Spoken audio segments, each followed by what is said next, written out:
So, let's start then. I am Art-Costakis. I'm the chairman of the board of administration of MOMus, the metropolitan organization of museums of visual arts of Thessaloniki. So, ladies and gentlemen, dear friends, I would like to express my great joy for the honor to open the works of the conference Utopia in Art and Politics. We have been planning this conference since the pre-COVID period, and the idea then was to connect it organically with the Utopia Revisited exhibition that is currently on the walls of the unfortunately closed Museum of Modern Art of MOMus. Let us hope that the opening of the museums will not take too long, and that people will be finally able to visit this really wonderful exhibition. The concept of the conference was discussed from the very beginning together with our partners and dear colleagues from the University of Glasgow, Emilios Christodoulidis, George Pavlakos, and Marco Goldoni. I welcome them, and I'm really glad that they're here with us today, even online. As you probably know, MOMus, and especially the Museum of Modern Art of MOMus, owns the famous Kostakis collection, which includes works and archival material that are representative of all the periods of the Russian avant-garde. The Russian avant-garde that has triggered a very interesting debate on utopia. The concept of utopia is much broader, as you know. Utopianism and its political and artistic expressions had from early on a remarkable degree of critical awareness of the social condition. Until the Great War, important theoretical contributions recognized in utopian thinking a crucial social role and an important historical asset of humanity. After the war, though, utopias in politics have increasingly been conceptualized as nothing more than a narrative masquerade for ideologies of totalitarian domination. In the meantime, a new form of utopian literary genre rose, aiming at depicting a bleak or terrifying even future to which structural distortions of our social life may be leading us, namely dystopias. Today's conference will cover many of these topics. So, allow me, after warmly thanking all the excellent speakers, the colleagues who work for the good organization, our partners from the University of Glasgow, and of course our audience, to wish success to the conference and give the floor to Emilios Christodoulidis, holder of the chair of jurisprudence of the School of Law of Glasgow University, and of course Maria Tsantsanoglou, artistic director of the Museum of Modern Art Kostakis collection. Dear Emilios, the floor is yours. Thank you very much, Andrea. I am very, very pleased to be here joining you. On behalf of Glasgow Legal Theory Group, who, as Andrea mentioned, are co-organizing this event, I'm here also to give you my thanks to our friends in Thessaloniki and to welcome you to this exciting event. Two of us are already here, at least Marco Goldoni and myself, and we will hopefully be joined soon by George Pavlakos, who is also part of this group. It is a group on legal theory and legal philosophy in Glasgow. I am very privileged to be director of this group of exceptional scholars around critical theory, and in that sense, a theory that is particularly attuned and aligned to thinking about political emancipation and utopia. We will have a second meeting. I'm sure we will have an opportunity to discuss this later. But let's just say this is the beginning of a very exciting series of events. Now, utopia, Andreas already mentioned its centrality in the political imagination. The social redemption under collective effort is one of the ways that it has been captured.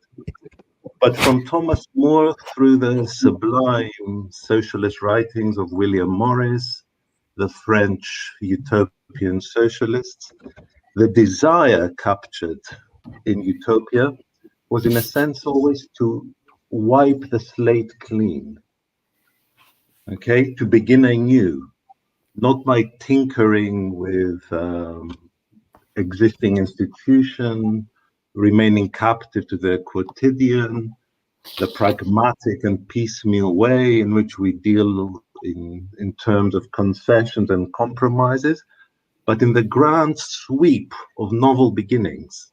That is the promise of utopia. And if art is perhaps its privileged site, it becomes more difficult when it comes to politics. It becomes even more difficult perhaps when it comes to law, where what matters is always embedded, implicated, dependent on certain paths, to which both politics and law draw constitutively. But today we have art, and in a sense, it's utopia's most privileged expression. And we're looking at what it might mean to inaugurate society outside given past dependencies, outside givens. That is its promise, and that is its meaning. And I look forward to the fantastic series of talks that are lined up today. Thank you. Maria. Thank you, Milios.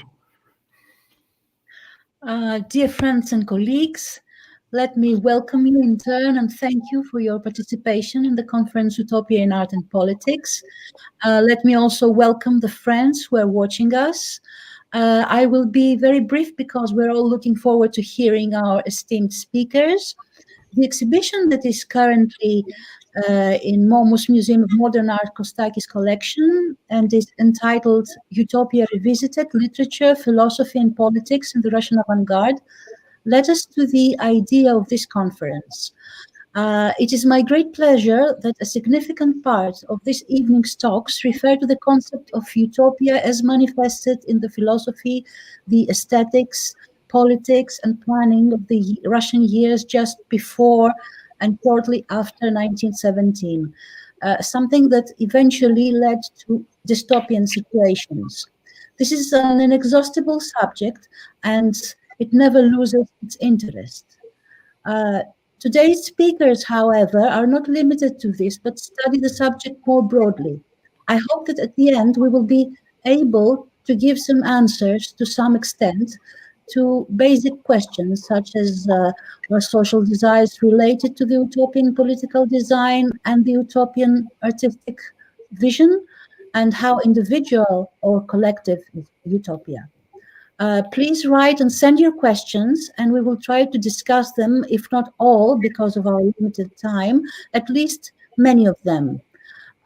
And because of the limited time and for the sake of the discussion, I would kindly remind our speakers not to exceed their time limit. Let me also thank, for my part, our colleagues from Glasgow University, our fantastic working team that is behind this organization, the people from the Public Relations Department of MOMus who did a great job, and introduce you now to my colleague Angeliki Haristou, who will be the moderator of this conference. We have a surprise for you at the end. Angeliki, who is the curator of the exhibition Utopia Revisited, with works from the Kostakis collection, will guide you to a 15-minute 360 degrees digital tour of this exhibition. So thank you all, and let's start. Hello, Angeliki. Hello, Maria. Thank you very much for the introduction. And good afternoon to everyone. Welcome to the online International Conference Utopia in Art and Politics, organized by MOMus-Museum of Modern Art, Kostakis Collection, and the University of Glasgow. I would like myself also to thank everyone for participating in this conference, both the speakers as well as the audience. Before we start, I would like to inform you that you can find all the material of the conference, meaning the abstracts, the biographical notes, and the program of the conference in a link in live media on our Facebook page and on our YouTube page. There will be 8 lectures without any breaks in between. At the end of the sessions, we will have for statements by panelists, and then there will be a discussion. You can leave your comments and your questions on live media, Facebook and YouTube, and we can address them to our speakers, and they will discuss and answer them in a discussion that will follow after the panelists. After the end of the discussion, as Mrs. Tsantsanoglu just said, I will give you a virtual tour of our exhibition, which is currently at the museum, at the Museum of Modern Art in Thessaloniki. And the title of the exhibition is Utopia Revisited, Literature, Philosophy and Politics in the Russian Avant-Garde. Now I think we can proceed to our first speaker, Mr. Alexandros Zonis. Mr. Jonis is an architect, an author, a researcher, and emeritus professor at Technical University Delft. He has contributed largely on architectural theory, history, and design cognition. Since 1975, he has collaborated in many projects with Lien Lefebvre, and in 1985, he founded and directed Design Knowledge Systems, a multidisciplinary research institute for the study of architectural theory and the development of design thinking tools at the University Delft. Mr. Jonis, you may proceed. Okay, you can start. Well, thank you very much for giving me this wonderful opportunity to talk about something open and full of excitement like utopia at a moment of being locked up and being oppressed by almost everything. And due to your generosity and the generosity of the technology being not only available outside of the confinement, but being not only in utopia, but in pantopia. So we are always everywhere. And I would like to start beyond thanking saying that it's really a fascinating topic at that moment to discuss. And we'll have to find out what actually utopias can do for us. This is more important than actually trying to find out what utopias are and the esoteric aspects of their workings. So I would like to start by saying that utopia is actually one of the most significant creations of humanity. It's partially a creation of humanity and partially an exploitation of the competence of our biology, of our brain, and of our social interaction. I will start saying how we'll proceed. I will not try to define what is utopia, because actually, if we try to do it, we'll find out that it is next to impossible. It's a slippery situation. And as soon as we claim this is what utopia is about, somebody can come up and say, but what about this case? And what about utopia, which is actually very much inside reality and so on. So what I'm proposing is a kind of technique to borrow Wittgenstein's idea of family resemblances, that the identity of utopia is actually identifiable without identifying it by following the chain of multiple shifting, chaotic, uncircumscribed ways of acting and reacting at different times, occasions, natural and human, something that we call, that has been called utopia. In fact, what is called utopia was in use before the name utopia was fabricated by Thomas More, 1516, as most people know. Very much like Molière's Monsieur Jourdain, qui fait la prose sans savoir, fabricated, we have fabricated and consumed utopias without having a name for that. Generally, these are works that appear to contrast the inferior quality of the here and now, in contradistinction to a place and time whose factuality is indeterminate. Now, utopias in this case, according to this very vague and fuzzy definition, can be found in Homer, can be found in the Old Testament, can be found in the text of the nomothesis, the establishment of law by Lycurgus, as presented by Plutarch, and certainly it can be found in the birds of Aristophanes and most of his works.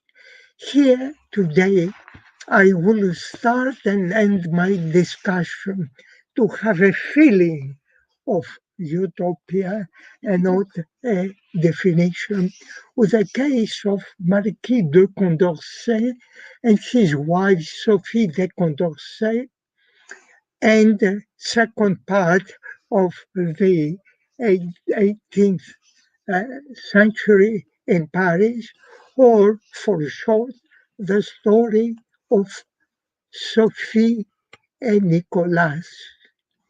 Why we choose that? One of the reasons is that during these wicked days of pandemic, virus infection, confinement, social distancing, Me Too and exit, resisting without resistance, and of uncritical crisis, I, together with William, were thinking a little bit nostalgically about the Paradise Now post-May 1966 days, when we did research at the Bibliothèque Nationale, working on a special, among other things, issue of the Revue du 18e siècle, dedicated, of all things, on sain and malsain, healthy and unhealthy.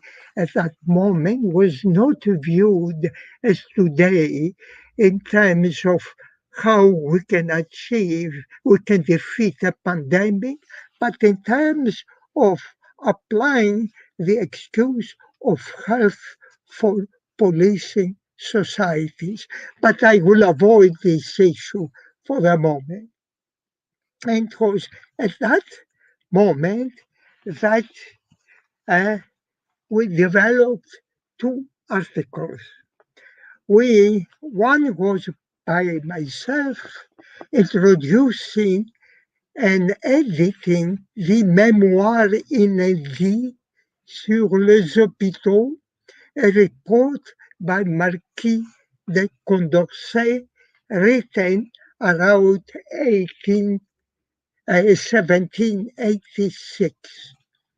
It was part of a group of studies undertaken what Condorcet was doing by the Académie des Sciences to find a solution to replace the old medieval Hôtel Dieu hospital in the middle of Paris, which was threatening not only the health of the society, but also the social order, very much a situation like today.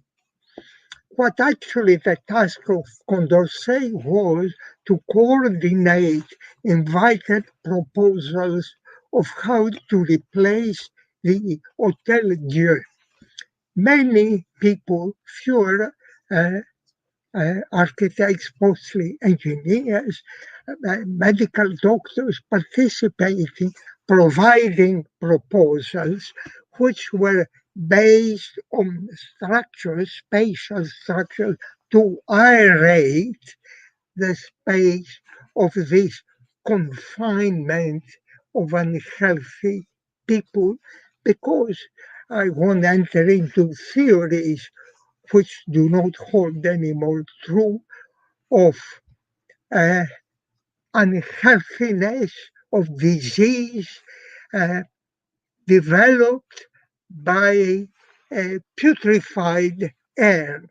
This is a pre-microbial science, but also pre-scientific, according to contemporary science, is how air moves around to aerate. Again, I won't enter into that, and there were many rather naive ideas by aspiring engineers and doctors about how we can aerate. The debate continues today, believe it or not, in relation to our pandemic virus. Condorcet was administrating this whole business as member of the academy, but behind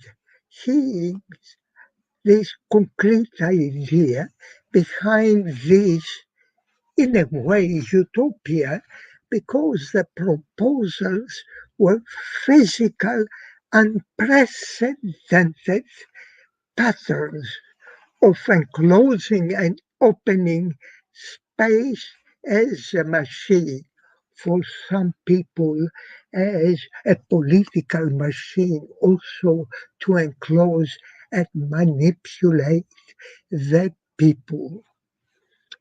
Condorcet looked at that from another point of view.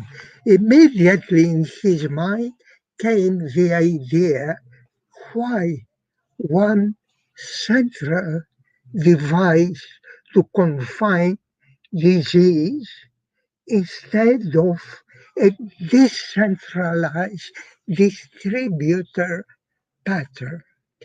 Why something which is under a centralized authority and not something which is decentralized, based in the quartier, in the neighborhoods of Paris, controlled by the participation possible of all people of the neighborhood, specialists and non-specialists, who experiment, discuss, debate, achieve something, and communicate it to the rest.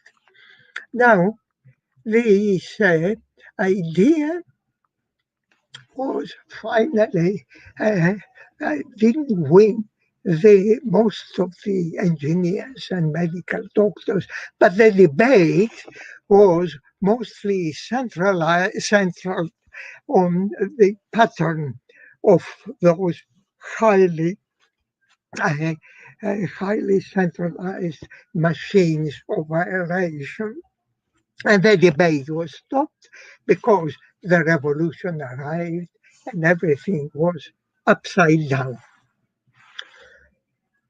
In the same issue of La Revue du 18e siècle, Lefebvre and I contributed an article on the ideas of the therapeutic function of landscapes and of the 18th century under the title Sentimental Geometry and the Therapeutic Landscape. Here, the patient, not the patients, did not suffer from an epidemic miasma. His sickness, grave, painful, according to the author, was caused by a social condition, his expulsion from the community. The alienated, the exiled person was Jean-Jacques Rousseau, and the texts were published as Rêverie, Dreaming, Daydreaming, du promeneur solitaire of solitary person strolling, which he wrote between 1776 1778, about the same time that Condorcet and doctors and engineers dealt with the Hotel Dieu. Rousseau's utopias took many other forms.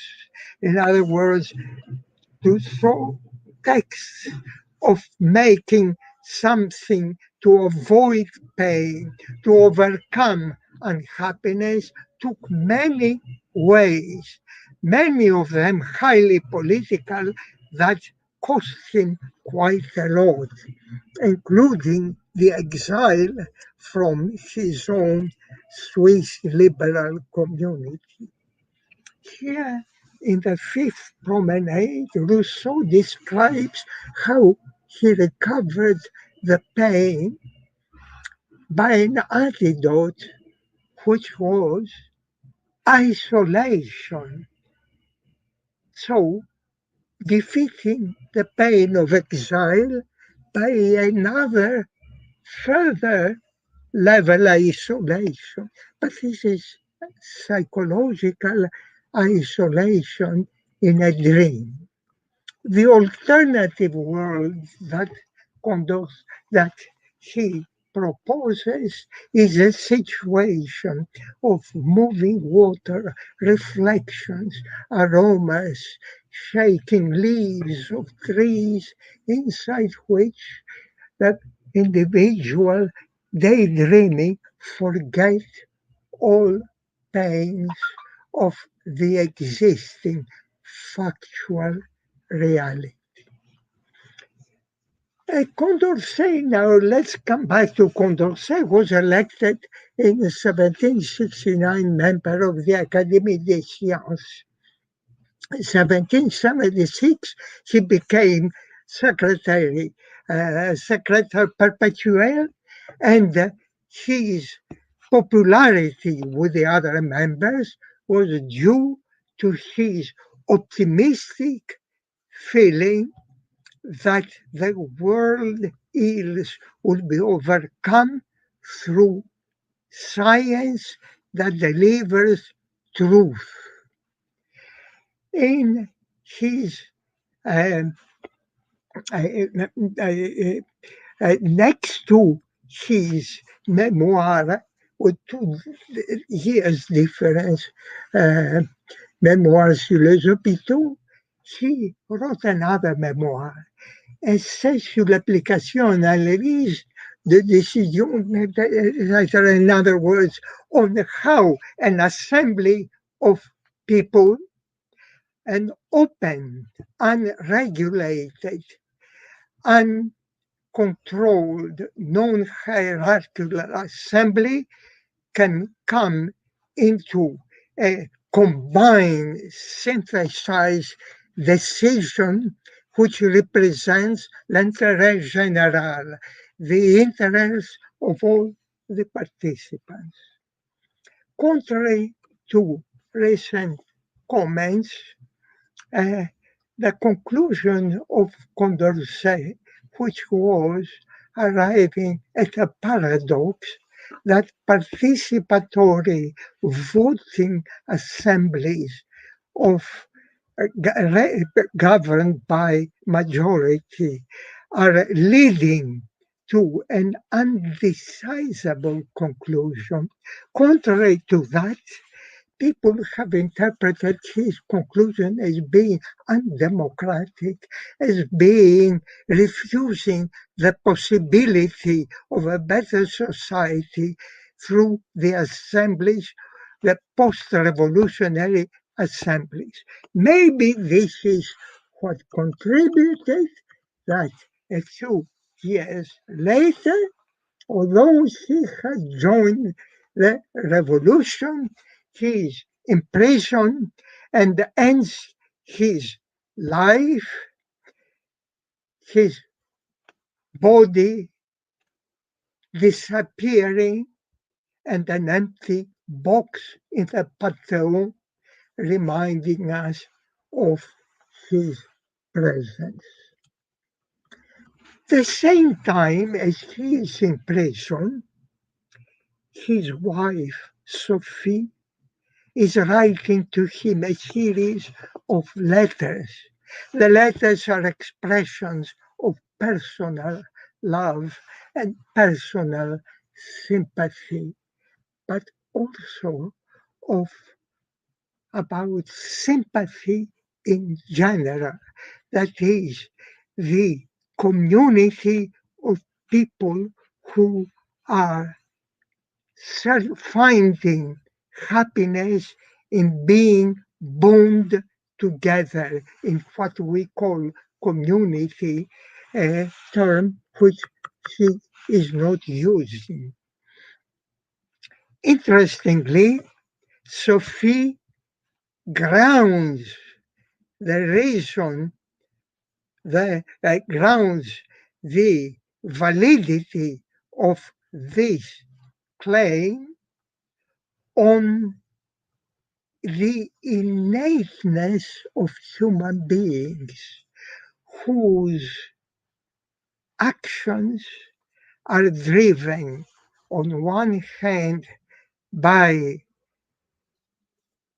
egoism and search for hedonistic satisfaction, on the other hand by the sympathy of doing things together.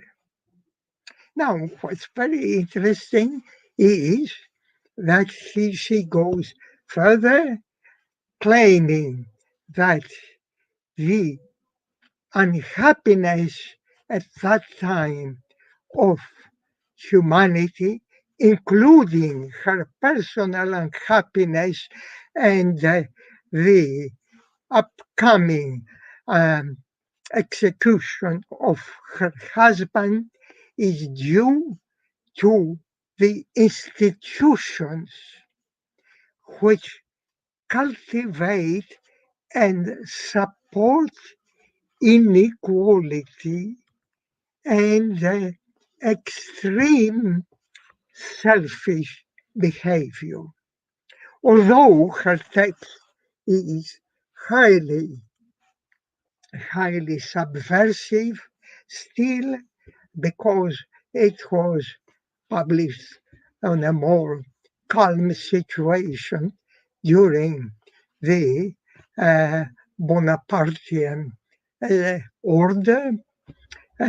She is not published, but continues claiming the idea of community, sympathy, and equality of all people, equality of all classes, and equality between men and women.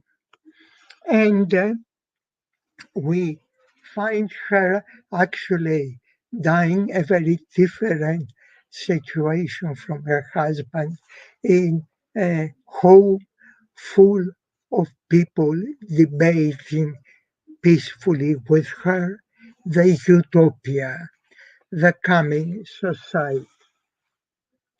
Now, the two texts are searching to find a new situation, but also they are utopians, but also express a psychological situation which Laurence Lebras, a curator of Bibliothèque Nationale today, just last year in a fantastic exhibition about people stating before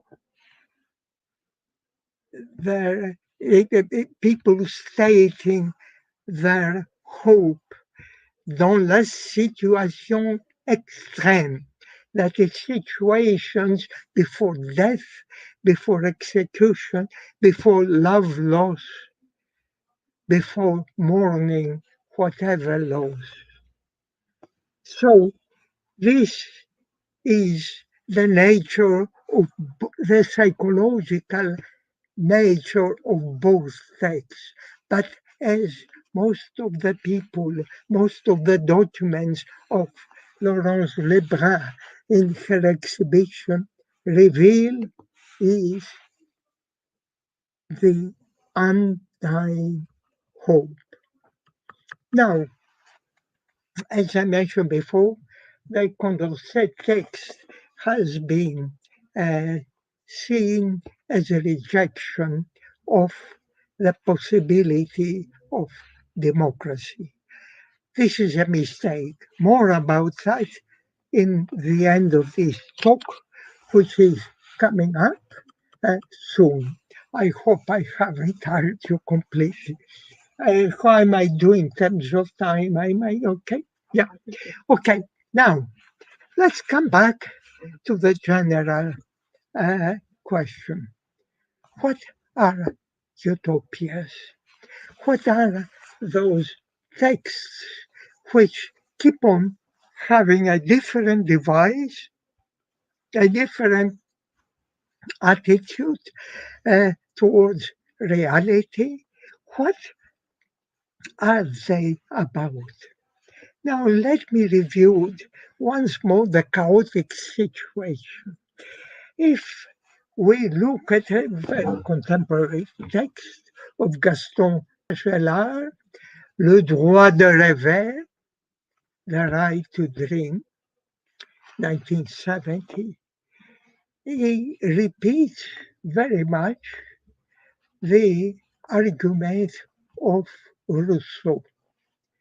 In a dream, daydream, or a cultivated artifact that brings about this state of non-thinking,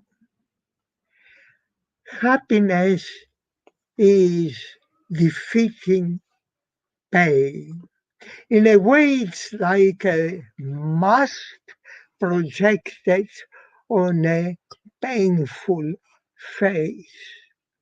Years before, Aristophanes puts in the mouth of his birds the possibility of happiness in the ethereal world where forever people free of any power find a liberation.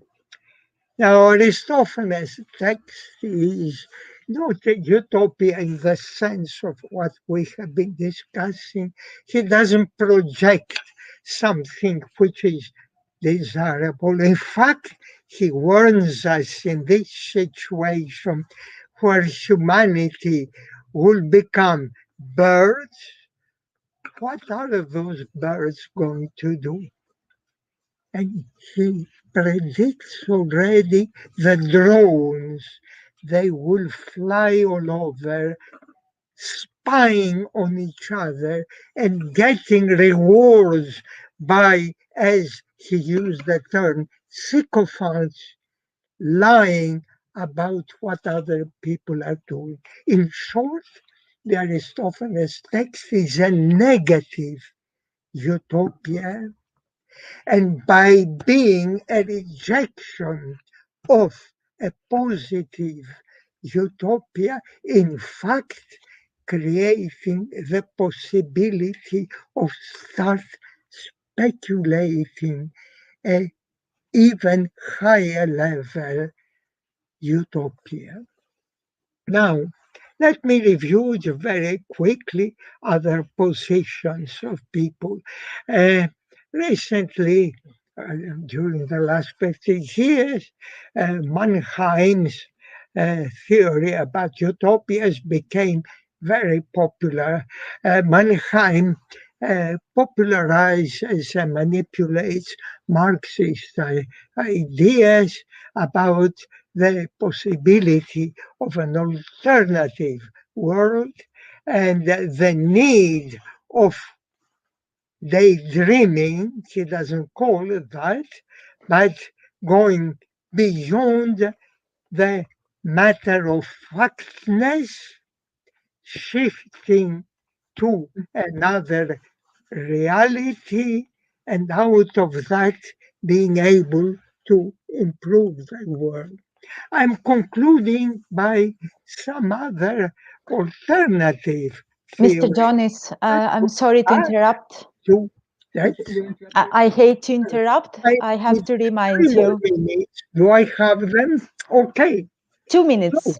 I would like to very quickly bring in this uh, research of a possible interpretation of what utopias have been, of being possibilities for making mental experiments. And there is considerable research that actually knowledge, factuality moves based on the possibility of exploring alternativeness, even if this alternativeness appear to be contrary, counterfactual. However, coming back, there is another side. It is not only, oh, let me conclude.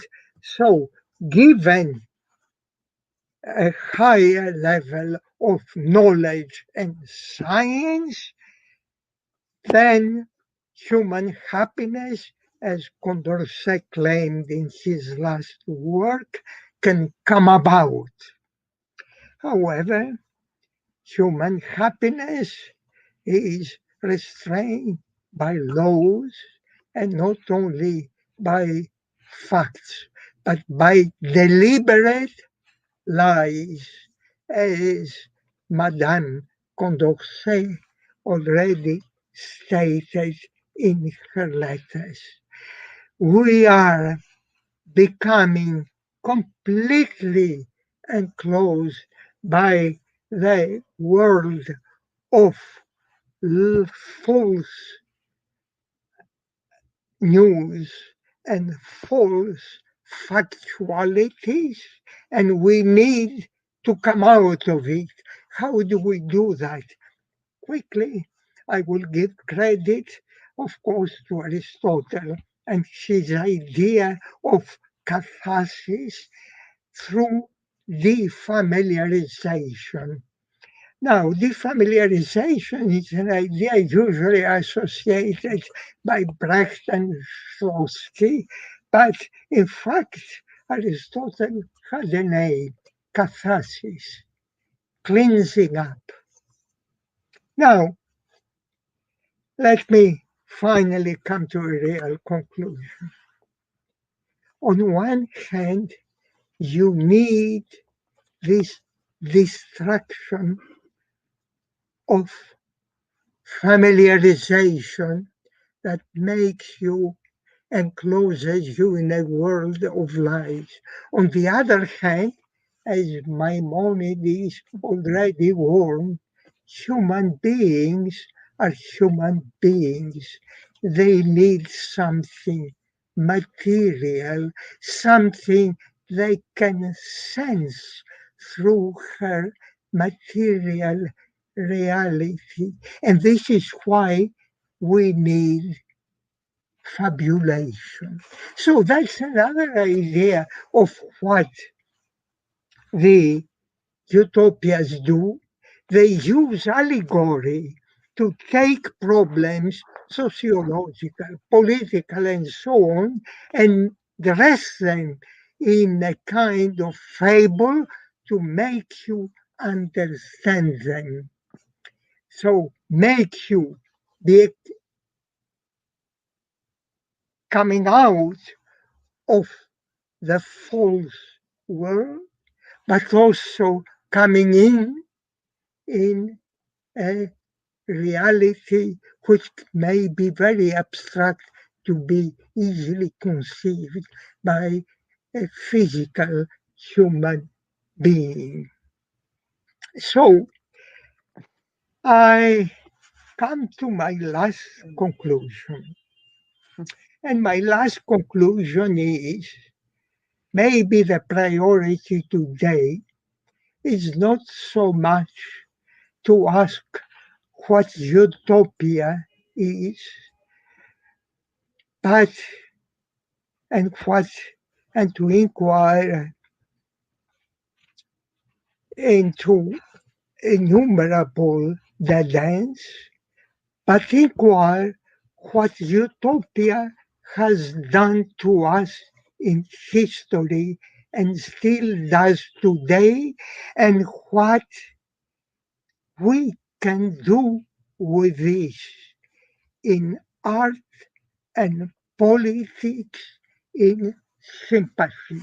Thank you. Thank you so much. That was extremely interesting. Thank you, Mr. Jonis. Yeah. Okay. Now we can proceed to our next speaker, Liane Lefebvre, a professor of the University of Applied Arts of Vienna.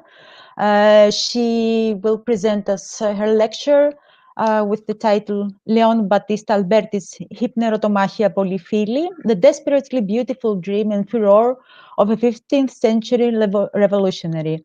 Mrs. Lefebvre, please, you may proceed. Thank you very much, and thank you very much to the organizers. I'll jump right in in the interest of time. I'll be beginning the conference on Russian revolutionary utopias with the counterintuitive example of Leon Battista Alberti's Hypnerotomachia Polyphili, published in 1467. Leon Battista, I'm going to,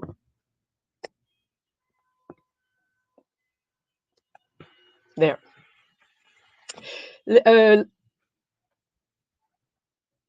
Leon Battista Alberti is most well known, of course, as the author of the first Renaissance treatise on architecture, De Re Edificatoria, published in 1485.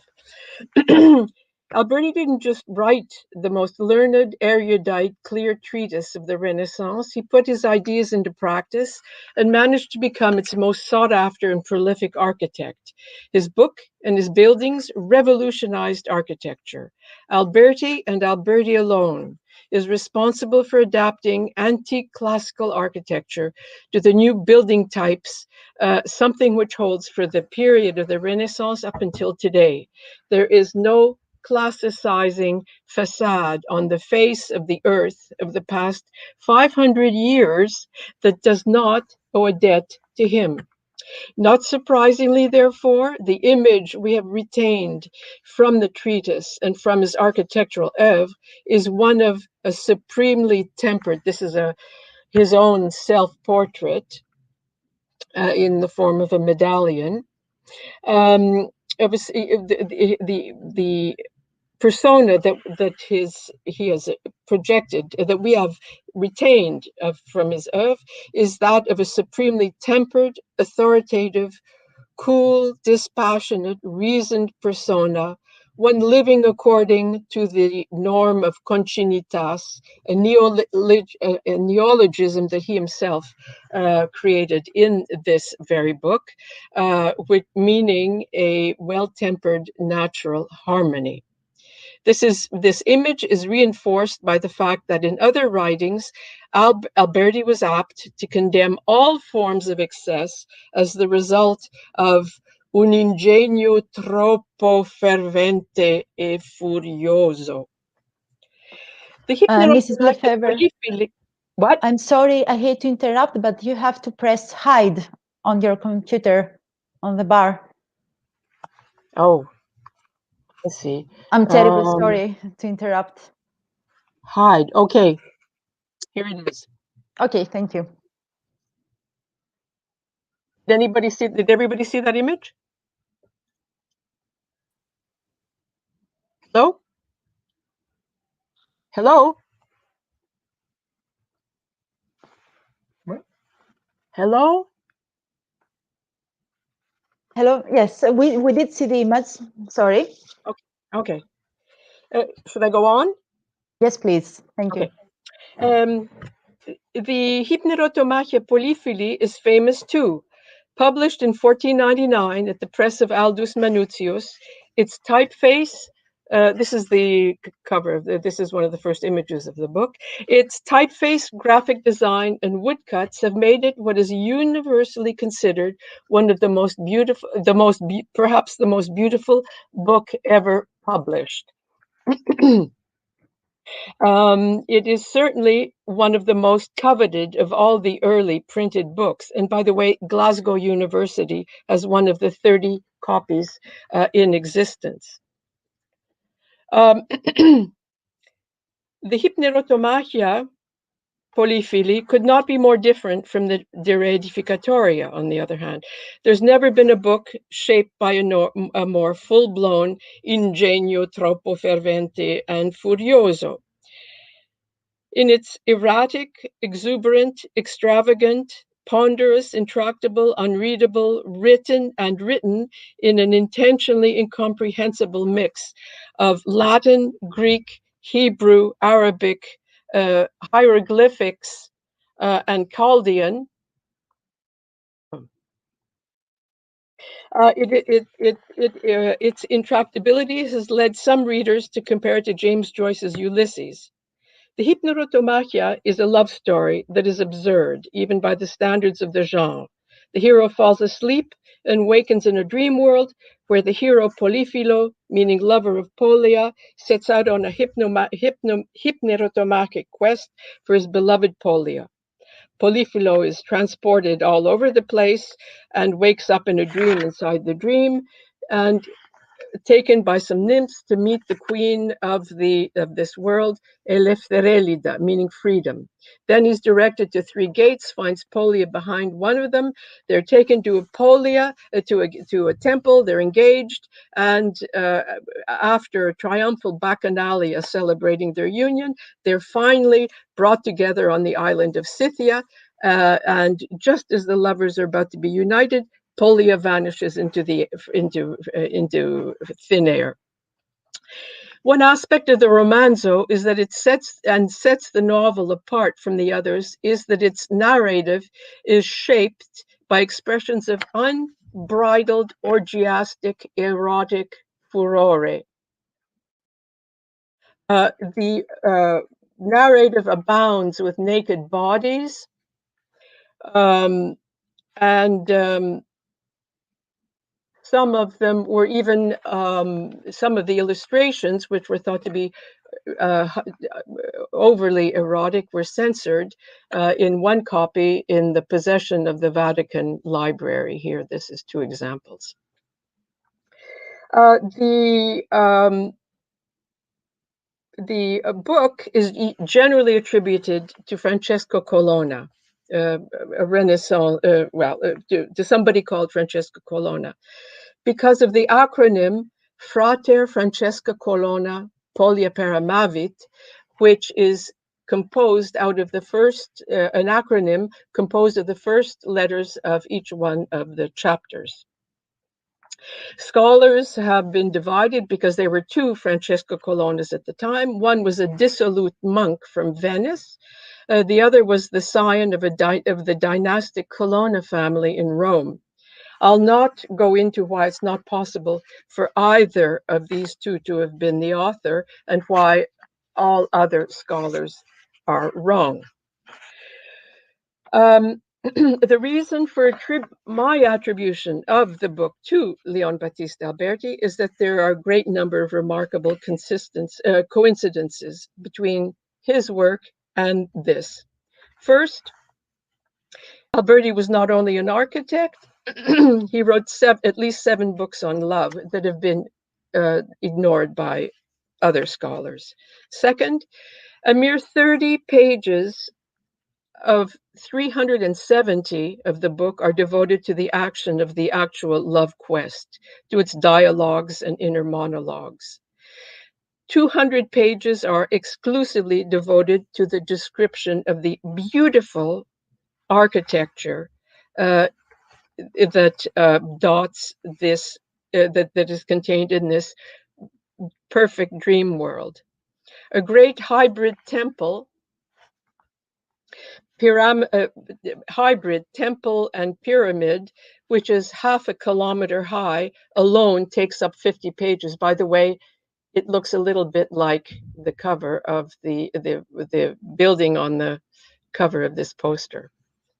The great 76 of the first 78 pages are occupied by a painstakingly minute description of an exquisite boschetto, a palm grove, a great bridge, and an octagonal bathhouse in which there are nymphs swimming, and a palazzo.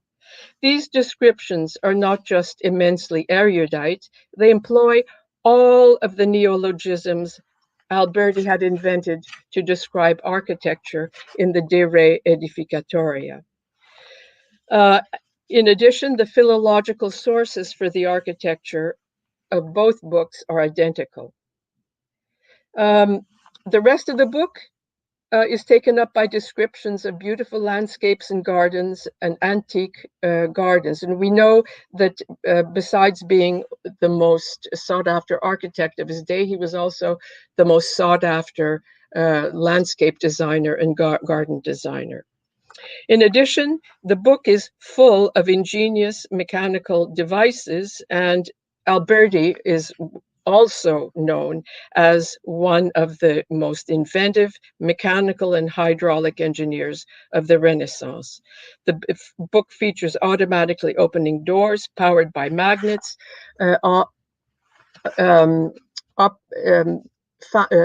mobile fountains on wheels, probably based on Hero of Alexander's pneumatics. And then there's a gigantic light bulb of glass suspended on chains from a ceiling, on which are etched a skirmish of children riding dolphins. The wavering light projects the images onto the surrounding walls to give a cinematic quality to the moving picture. And in one building, there's a surface that not only reflects passersby as in a mirror, quote unquote, but also preserves their memory like a photograph. Fifth, Polifilo loves Polia, but Polia means many things. And indeed, Polifilo loves the many things in the book even more than he loves the figure of Polia. He loves the gardens, he loves the mechanical devices, and especially he loves the architecture. Most of the erotic furore of the book, indeed, is directed to its buildings. To make a long story short, he even makes love metaphorically to one building.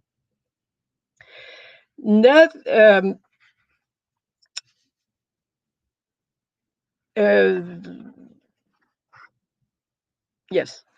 There are many other fingerprints Alberti left behind in his Epnirotomachia.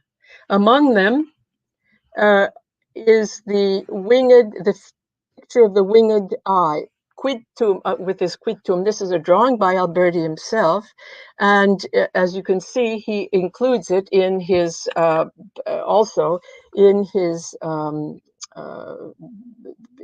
drawing, from which a print was made for these hieroglyphics. And if you look, here is the eye again, below his face in the medallion we saw in the very beginning. Most obviously, Alberti's job in life was as a papal abbreviator. He worked in the papal court and as someone who wrote speeches and condensed speeches for the Pope. And the painting on the left is of Alberti himself, and he's wearing exactly the same cloak as a papal abbreviator in the as Polifilo does in the Hypnerotomachia, Polifilo. He's dressed like a papal abbreviator.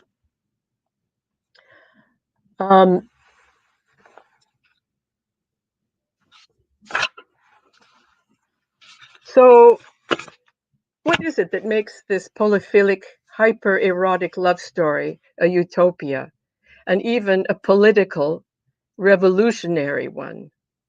The answer is that Alberti was a civic humanist who also wrote many political writings that targeted magistrates, priests, philosophers, writers, and merchants, denouncing abuses of power at every level of contemporary society.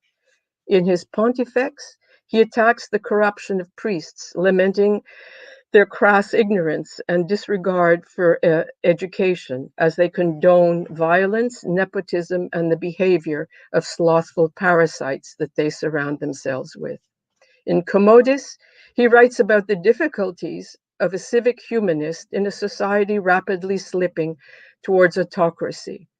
In his encomium to his dog, Canis, he compares himself to his pet, controlled by masters before whom he is powerless and doomed to silence.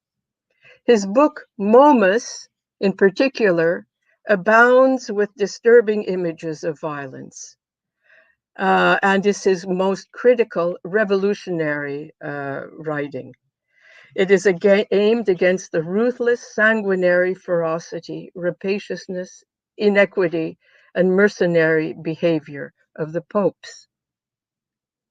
For this humanist who referred himself always as a vir populi, a man of the people, it is here that this man of the people, MOMus, explains in the face of the corruption of the time, borrowing from Virgil's Aeneid, the phrase armas, armas viri, a call to rise up against tyranny. A phrase which the French Revolution was to translate as aux armes citoyens. Leon Battista, after all, was an Alberti. His family mansion was one of the birthplaces of Florentine civic humanism at the end of the 14th century. And for this, they'd been exiled following the Civil War, which opposed them to the neo-absolutist Albizzi faction that took over Florence.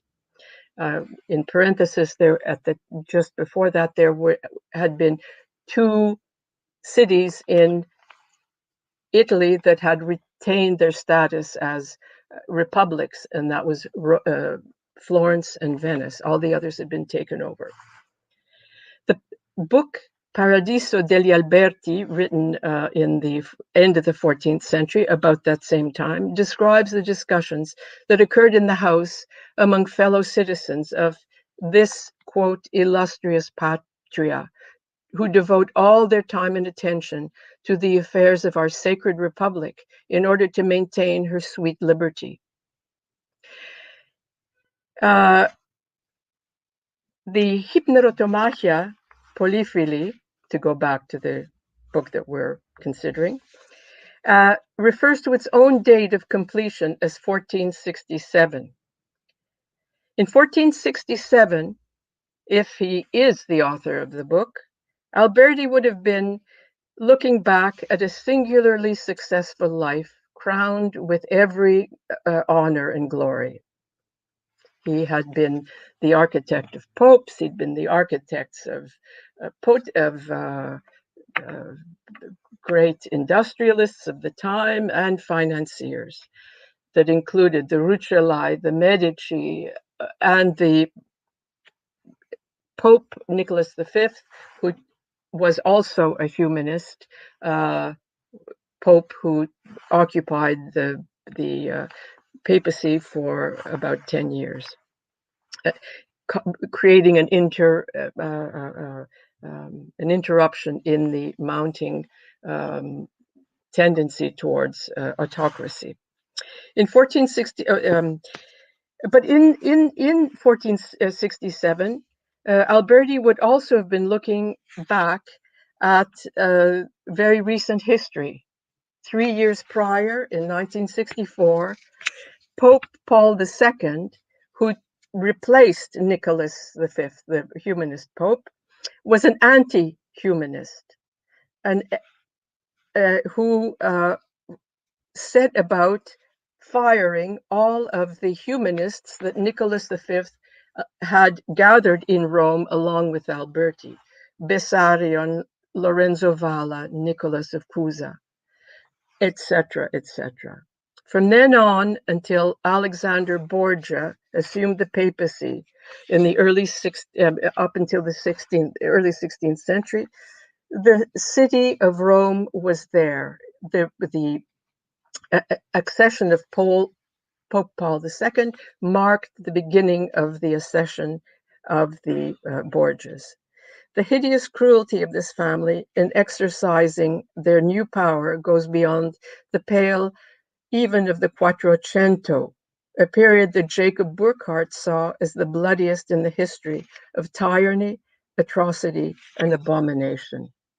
In fact, the humanists were not only fired, they were put in jail, and one of them died in prison.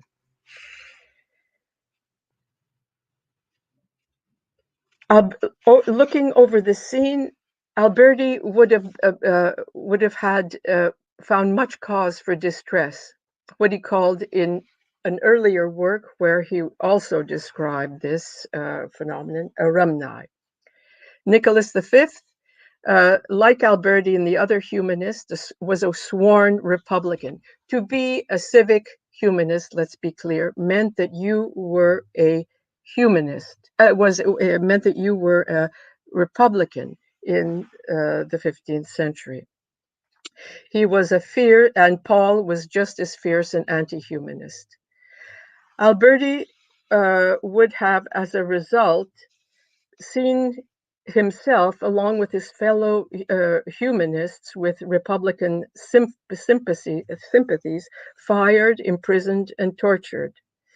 What he saw there would have inspired even more distress: the end of humanism and the end of republicanism in Rome, and the ensured rise of the Borgias.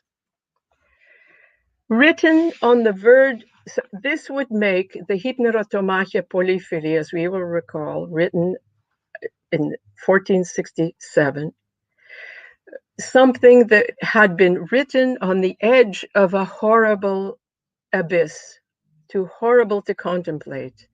Like Condorcet's, that Alex talked about, Condorcet's Le Progrès de l'Esprit Humain, written while he was waiting to be guillotined, and his wife Sophie's treatise on friendship following her husband's execution. The Hypnerotomachia Polyphili, deeply flawed as it may be, almost incoherent, shaped by both a fantastic exuberance and extreme rage, the product of both passionate attachment to a vision of reconciliation and desperation at the spectacle of the upcoming collapse of the political conditions that were necessary for that vision's flowering. This ecstatically erotic, profoundly wrathful book can be seen not only as the legacy of a genius enamored of his life's work, but as a polemic manifesto in defense of civic humanism and all the beauty that it was capable of in the face of an increasingly aggressive, anti-democratic order. Finito. Thank you.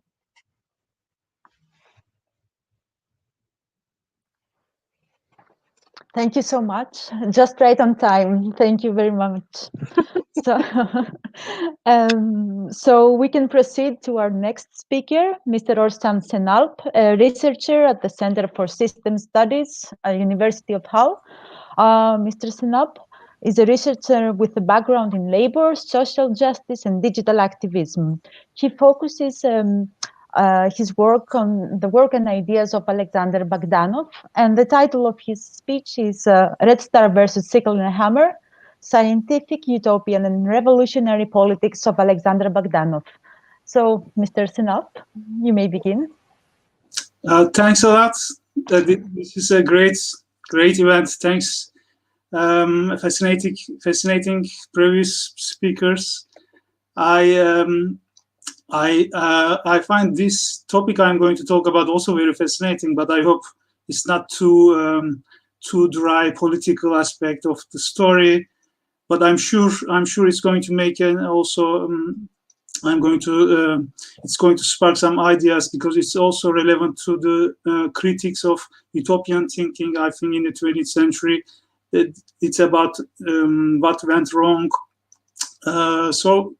First of all, let me say that the recovery of Alexander Bogdanov is a long and slow process, and there have been many individuals contributing to it since 1950s.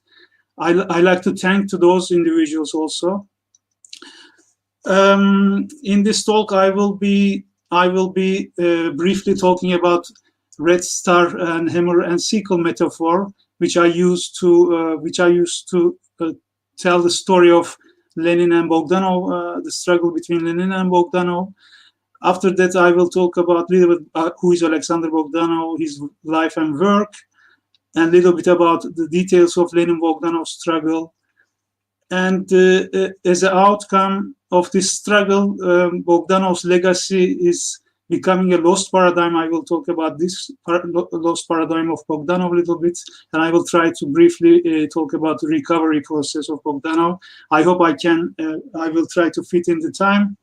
It's a really long story. To cut it short, I will have to brief and surface on the surface a little bit.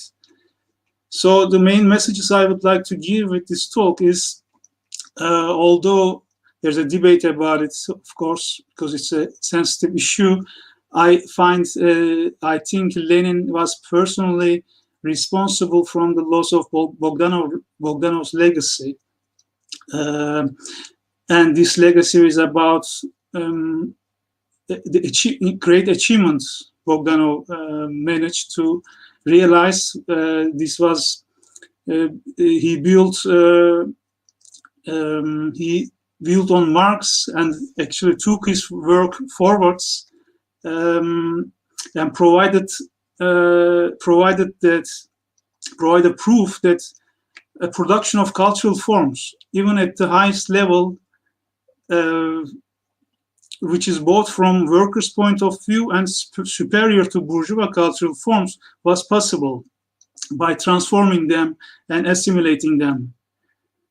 Bogdanov's most notable achievements were a unified science he called technology, universal science of organization he called it, and a scientific worldview he built based on this science, and his main political strategy, cultural revolution and cultural hegemony, actually first version of cultural hegemony theory, was about the dissemination of this worldview and the methods of this science behind it to do directly to workers through the organization of prolet cults, proletarian university, and workers' encyclopedia. So the recovery of Bogdanov's legacy, first of all, calls for a massive whole-scale reconstruction of the 20th century Western thought, including Marxism and the critics of utopian thinking. I think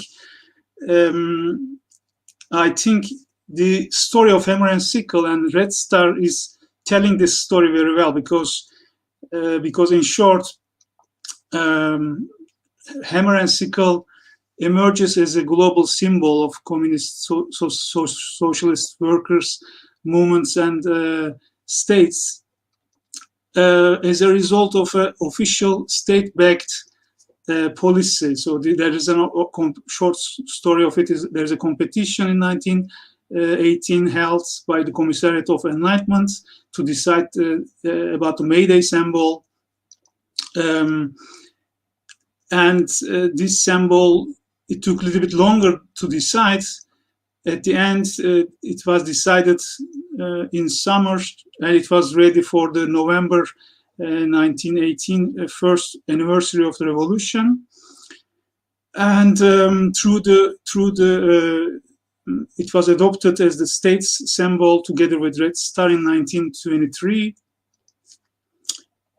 And it turned through Comintern and spread of Marxist-Leninist parties and movements. It became a global symbol.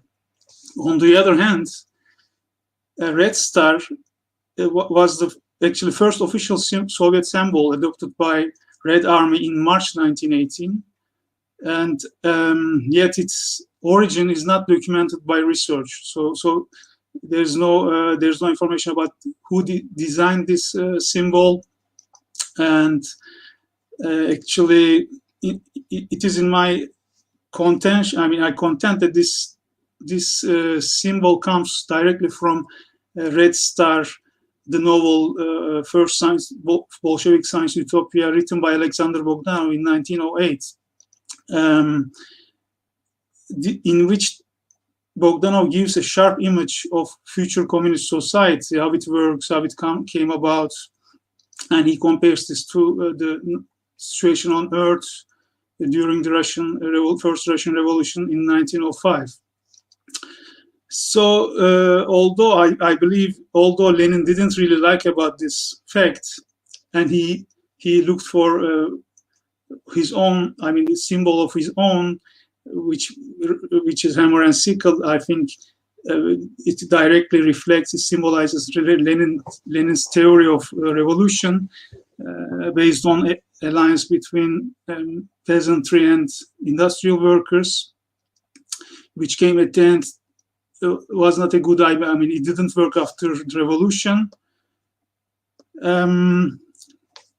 So I think this story between Red Star and Hammer and Sickle reflects the discussion and struggle between Lenin and Bogdanov very well.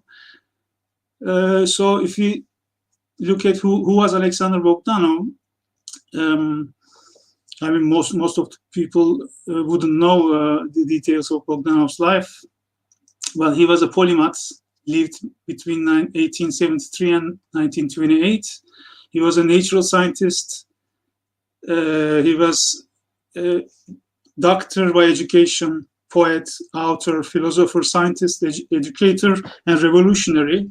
He was one of the 22 who formed the Bolshevik faction in 1903 and 4.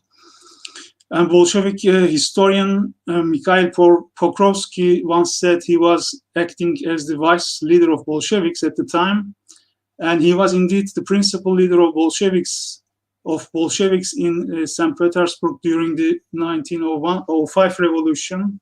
He was their representative in the Workers' Soviet, and he wrote most of the pamphlets and propaganda material during the revolution.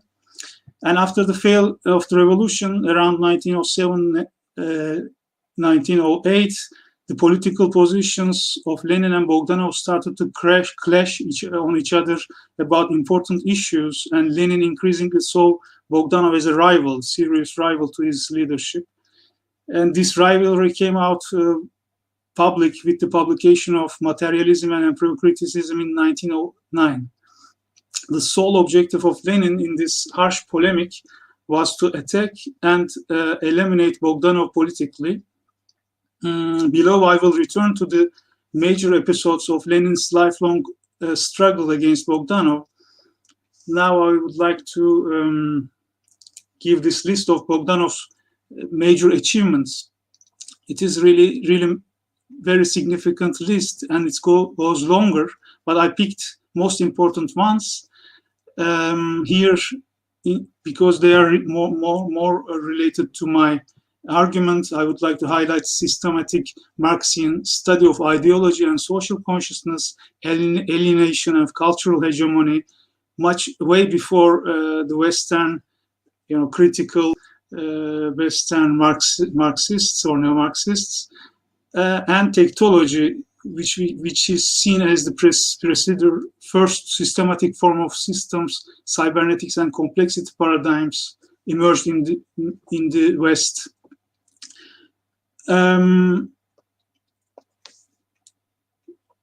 Bogdanov and Lenin debate or struggle ended up with Bogdanov's decay. His entire legacy became forgotten, and he excluded from the Russian historiography, and this had a massive cost globally, I mean, in terms of human culture, because this happened exactly a century ago with the republication of materialism and empirical-criticism, and Lenin's phrasing of Plekhanov, rephrasing, because before that Lenin attacked a position of Plekhanov. Plekhanov is a social chauvinist because of the position he took during the war. But after that, he repraised him as the father of Russian Marxism, his theoretical father, and republished Materialism and Empirical Criticism. This was exactly the time when he attacked prolet cult movements, targeting Bogdanov as a leader of that, who was holding a leading position in that movement. And because of the reasons I will now list, Lenin is major and personal responsible, I believe, in the demise of Bogdanov's legacy. These attacks, as I said, include Materialism and Empirical Criticism, its publication in 1908 and republication in 1920. This book includes a massive attack on Bogdanov with details of discussion of philosophy, targeting the sources of Bogdanov's philosophy. And this publication of this book was a part of a campaign Lenin was leading to exclude Bogdanov from Bolshevik Center, the editorial board of Proletariat. This was in June 1909. Lenin achieved this, and then after that, in 1910, from the Central Committee of Russian Social Democratic Labor Party, Bogdanov got excluded. At this period, Lenin also attempted to subvert the Social Democratic Party schools for workers organized by the Bogdanov group in Capri, at Gorky's house on Capri. And Lenin organized his own rival school near Paris in 1911. In 1914, Lenin personally intervened and pressed Pravda, which was based in St. Petersburg. He pressed the editors of Pravda to exclude Bogdanov's articles from the journal. In September 1923, Bogdanov got arrested. This was after the republication of Materialism and Criticism, and Lenin orchestrating the exclusion of Bogdanov from prolet cult movement. And in 1923, Bogdanov got arrested with the charge of counter-party activities, counter-revolutionary activities. Lenin was ill at the time, but we know that he also arranged the publication of all his and Plekhanov's polemics with Bogdanov under the banner of Marxism Journal, with the title Against Alexander Bogdanov. And most importantly, I believe, there is this event, which is not a direct attack, but indirect strategical move of Lenin, which is I think his readings, these famous readings Lenin did between 1914 and 15, focusing on Hegel and dialectics. And when someone look at these notes Lenin took, it goes in the backdrop. In the back of his mind, there's a struggle and discussion with Bogdanov's, his polemics with Plekhanov and Bogdanov. And in these notes, Lenin criticized himself, his position in materialism and empiricism harshly, but still he doesn't publish this book, Philosophy Notebooks, yet he republished Materialism and Empirical Criticism as he's supporting these ideas he was defending there. After Lenin's death, Stalin built on Lenin's practice, targeting Bogdanov, and hunt down his own rivals and critics like Bukharin and Bazarov, accusing them as Bogdanovite heretics. Under Stalin's rule and even until 1990s, it was forbidden to talk about Bogdanov positively in the USSR. So I will go faster here. At the heart of this rivalry, it was Lenin's authoritarian politics and Bogdanov's harsh critique of this. Bogdanov made this clear in his response to Lenin from 1910s on, with the publication of Fall of Great Fetishism and his other writings. This means that there was a anti-Leninist and anti-authoritarian strand within Bolshevism in the pre-revolutionary Russian history of Bolshevism. Bogdanov made public warnings in 1917 to highlight the danger of Lenin's approach posing for the future of revolution. Before Lenin before the revolution, but also after the revolution, before the time Lenin started to build his personal cult towards the end of 1918. So Bogdanov's main objective in developing his universal science of organization and the project of Union for proletarian culture was, in a sense, about eliminating these sort of dangers by the empowerment, genuine empowerment of workers in terms of the cultural production of communal culture by workers themselves.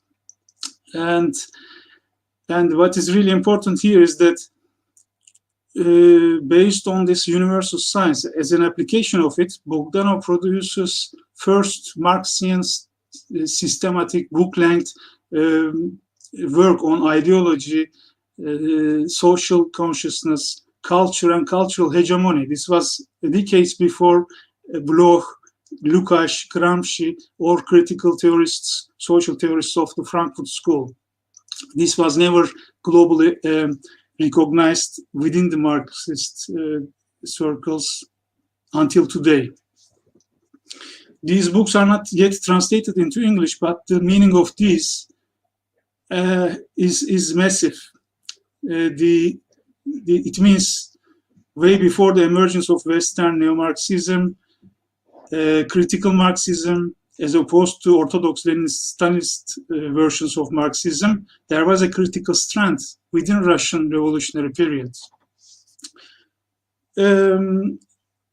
If this strand was not suppressed by Lenin's attacks, and then after him, Stalin, the entire world Marxism could have been following a completely different direction. That's why the recovery of Bogdanov requires a kind of entire reconstruction of Marxian theory and practice today. I don't have much time. I have to jump over this very important part. Maybe I can just stress this. Today, it is becoming clear that the scientific philosophy Bogdanov provided with technology and embryonism, it was more successful than those provided at the time by the mainstream philosophers like Bertrand Russell, Henry Bergson, Edmund Husserl, and Nikolai von Hartmann, for example.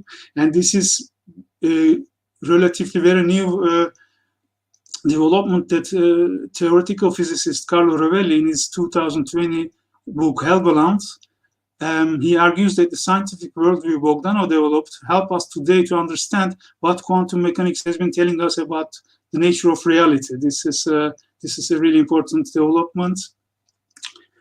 And I wanted to go over the rediscovery, rehabilitation, and renewal of Bogdanov, but I don't have time for that. So these were the people producing articles and books since 1950s in Russia, in the West, in Italy, in France, in German. There are very valuable. There's a growing literature on Bogdanov. And this momentum in the 1910s became increasingly popular there came increasingly popularizing works like Paul Mason's Post-Capitalism, Mackenzie Wark's Molecular Red, a spherical book edited. The English translations of Bogdanov's work is making a big impact in the West now. It is comparable to Gramsci's discovery in the 70s, I believe. And all these books in Italy, there's a massive, there are new translations, new novels about Bogdanov and his work, and the first book-length biography of Bogdanov just published in 2018. So these, in recent years, it's like every year there's an important book coming about the topic, and these are the translation, Italian translation of Red Star, new Prolet Cult novel, and these are the sources you can find more information about Bogdanov, bibliographic information about the writings on Bogdanov and from Bogdanov. And these are two events coming up. One we are organizing at Hull, and one will be in Moscow, organized by Financial University Systems World of Bogdanov Conference. So I stop here. I think I'm on time. And thank you for listening. Thank you so much, Mr. Senapis. It was very, very interesting. Thank you. And at this point, I would like to remind the audience that they can send their comments or, most importantly, their questions on live media, on our Facebook page and on YouTube, so that we can address them to our speakers at the end of the sessions and have a discussion on the issues that you raise. So our next speaker is Mrs. Maria Tsantsanoglu, Artistic Director of MOMus-Museum of Modern Art, Art-Costakis collection. She's an art historian and a curator specializing on Russian avant-garde. She has taught at the State Lomonosov University in Moscow and at the University of Macedonia here in Thessaloniki. Maria? Hello, everybody. I will continue the Russian story on the fascinating Russian experience. So I will speak about Boris Arvatov and Vladimir Tatlin. Vladimir Tatlin is generally considered to be the father of constructivism, title, however, he never accepted for himself. In his manifesto called The Work Ahead of Us, that was written in 1920, Tatlin wrote, among other things, that the results of his work are models which stimulate us to inventions in our work of creating a new world and which call upon the producers to exercise control over the forms encountered in our new everyday life. The art theorist and keen supporter of formalist constructivism and art in production, Boris Arvatov, one of the founders of the famous magazine Lev, the Left Front Arts, whose editor was Vladimir Mayakovsky, published in the first issue of the journal in 1923 an essay entitled Materialized Utopia. His inspiration for this essay was an avant-garde architectural proposal by architect and artist Anton Lavinsky for an urban environment, a city with a completely innovative circular plan, with buildings elevated with the help of a spring-like technique. It is worth noting that there were many utopian architectural projects in the 1920s. Other architects, for example, like Georgy Krutikov, designed cities in space. Arvatov points out that towns of the future have existed in the past too. More Fourier, more, etc. Yet Lavinsky's project has a quite special new significance. Lavinsky has also created a town of the future, and this was naturally only to be expected, not from Lavinsky, from today's revolutionary artists in general. For Lavinsky, of course, is one particular case, says Arvatov, stressing what he calls the most important. The artist wants to construct. This was the basic idea of the constructive theory as it was described in different manifestos after January 1922 when the exhibition Constructivists was held at the Poets' Cafe in Moscow, in which younger generation artists presented constructions also based on form, texture, and the combination of different materials. This exhibition served as the justification of the constructivist method. But Tatlin had worked exactly on the combination of different materials for his non-objective three-dimensional works, which he called painterly reliefs and counter-reliefs, to stress that these objects were far from the usual notion of relief and had nothing to do with traditional sculpture already since 1914. What impressed Arvatov in Lavrikhi's proposal had already been largely proposed earlier by Vladimir Tatlin in 1919. 3 years before the Constructivist exhibition, Vladimir Tatlin designed and built a model of a tower dedicated to the Third International. Lenin had set up the Third International at the Comintern office in 1990, and Tatlin Monument would serve as the headquarters of Comintern in Petrograd. 3 levels revolving at different speeds, from the first in the form of a cube, the second of a triangular pyramid, and the third of a cylinder, would host functions of the Comintern Committee. The building known as Tatlin's Tower was given the title Monument to the Third International by Tatlin himself. The art critic Nikolai Punin defended Tatlin's work. He wrote that the basic idea for this monument evolved on the basis of the organic synthesis of the principles governing architecture, sculpture, and painting, thus providing a new pattern of monumental construction, combining the purely creative form with the functional. The building was based on the composition of architectural, sculptural, and pictorial elements with studied rotating forms of metal and glass, electrical elevators, heating systems, projection systems, and telephone and radio transmitters. It was designed to be 400 meters high. The tower was never constructed.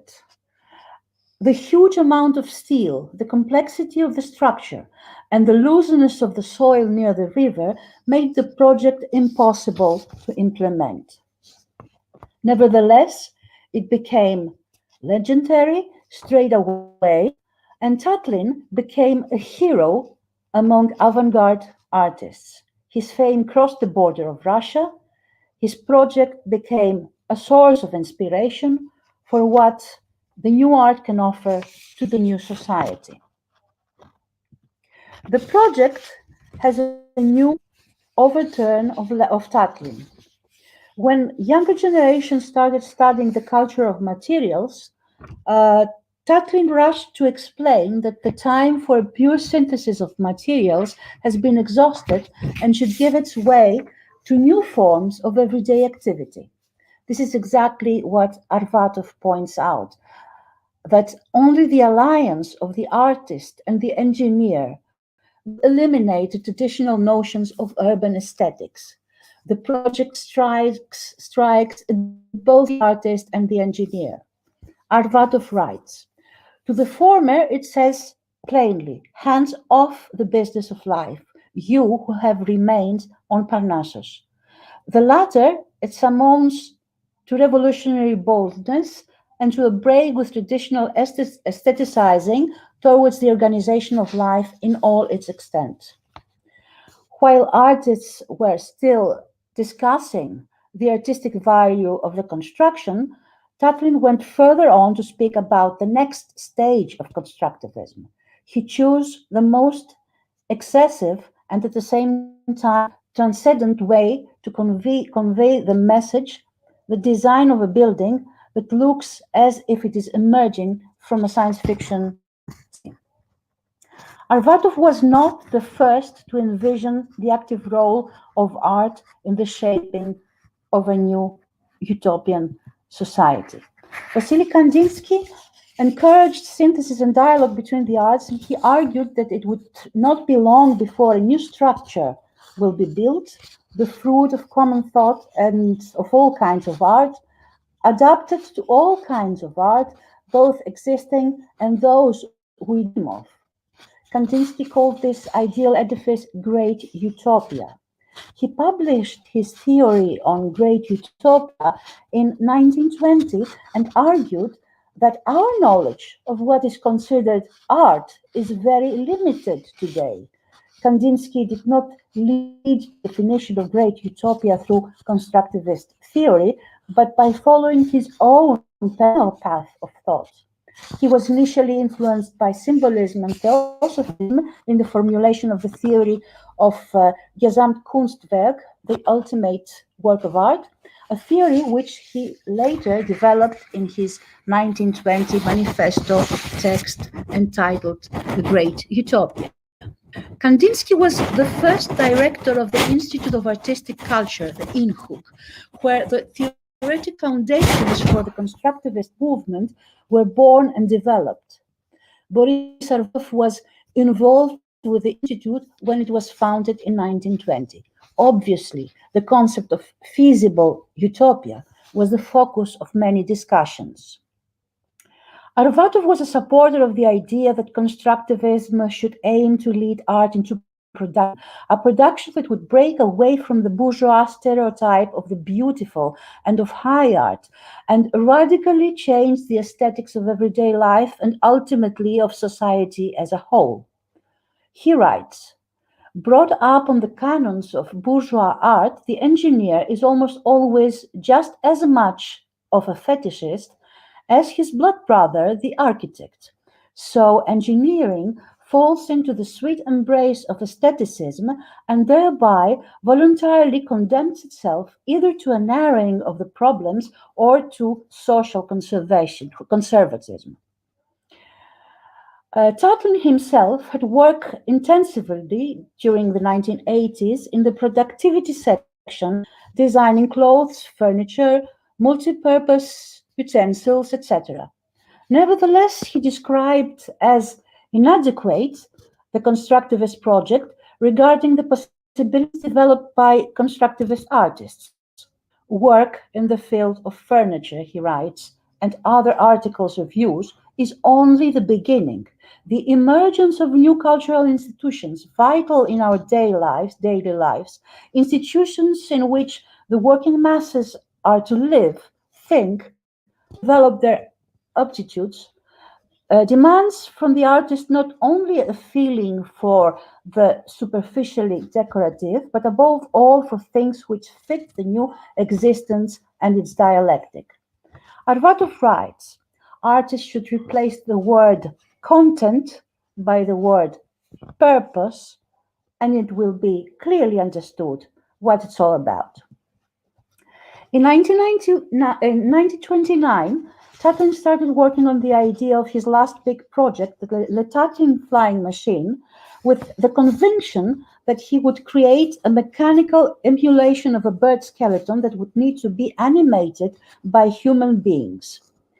His interest in flying techniques had started earlier in the mid-1920s. His accurate studies of anatomy of birds and insects, the organic forms, the scientific research, and his consultations with engineers and physicians, a surgeon and an expert in anatomy, prove that Tatlin didn't want to invent something from scratch, but instead make a replica that would unexpectedly prove to be useful to mankind. His inspiration went beyond the futurist figure of the aviator as the poet of the future, and he was conducted by the effort to invent the science fiction image of the flying proletarian or the actual man of the future, as depicted in Konstantin Yuon's painting.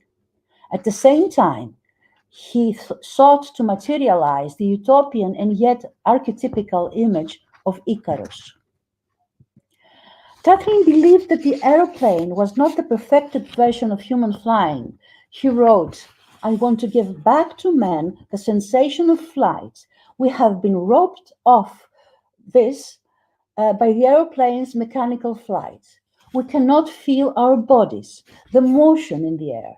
And so I have selected the flying machine as an object for artistic composition, since it is the most significant, complicated, dynamic form that can become an everyday object for the Soviet masses as an ordinary item of use. Tatlin made his own conclusions about aesthetics and about the distinction between an artistic and a non-artistic object. My apparatus is built on the principle of utilizing living organic forms. The observation of these forms led me to the conclusion that the most aesthetic forms are the most economic. Two simple questions appear today, 90 years after Tatlin became seriously involved with the making of Le Tatlin. Why did Tatlin, in the time of a large-scale collectivization, decide to propose an outright individual project? Did Tatlin really believe Le Tatlin would fly? In a time when science was enough advanced in the Soviet Union, how did he or his consultants not see the deficits of the apparatus? Tatlin apparently believed that his Le Tatlin could be able to fly, but at the same time he stated that his flying machines should be treated as in principle as a work of art. He claimed art in this respect is work with the shaping of the material. But finally, this question, especially today, proves not to be important at all, otherwise we wouldn't value the significance of an unsuccessful and useless construction, and we wouldn't seek the importance of a reproduction of Le Tatlin apparatus, since none of the original 3 Le Tatlin objects made by Tatlin and exhibited in the Pushkin Museum of Fine Arts in 1932 have fully survived. As Arvov points out, pioneers always hold in their hands just a banner, and often a torn one at that. Surely they do not cease to be pioneers for that.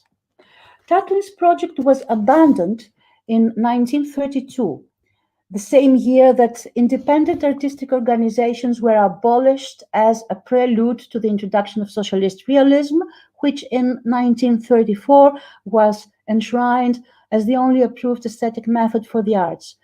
This gives Le Tatlin and its pursuit of the freedom of flight a significant, symbolic importance as the last major design of the avant-garde period. We always refer to Tatlin as the artist who conceived 2 utopian constructions that were never actually materialized: the monument to the Third International and the Le Tatlin.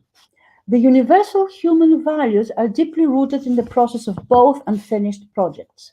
Both are intended to unite people.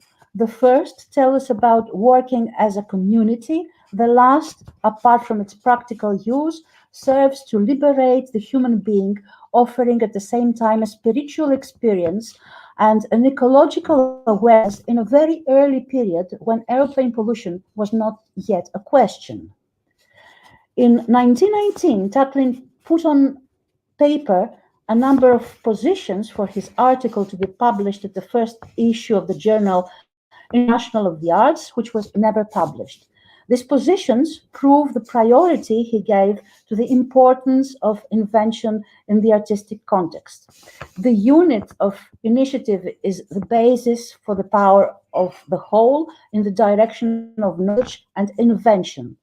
They also propose an answer to the question about the collective and the individual.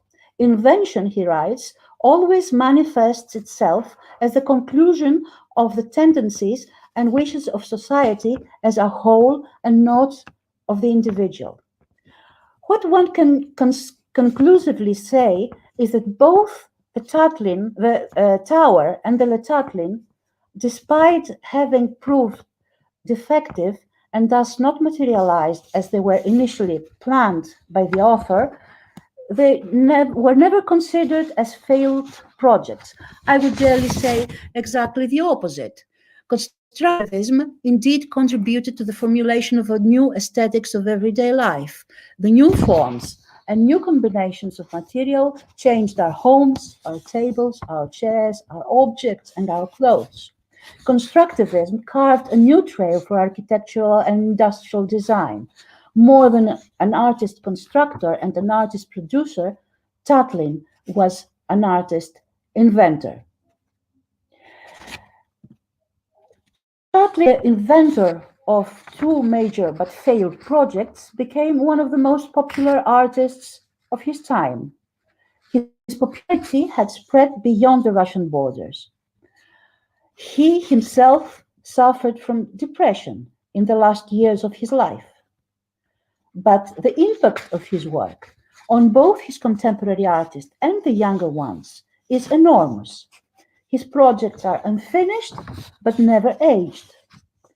Arvatov, who committed suicide in 1940, argues that there are many types of utopia. Utopias that are born passively, utopias that are fascinated by the past, and revolutionary utopias like Fourier's utopia. He writes, taking root in the bosom of the historical process, such a utopia becomes a material force which organizes mankind. And that is when we can say with a capital letter, utopia. For who does not know that without Fourier and others, there would have been no Marx? If a materialized utopia is at present only alternatively similar to a realized utopia, then one conclusion must follow: help to realize the path indicated, or finally develop, continue further, reform, but do not turn aside. May this individual attempt, this romantic leap across the abyss, to turn into a collective, deliberate collaboration organized on laboratory lines. Utopias are visions of a perfect society. They are not idealized visions. They can be designed, planned, tested, failed, retested, with one purpose: to be materialized. This is a scientific method, and at the same time, it is a revolutionary process, and it needs a precise program. Arvatov argued on the scientificity of utopia in another essay from 1923 entitled Utopia or Science, Utopia or Science. And I will end my talk with Arvatov's question, Arvatov's quotation. We must not speak about the art of the revolution without a precise maximum program. The working class will construct its own art on the basis of scientific foresight and consciously plan and organize practical work that is in the same way that it acts in politics and economics. The theory of production art offers the working class here and now the prospect of progressing from utopia to science. Thank you.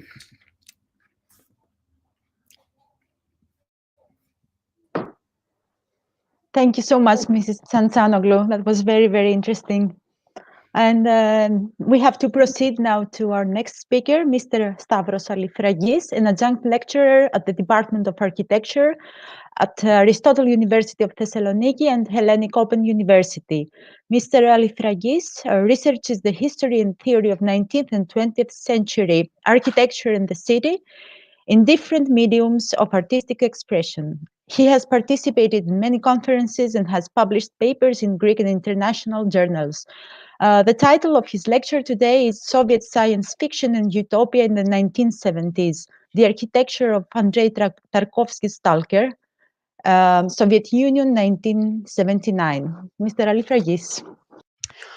Thank you very much for the generous introduction, and many thanks to the organizers for the invitation. It's an honor to be here among such esteemed colleagues. I would like to share my screen with you.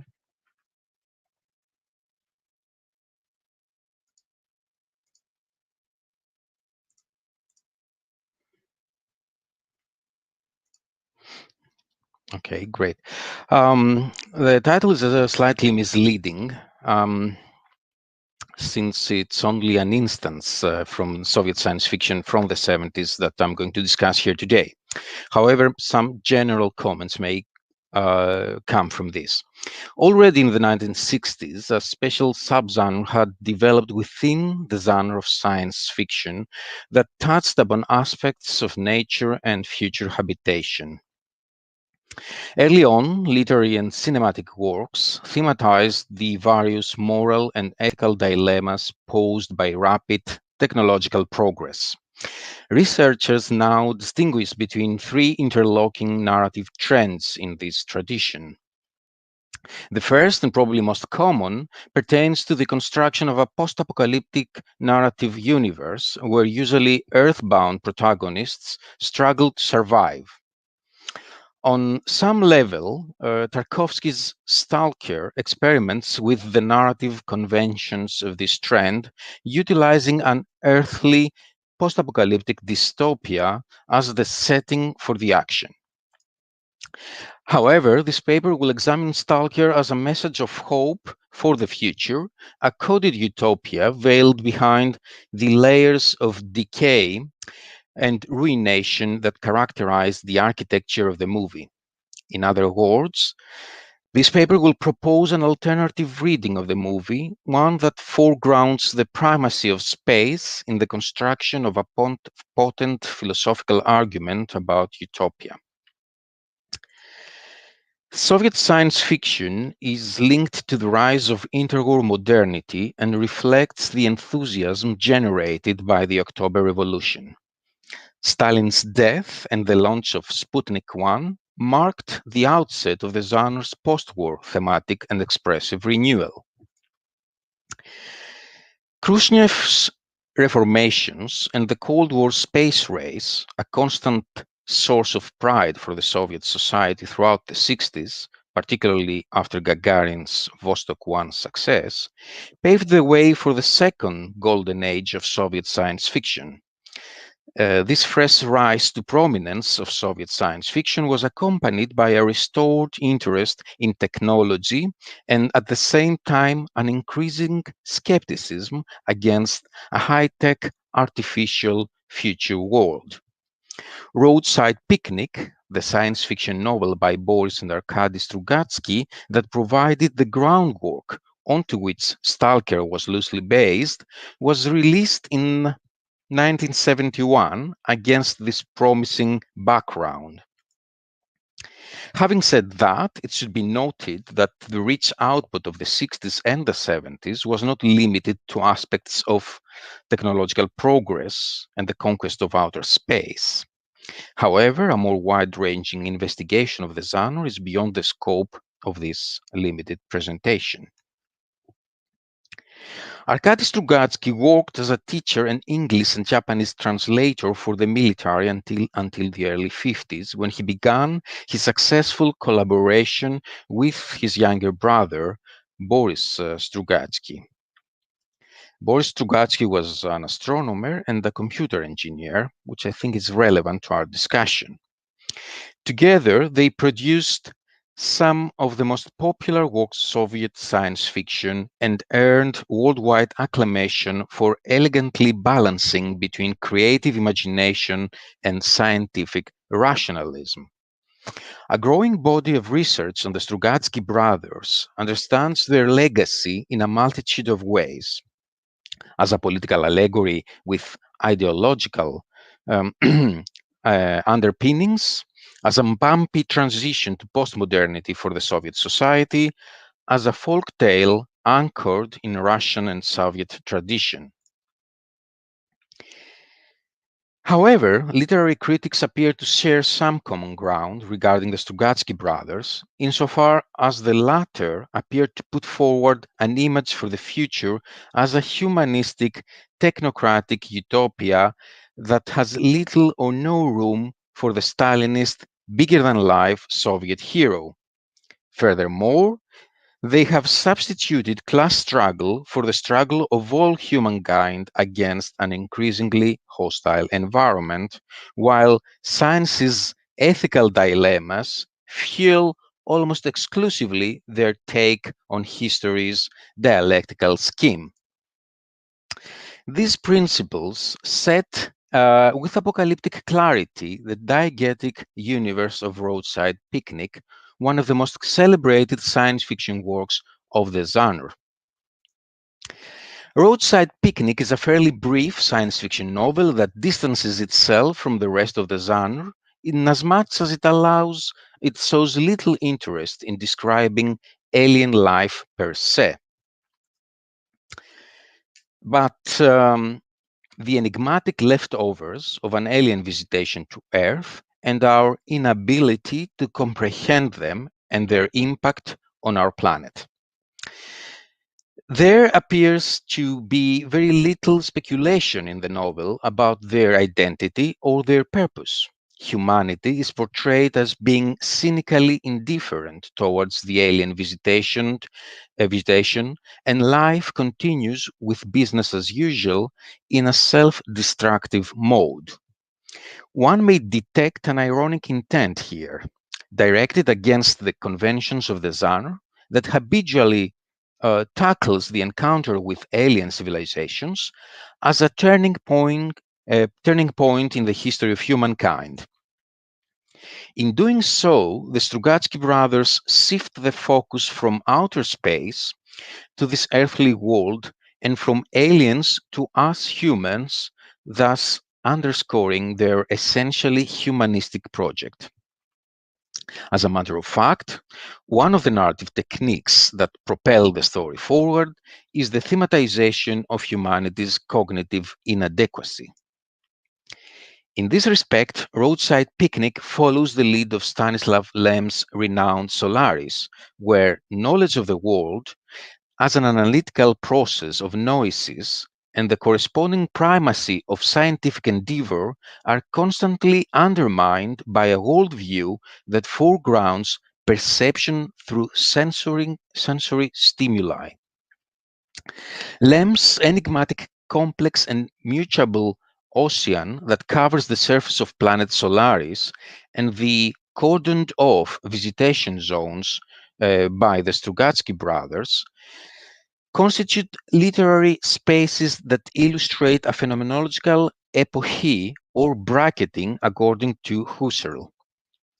These aspects call for a conscious suspension of established judgments before phenomena can be re-examined through the way they become manifest. Others will discuss this call as a process of defamiliarization and refamiliarization with the world. Looking at science fiction in cinema as a world-building or terraforming genre alone becomes extremely problematic when it comes to pigeonholing movies such as Tarkovsky's Stalker. This can be partly attributed to Tarkovsky's special interest in the existential journey of the anti-hero that forms the backbone of Roadside Picnic and the ample counter-loans from noir literature. Stalker is a borderline case of science fiction cinema inasmuch as the movie refrains from addressing any of the popular aspects of futuristic discourse. Stalker's cinematic universe is built from the material of today and speaks of the worries of our time, mainly of human alienation. Barham suggests that Tarkovsky's rhetoric is somewhat technophobic and ultimately skeptical towards modernity.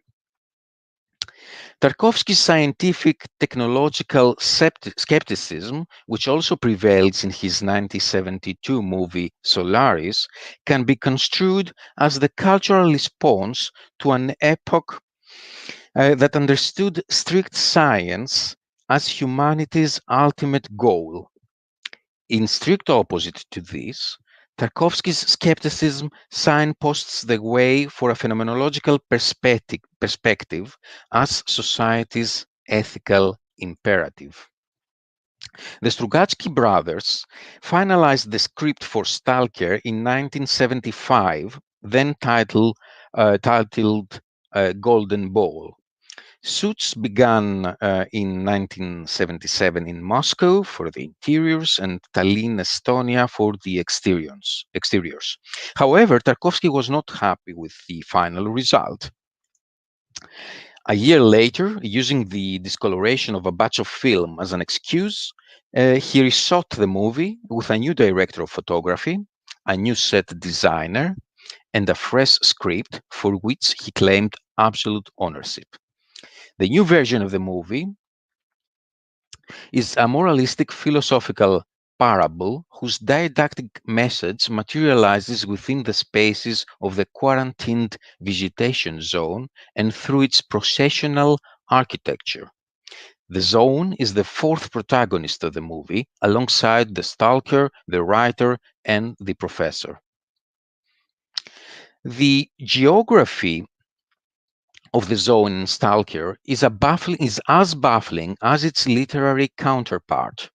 The audience is always kept in the dark about its location, its size, and its spatial traits.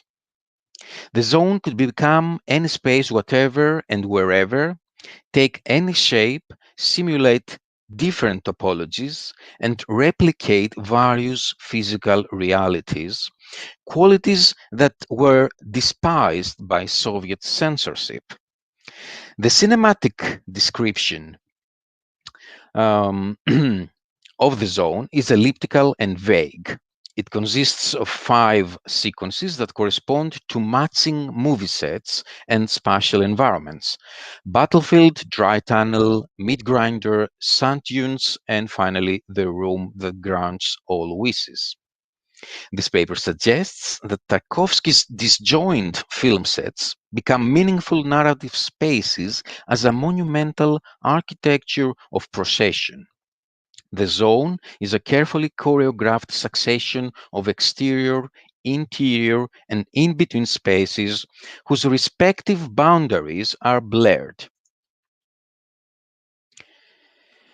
This echoes the emphasis of the Baroque in embodied movement and spatial illusions. Due to this inherent fluidity, the zone in Stalker resounds the ontological qualities of a Platonic chora, the third kind of reality, a receptacle of becoming.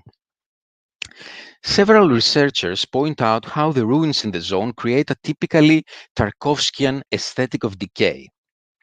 For Turovskaya, in particular, this sense of dilapidation resembles an all too familiar landscape to those who have witnessed the war. This unfavorable portrayal of the zone in relevant literature appears to overlook more charitable interpretations of the ruin and its various reconceptualizations in cultural history. The mythical landscapes of ruins constitute diachronic lands of legend and history, where the colloquial and the mundane interweave with the magical, the mysterious, the uncanny, and the sublime. They are places of condensed experience where the past becomes manifest in the present as a folk tale, fable, or even nightmare. Ruins present in tangible form the layering of time and the palimpsest of history. Their tactility makes the past more malleable and enables its instrumentalization. Ruins, the spatial imprints of now lost material totalities that hold immense aesthetic surplus value, have played different roles in different times: symbolic, ideological, social, psychological, political, and so on. The origin of humanity's interest in ruins can be traced to the Italian Renaissance, and more specifically to Petrarch's letter of 1341 to his friend Colonna, which describes their casual strolls amidst the ruinous antiquities of Rome. This interest evolves into a field of rigorous research during the 19th century, when the nascent disciplines of history and archaeology and the systematization of scientific excavations began to regulate our relation to the past. However, it was not until Greek and Roman antiquity, Greek and Roman antiquity that captured humanity's imagination anymore. but the more recent ruins of the Middle Ages that became the focus of deliberation by such prominent thinkers such as Ruskin and Viollet-le-Duc. Their work set the foundation for Romanticism's ambivalence and oscillation between two extremes: preservation of the ruin in a ruinous state and creative restoration. The apparently unbridgeable distance between the ruinous and the restored ruin forms a constitutional part of the aesthetic appeal of ruins, which, according to Benjamin, emerged even earlier in the 17th and 18th centuries due to the Baroque.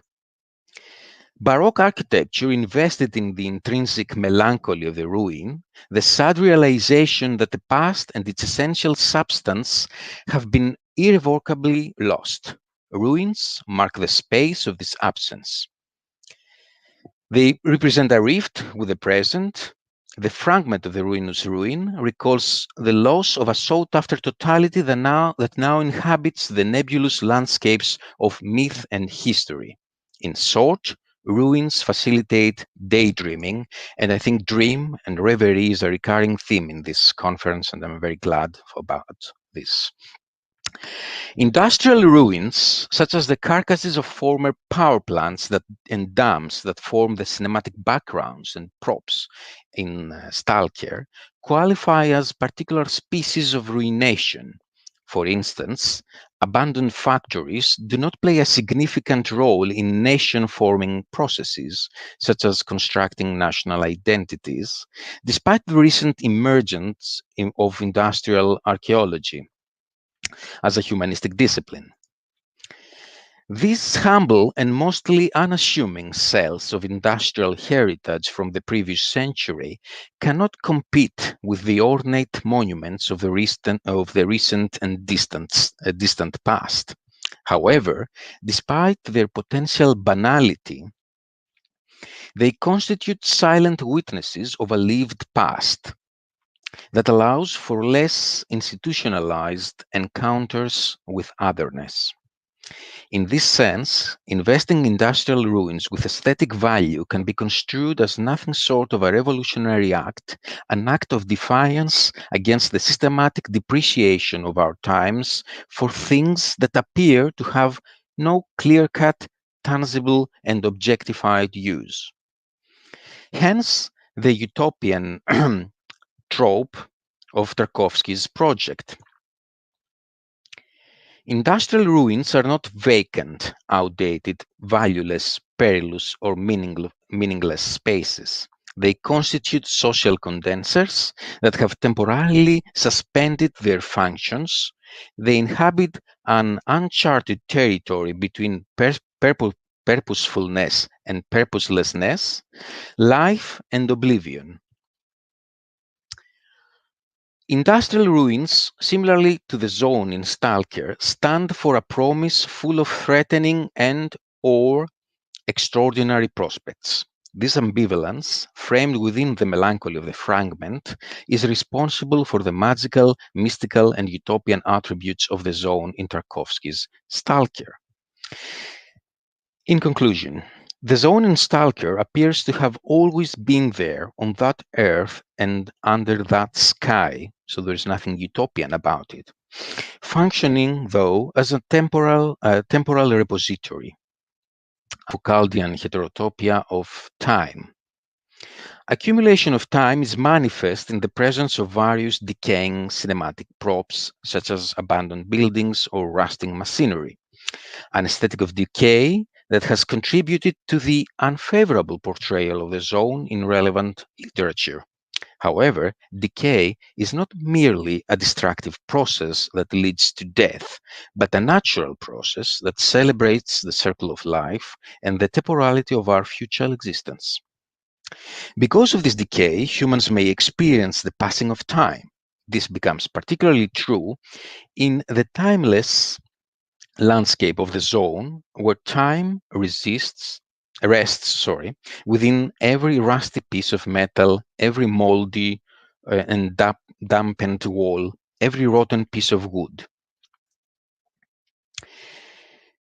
There, in their decay, lies condensed time, past in a tangible form, against which the political regime was always very skeptical about. Thank you for your attention.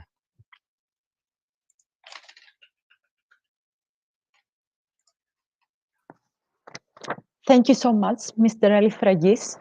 Stalker is always so fascinating topic. So now we'll proceed to our next speaker, Mrs. Tuli Misirloglu, an art historian and acting director of MOMus Experimental Center for the Arts. She has collaborated with many artists, museums, and cultural institutions, both public and private, and she has organized exhibitions and festivals. The title of her speech today is Renegotiating Power Relations in Art Institutions and the New Museum Ethics. Mrs. Misirloglu, you may begin. Thank you, Angeliki. Good evening to everyone. Thank you very much for giving me this opportunity to speak about something that is not so frequently discussed among museum professionals, negotiations and power relations in the arts institutions. Museums themselves tend to be quite fixed constructions in the people's minds. Many visitors still perceive museums to be unapproachable and only representative of one voice, one viewpoint, one culture. The current definition of the museum by the International Council of Museums, ICOM, was formulated after minor additions in 2007. From 2007 until today, there have been significant social changes worldwide that create new needs. In 2016, ICOM decided to rework, supplement, and revise the current definition. However, after much discussion and consultation, no agreement on a new definition was reached at the General Assembly held in Kyoto in 2019. So the postponement of the vote and the return to the issue for discussion in subsequent meetings was decided by a large majority. The ICOM Executive Board set up a new special committee which defined from the outset the new procedure and the way in which ICOM members participate in the investigation of the whole issue, so that the new definition that will be proposed has the greatest possible acceptance. The process concerning the redefinition of the museum itself is quite indicative of the important ethical questions arising for museums, in much the same way that the democratization of democracy has been crucial to the discourse of radical democracy. Although the function of the museum is situated in the domain of public institutions, a museum is neither the street nor the parliament. It is, however, a deeply political space. Can we persist by claiming public and democratic spaces under the current social and economic conditions? Museums ethics is not a universal set of values to be applied indiscriminately, but one thing is sure, moral certainty does not define 21st century museum ethics. So are museums content in the 21st century with the implementation of their programmatic goals? In the 21st century, the demand for pluralism, more democracy and inclusion is strong, highlighting the shift of power to the public, to people who want to see themselves reflected in the collections and the exhibitions. And museums can contribute towards social inclusion at the individual, community, and societal levels. But that would mean a total renegotiation of power relations and the game of power in a more complex way than the new museology of the 70s proposed. This lecture paper, though, does not intend to advance a notion of professionalization. By examining museum ethics as social practice, it aims to highlight an under-theorized sphere of inquiry and argues that in the 21st century, it's not enough to rhetorically or even loosely maintain the project of democracy, but instead to try to implement it with all possible means and with all possible risks, even if this is a differentiated approach to utopia. So it is certain that art institutions have moral agency. How is this asserted, though? Janet Marsden has argued that there are three theoretical positions that should update current work in relation to museum ethics: social responsibility, radical transparency, and shared guardianship.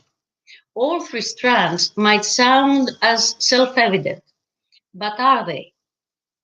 Social responsibility is not limited to audience development or more inclusive representations, but also refers to opening up new agendas, new research methodologies, new research questions and factors. The ethical, socially responsible museum of the 21st century recognizes identity of its staff and its public as hybrid and fluid, rather than simply boxes to be ticked. Recognizing identities means also recognizing differences and a different way of civic discourse, something that presumes risk, the risk of unpredictability, and of potential transformation of the institution itself. The contingent nature of the new museum ethics suggests not only that museums depend upon discursive practices with a diversity of stakeholders, but also upon innovative approaches to this engagement. Would we think that we really do allow communities to own museums? What is the role of staff members themselves? The new kind of public sphere that the social media has introduced suggests also a non-hierarchical engagement with the museum.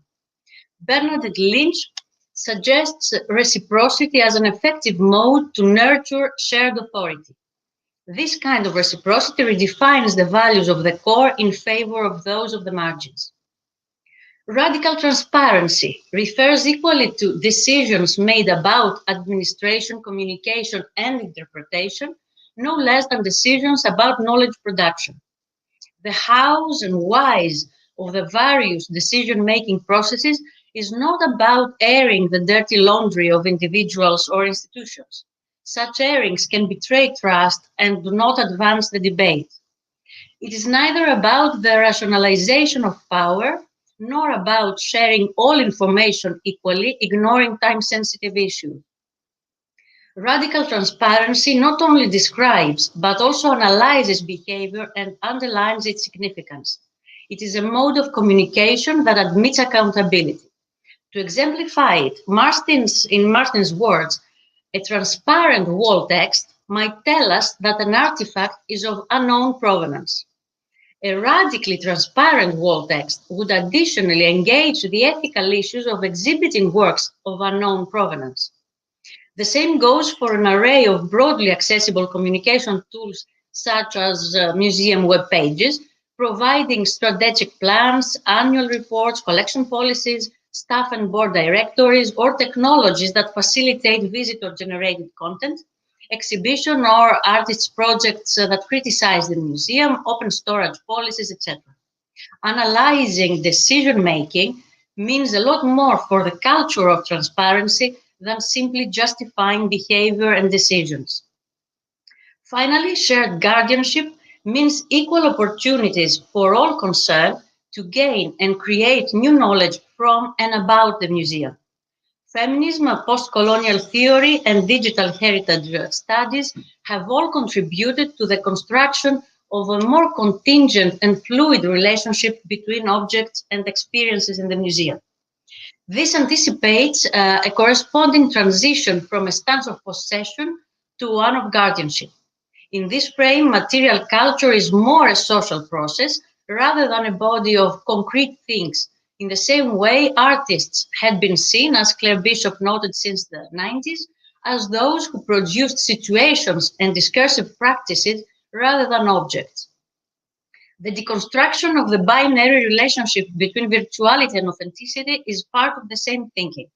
The notion more of a temporal caretaking in partnership with source communities comes to substitute the notion of cultural property.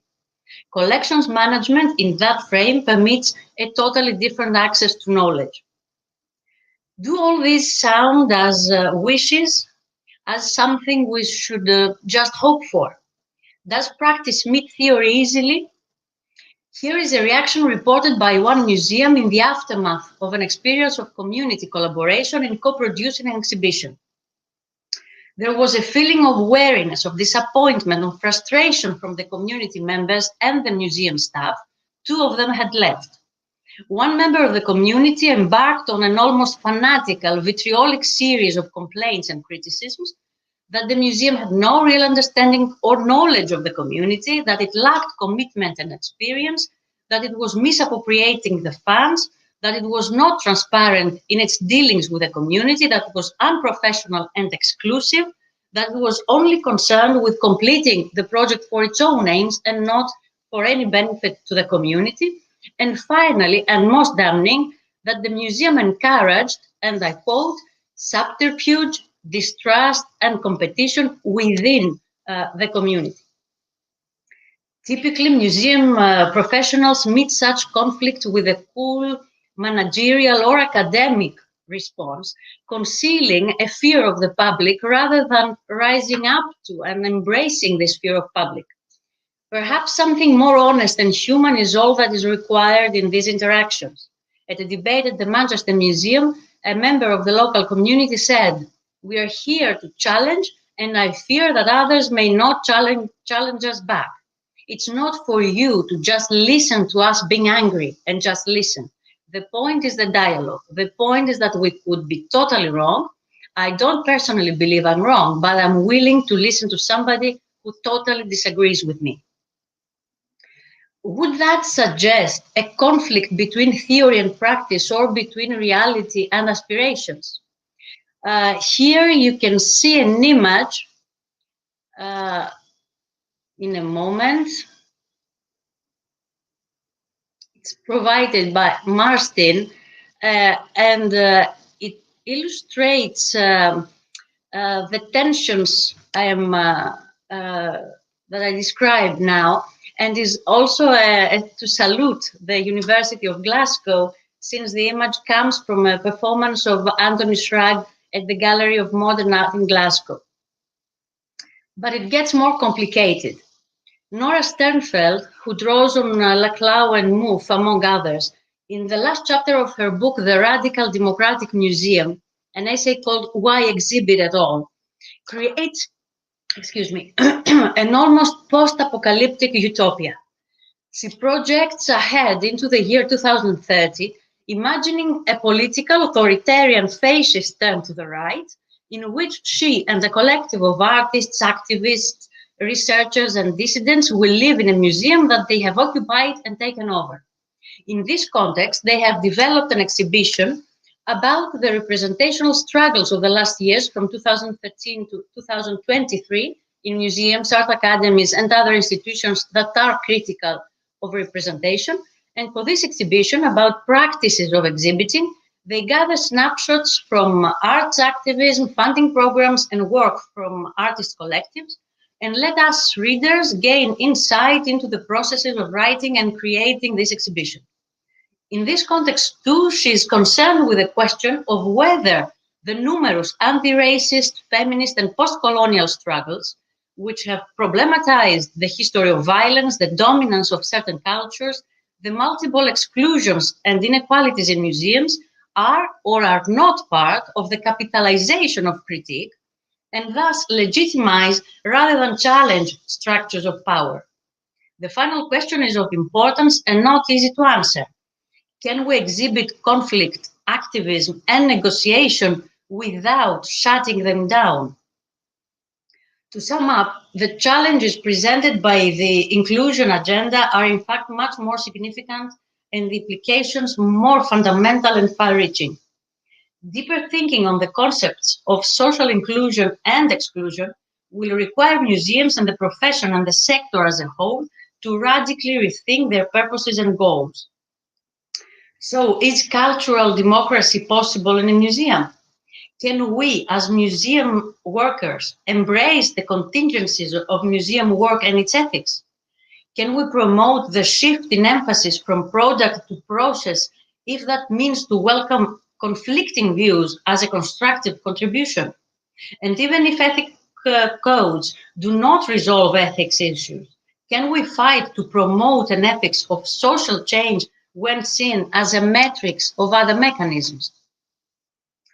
In relation to this inclusive, socially oriented ethical agenda of museums, The idea of justice as fairness, public reason, and the duty of civility introduced by John Rawls might be of use. Reasonable citizens, according to Rawls, want to live in a society in which they can cooperate with their fellow citizens on terms that are acceptable to all. They are willing to propose and abide by mutually acceptable rules, given the assurance that others will also do so. Each reasonable citizen has her own view about God and life, right and wrong, good and bad, her own comprehensive doctrine, as Rawls calls it. Reasonable citizens are tolerant, Rawls says, because they accept a certain explanation for the diversity of worldviews in their society. However, the challenge of legitimacy is not solved. No comprehensive doctrine can be accepted by all reasonable citizens, and so no comprehensive doctrine can serve as the basis for the legitimate use of coercive political power. Besides, who is the reasonable citizen? There is only one source of fundamental ideas that can serve as a focal point for all reasonable citizens of a liberal society. This is the society's public political culture, which Rawls says comprises the political institution of a constitutional regime and the public traditions of their interpretation, as well as historic texts and documents that are common knowledge. Although Rawls is not referring to museums, I consider them definitely as, broadly speaking, political institutions. Therefore, it would be interesting to try and apply his thought. The museum's public character would force us to think about the public values they advocate. The public values that citizens must be able to appeal to, according to Rawls, are the values of a political conception of justice, those related to the freedom and equality of citizens and to the fairness of the terms of social cooperation. Among such public values are the freedom of religious practice, the political equality of women and racial minorities, the efficiency of the economy, the preservation of a healthy environment, and the stability of the family.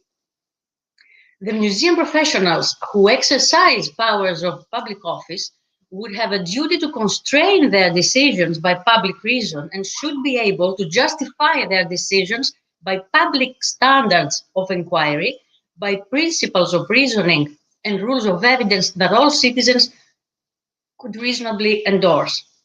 In an important proviso, Rawls adds that citizens may speak the language of their controversial comprehensive doctrines, even as public officials, and even on the most fundamental issues, so long as they show how these assertions support the public values that all share. The audience, from the other hand, is not bound by any duties of public reason. Neither are the artists, when, for example, they perform on stage or collaborate. However, the duty to be able to justify one's decisions with public reasons is a moral duty, not a legal duty. And that is how it enters my thinking about museum ethics. It is a duty of civility. All citizens always have their full legal rights to free expression, and overstepping the bounds of public reason is never in itself a crime. Rather, citizens, museums, professionals, audience, and artists, in our case, have a moral duty of mutual respect and civic friendship, not to justify their political and other decisions on fundamental issues by appeal to partisan values or controversial standards of reasoning that cannot be publicly redeemed. Considering art institutions as public institutions, Rawls' doctrine of public reason would be rather permissive concerning what professionals and audience may say and do within the bounds of civility in the museum space. Would we think that all this is too much to ask from our audiences? At first, let's ask it from museum professionals, in other words, from ourselves. To conclude, life and culture are constantly creating and testing new forms, the boundaries of which then erode. This is, says Zimmel, the tragedy of civilization. The struggle to maintain the core of one's individuality against an impersonal community and power structure is utterly utopian. And maybe this is a good definition of utopia. because fatally that political communities and art institutions also boast that they protect the integrity of the persons, while at the same time they soften it, not necessarily by the laws of the state, but by their internal ethical codes, whenever it threatens to exceed the permissible limits. The project of modernity, the demand for an irreconcilable and autonomous mind, remains almost mythical.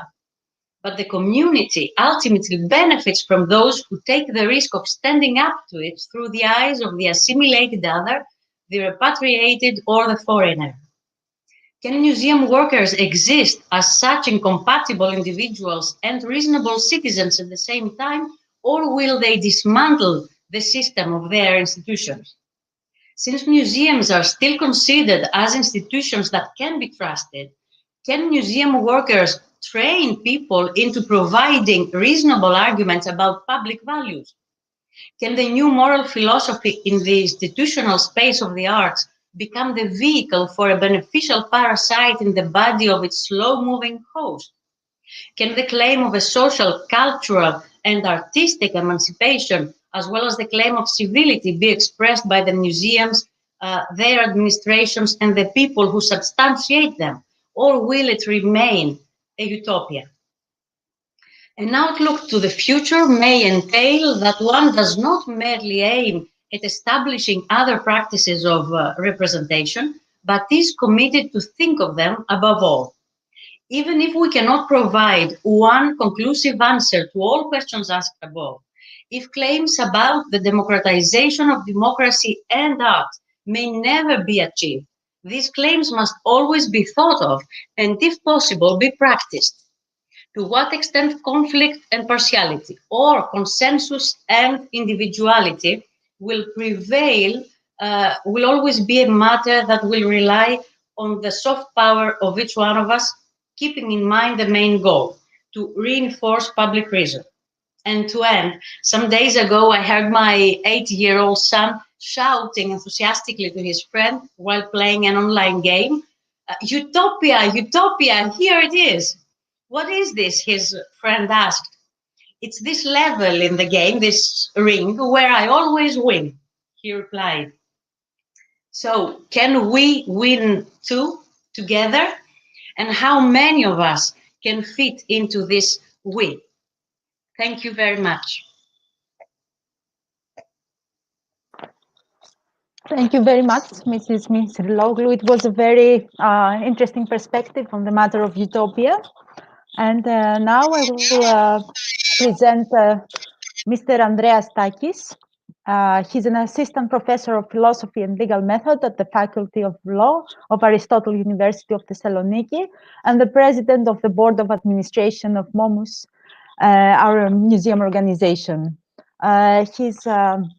The title of his speech is Collective Agency in Social Utopias. Mr. Takis, you may begin. Thank you very much, dear Angeliki. So, dear friends, ladies and gentlemen, I'm a notorious bavardeur, so I will try to keep myself in the time allotted to me. I'm promising that I will be brief. So, quite a few things have already been said by previous speakers, especially Professor Jonis, about the idea of utopia. Yet, allow me to add some more thoughts in order to clear the conceptual path I'm to follow. The prolific use of the word utopia forces me here to adopt some restrictions which, while in some measure arbitrary, may allow us to fix ideas. Therefore, I take utopias, especially those falling indisputably in the literary genre of social utopias, to be narrative descriptions of a possible world, which is yet unlikely to occur as an actual state of affairs. As descriptions, they imply a set of counterfactual conditionals. For instance, if there were no private property, then there would be no envy or unhappiness in this world. Moreover, utopias are descriptions of a possible world in the sense that the conditional's hypothetical satisfaction is expected not to cause any internal contradiction to the state of affairs which they portray. I propose to avoid the potential use of the word utopia to for longings for how things should be, or projections of something that is better than it actually is. A tendency that we owe mostly to Ernst Bloch.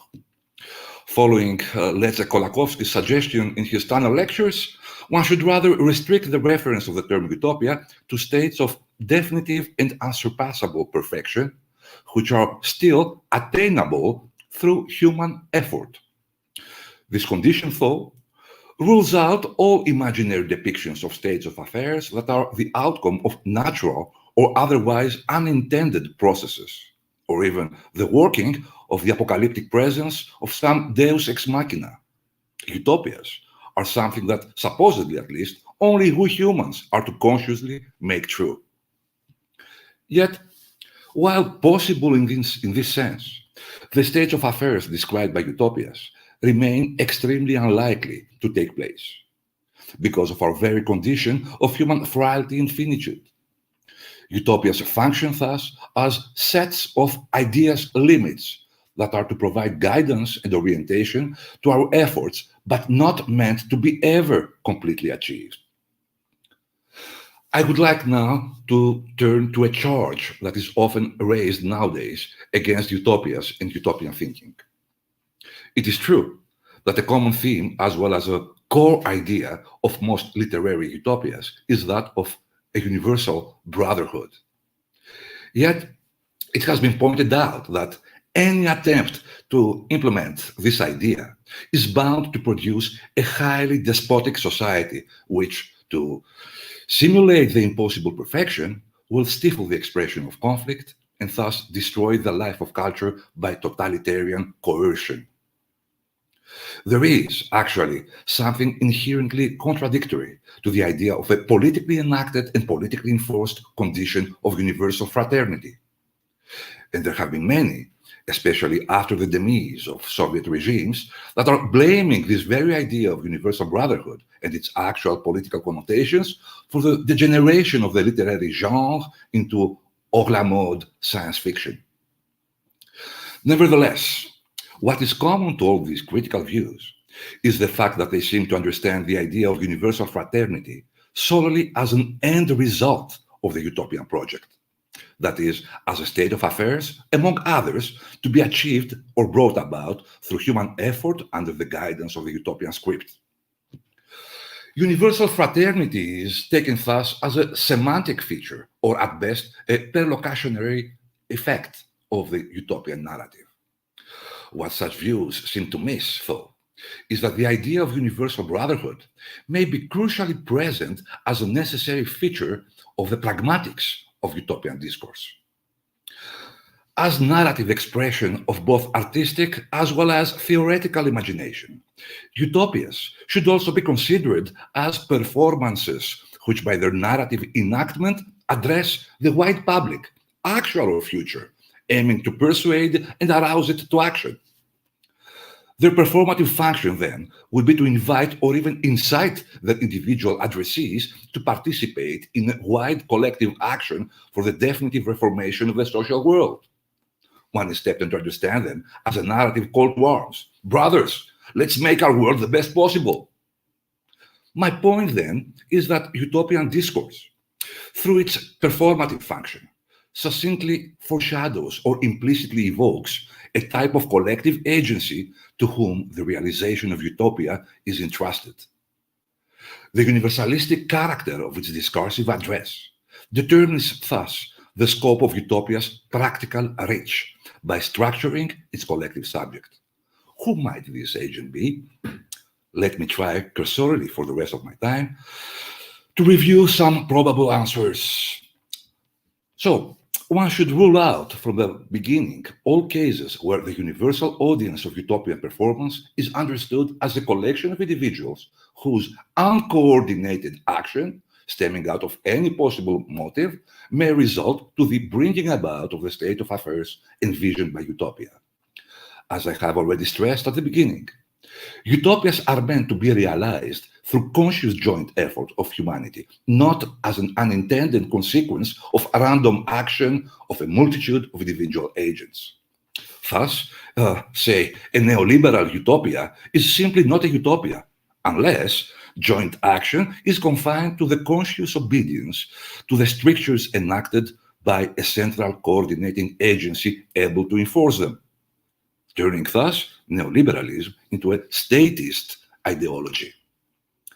Nor can one, for much the same reason, ascribe the role of utopia's collective agency to the multitude conceived in terms of mob, that is, of a collection of individuals driven by a similar set of psychological motives or existential impulses towards a common goal, as the idea of la folla or la foule, exalted by the Italian futurists or Sorelian anarchists, would have it. The collective effort to which utopia aims at, arousing for its realization, requires a stronger idea of a common goal than that which anyone, even everyone, all of us may have, but only for ourselves. Making utopia true needs to be something that one wants not just for oneself, but because, and in view that, this is what the others want also to achieve through their mobilization. Participation in the collective effort for bringing about the state of affairs narratively described in utopias necessarily implies coordinated social action through reciprocal recognition. Each individual participant is compelled to recognize other participants, in principle on an equal footing with him or her, by simply having to take them in account in setting to act in coordination with them for the realization of the utopian scheme. Moreover, concurrence of individual goals and reciprocity may allow for the continuity and persistence of some scheme of social coordination, for instance, driving on the left or the right side of the road, yet utterly, they cannot possibly suffice for actively establishing a drastically new form of social organization, unless individual participants can raise claims towards their fellow participants for the latter to do their part in jointly acting with the first in order to make utopia real.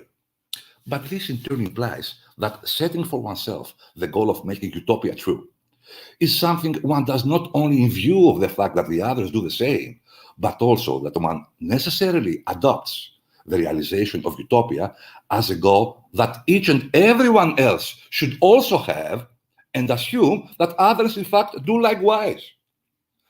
And this can only mean that individual addressees of utopian discourse are assumed to interconnect into a scheme of social coordination for the common purpose of utopia's realization only on the basis of categorical, that is, moral reasons. Yet, this latter condition of categorical character necessarily affects also the content of the condition of reciprocity, the second condition. Since each and everyone are presumed to recognize each and everyone else as being equally able to freely hold moral ideals and act upon them in common with others. Therefore, identity of purpose, reciprocity, and moral character jointly entail a we subject. They entail a we subject, which is able to collectively bring about social reformation through providing an omnilateral basis to the bindingness of each one's duty to perform one's own part, while at the same time ensuring what has been called the separatedness or independence of each and every individual member thereof. This wished subject is not just a coordinated multitude, but a multitude engaged in a cooperative scheme, which interconnects all of its members to each and everyone with a special moral bond of associative fidelity. In other words, as a universal brotherhood. This collective agent, which lies dormant in the pragmatics of utopian discourse, is of itself a quite utopian idea. And giving rise to it may in fact make room for gerrymandering and totalitarian-minded manipulation. Yet, in its inception as the collective subject of utopia, this we subject possesses the necessary conceptual resources, especially its entailing the guaranteed separatedness of its individual members as moral persons, to undercut all charges of supposedly inherent totalitarianism. Thank you so much. That's it. Sooner than expected, maybe. Thank you very much, Mr. Takis. Actually, we're very, very punctual. We are ahead of our schedule, so this is very good. So I need to remind everybody to send their questions on live media on YouTube and on Facebook, so as to have them addressed during the discussion that is following right after the last session. Also, would like to inform you that so far 570 people are attending this conference, which is an absolutely fantastic number of viewers.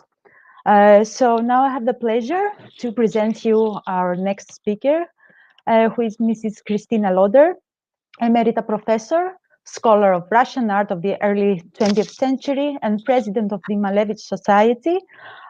She is an internationally renowned scholar of Russian art of the early 20th century.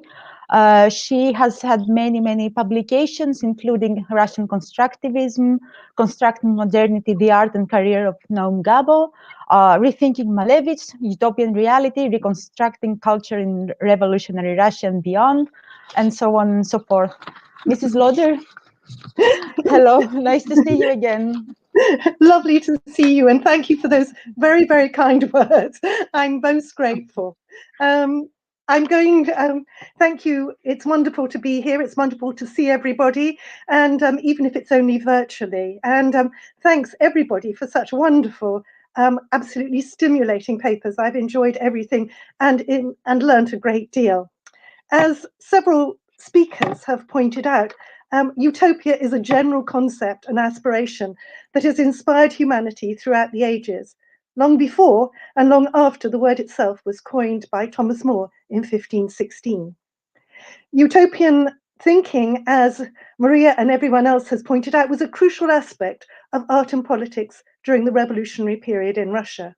It was expressed in a myriad number of ways, a very few of which were associated with socialism or with the Bolshevik Party. The revolution of 1917 liberated Russians and unleashed hundreds of different utopias, visions of what life could be like, visions of a new world. I'm afraid that my title may be a little misleading at first, but I hope that its meaning comes out towards the end of this paper.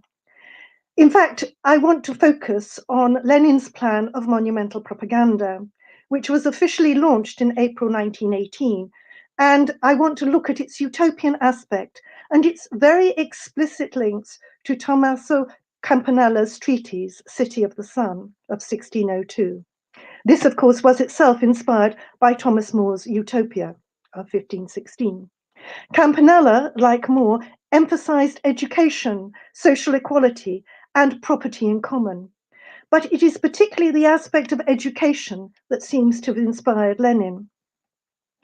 At first, it may seem extraordinarily strange that a Dominican friar who presented his vision of an ideal society in the 17th century should have exerted any influence at all on the thinking of a Russian political activist in the 20th century. Moreover, Lenin was a fervent atheist, enthusiastically pursuing a policy of persecuting Christians in Soviet Russia. He was not an idealist. He was a pragmatic and ruthless strategist, as Austin showed in his description of Lenin's relationship with Bogdanov and his kind of obliteration of him, I might say. Immediately after the Bolshevik coup, Lenin was busy securing support for the new revolutionary regime through the means of his decrees, securing peace in the war against Germany, giving the land to the peasants, and requisitioning grain to feed the hungry urban populations. Lenin had also written very strongly against utopia. In his pamphlet, Two Utopias of 1912, he had dismissed utopia as a fantasy, an invention, a fairy tale, and asserted utopia or daydreaming is the lot of the weak. But Lenin was not immune to utopian thinking. Indeed, one could argue that the Bolshevik seizure of power in October 1917 was itself fired by utopian aspirations. Even in his programmatic text, What is to be Done, of 1902, Lenin had confessed, "It is vital to dream. Nada mechtat."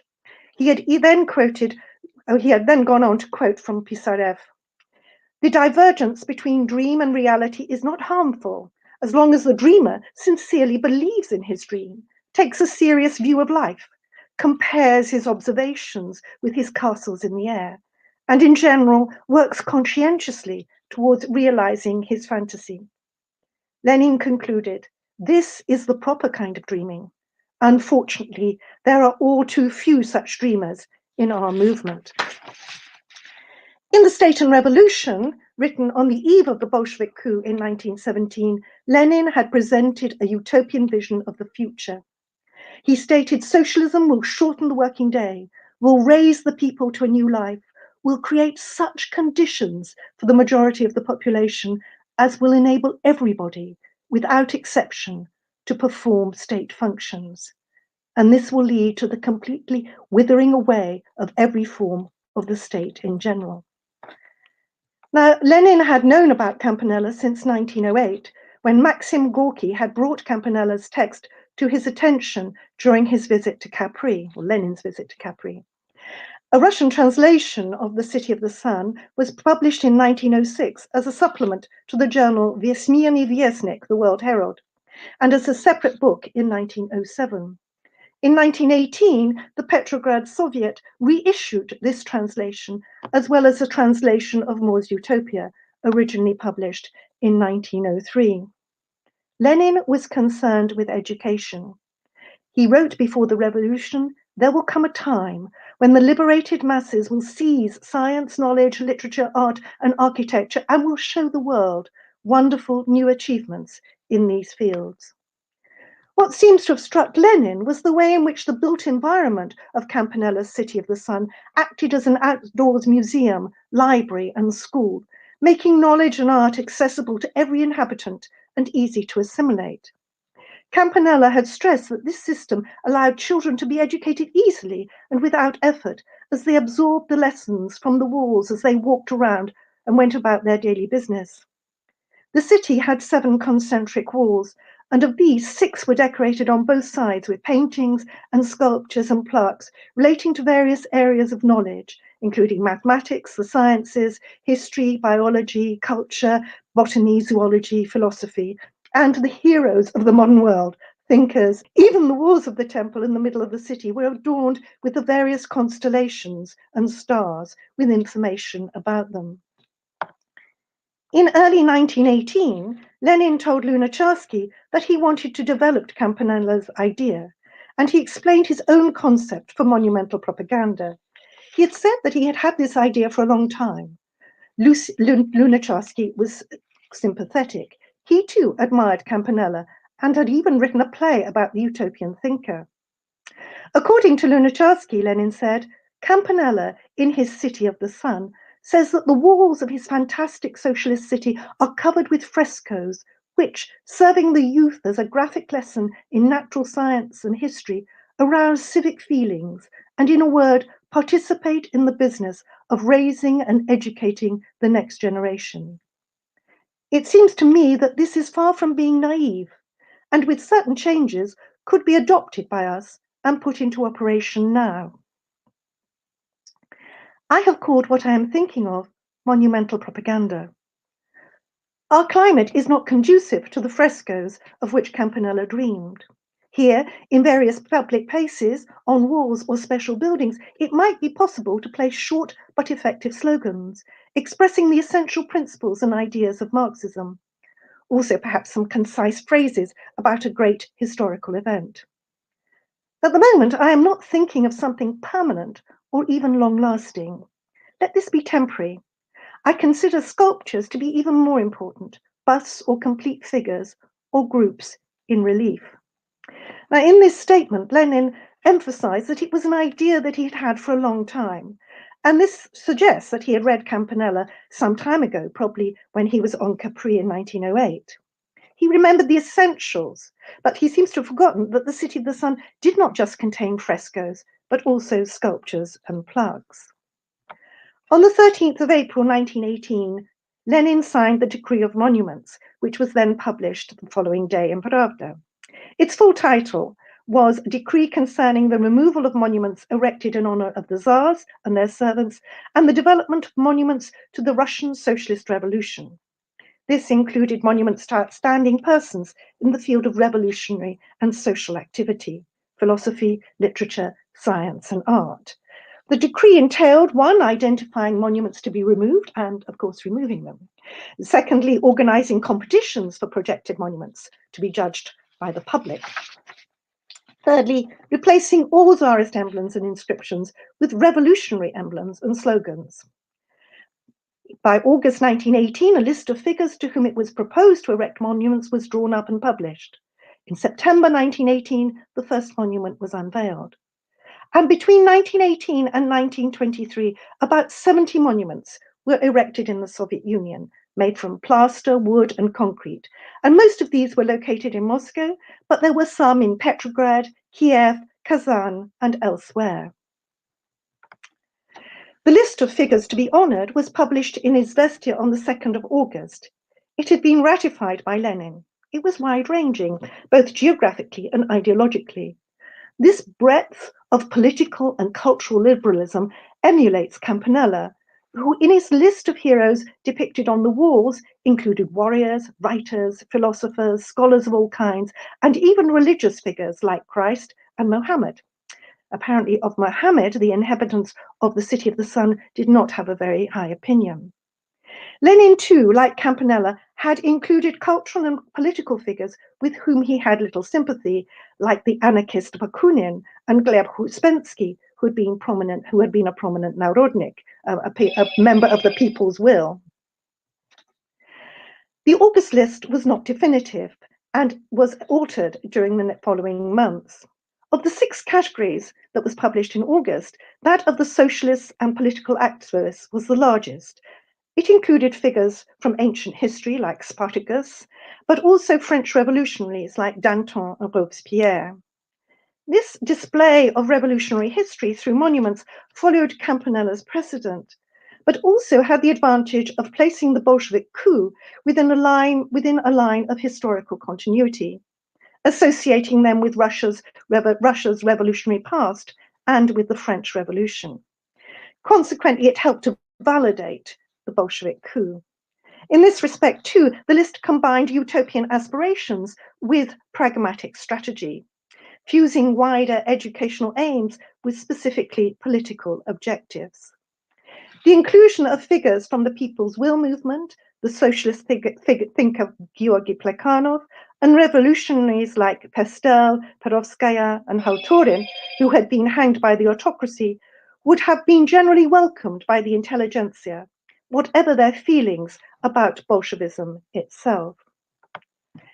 The destruction and removal of Tsarist monuments had started before April, but gained a pace that spring. It included the demolition of the monument to Alexander III, which you can see here. It also included transforming the 1914 monument, which celebrated the completion of 300 years of Romanov rule in 1913. This was located in the Alexander Gardens in Moscow and wasn't removed.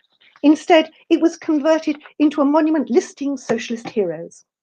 Marx and Engels were at the top, but also you will notice that Campanella and Moore are also included. The final image on this slide shows the restoration of the obelisk to its original purpose in 2014, where now the heroes of Romanov rule were now inscribed on the obelisk. On the first anniversary of the revolution, on the 7th of November 1918, Lenin unveiled the monument to Marx and Engels on Revolution Square in Moscow. This unveiling, like others, was conceived as an event to entertain and educate the populace. Indeed, unveilings became important events for communicating historical information and inculcating the ideas of socialism.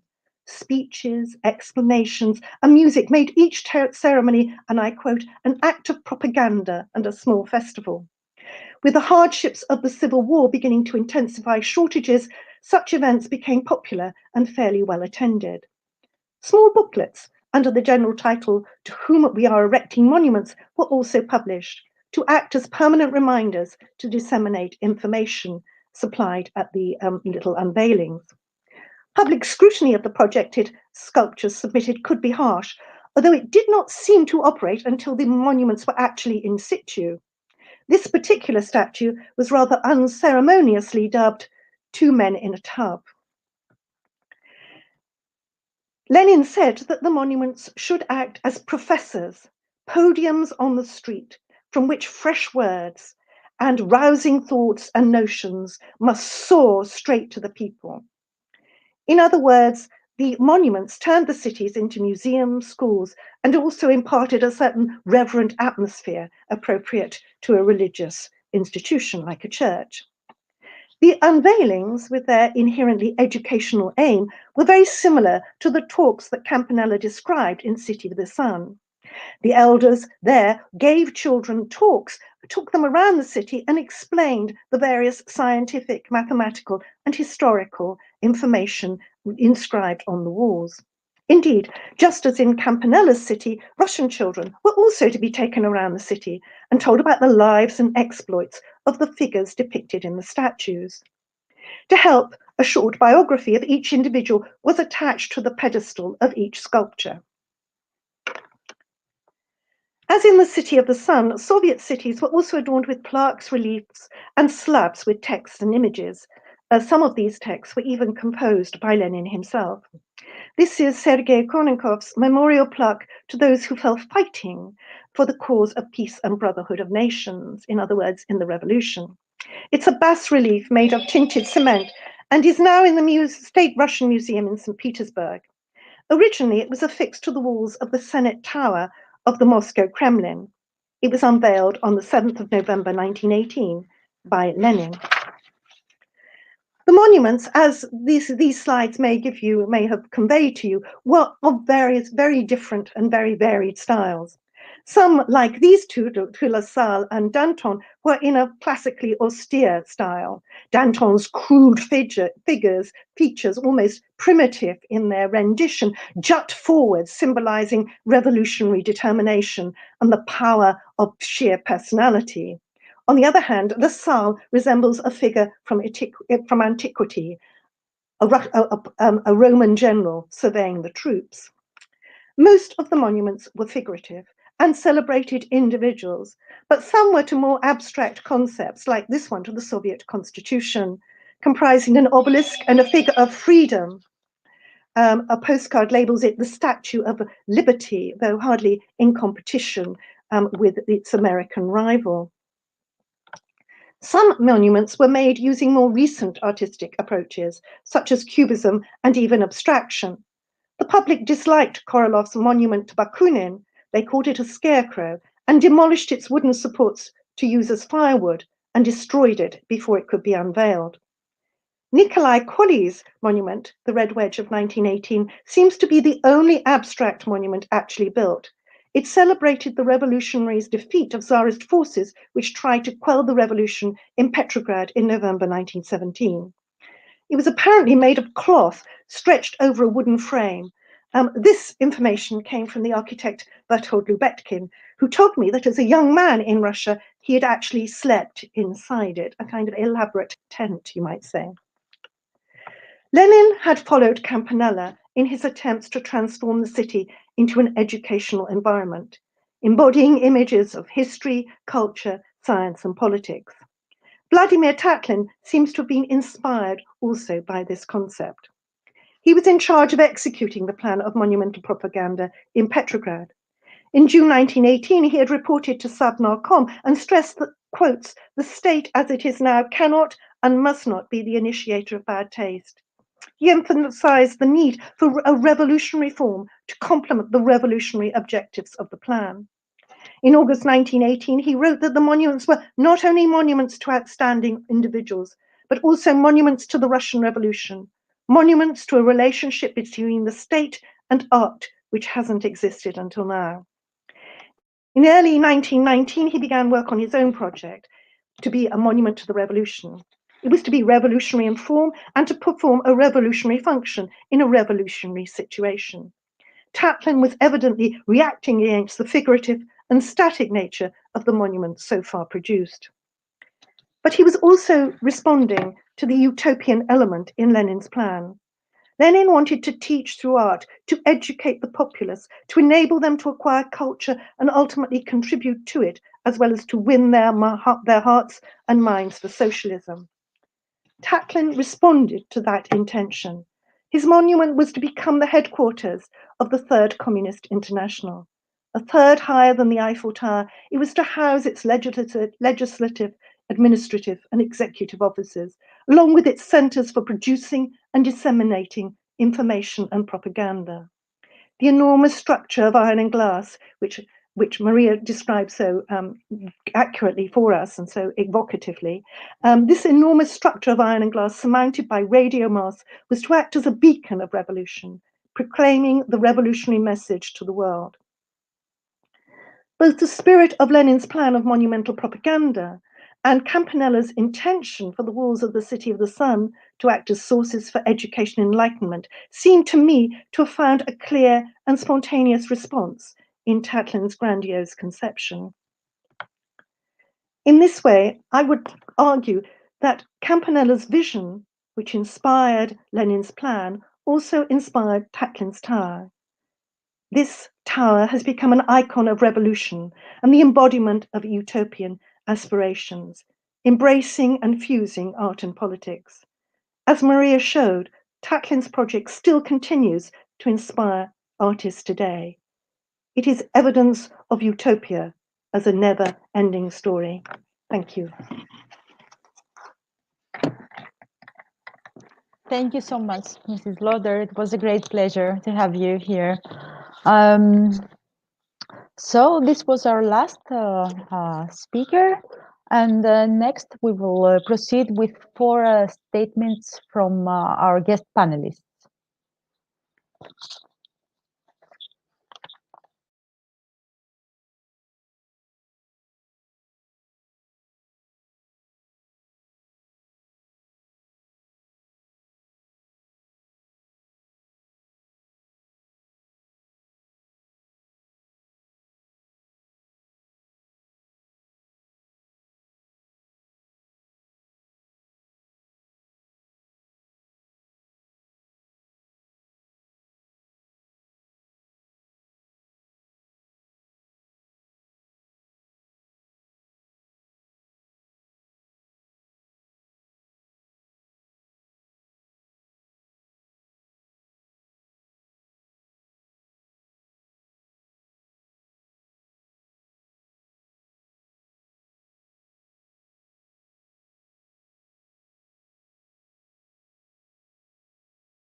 Please allow me to present our guest panelists. Mr. Marco Goldoni, Senior Lecturer, School of Law at Glasgow University. Mr. Emilios Christodoulidis, who also launched our conference, Chair of Jurisprudence, School of Law at Glasgow University. And Mr. Igor Varankov, Independent Scholar of the 20th century Russian and European history. So we can start with Mr. Marco Goldoni. Yes, thanks a lot. Great conference. I've learned a lot on a few actually authors I was not very familiar with, and my comments actually concern more generally the trajectory of the idea of utopia in the modern times. And I want to basically make a statement which will function as I would say, as a question for all the other panelists on the relationship between the utopian form, its rationality, and basically I would say the role of contradictions within it. So very briefly, the trajectory of utopian thinking in modern times, as it has been basically actually, I think, been pointed by a few of the speakers that preceded us, is actually a trajectory marked by a form of extreme rationality. what is quite intriguing, and this is basically, I would say, also the basis of the Marxian condemnation of the utopian form of socialism, is that from More to Bacon, utopia is a space which can be basically evacuated from any type of contradiction, so that rationality can basically unfold and can basically takes up the form of a project where contradiction is fundamentally absent. I think this is quite an important tenet of the utopian form of thinking, and which probably reaches its peak, at least if we read the classic Marxist, or actually Marxist, reconstruction, which reaches its peak with the work of the industrial socialists. Quite interestingly, a form of utopian thinking which places an enormous emphasis on productive labor, but it doesn't see, or it doesn't detect, the fact that the organization of productive labor is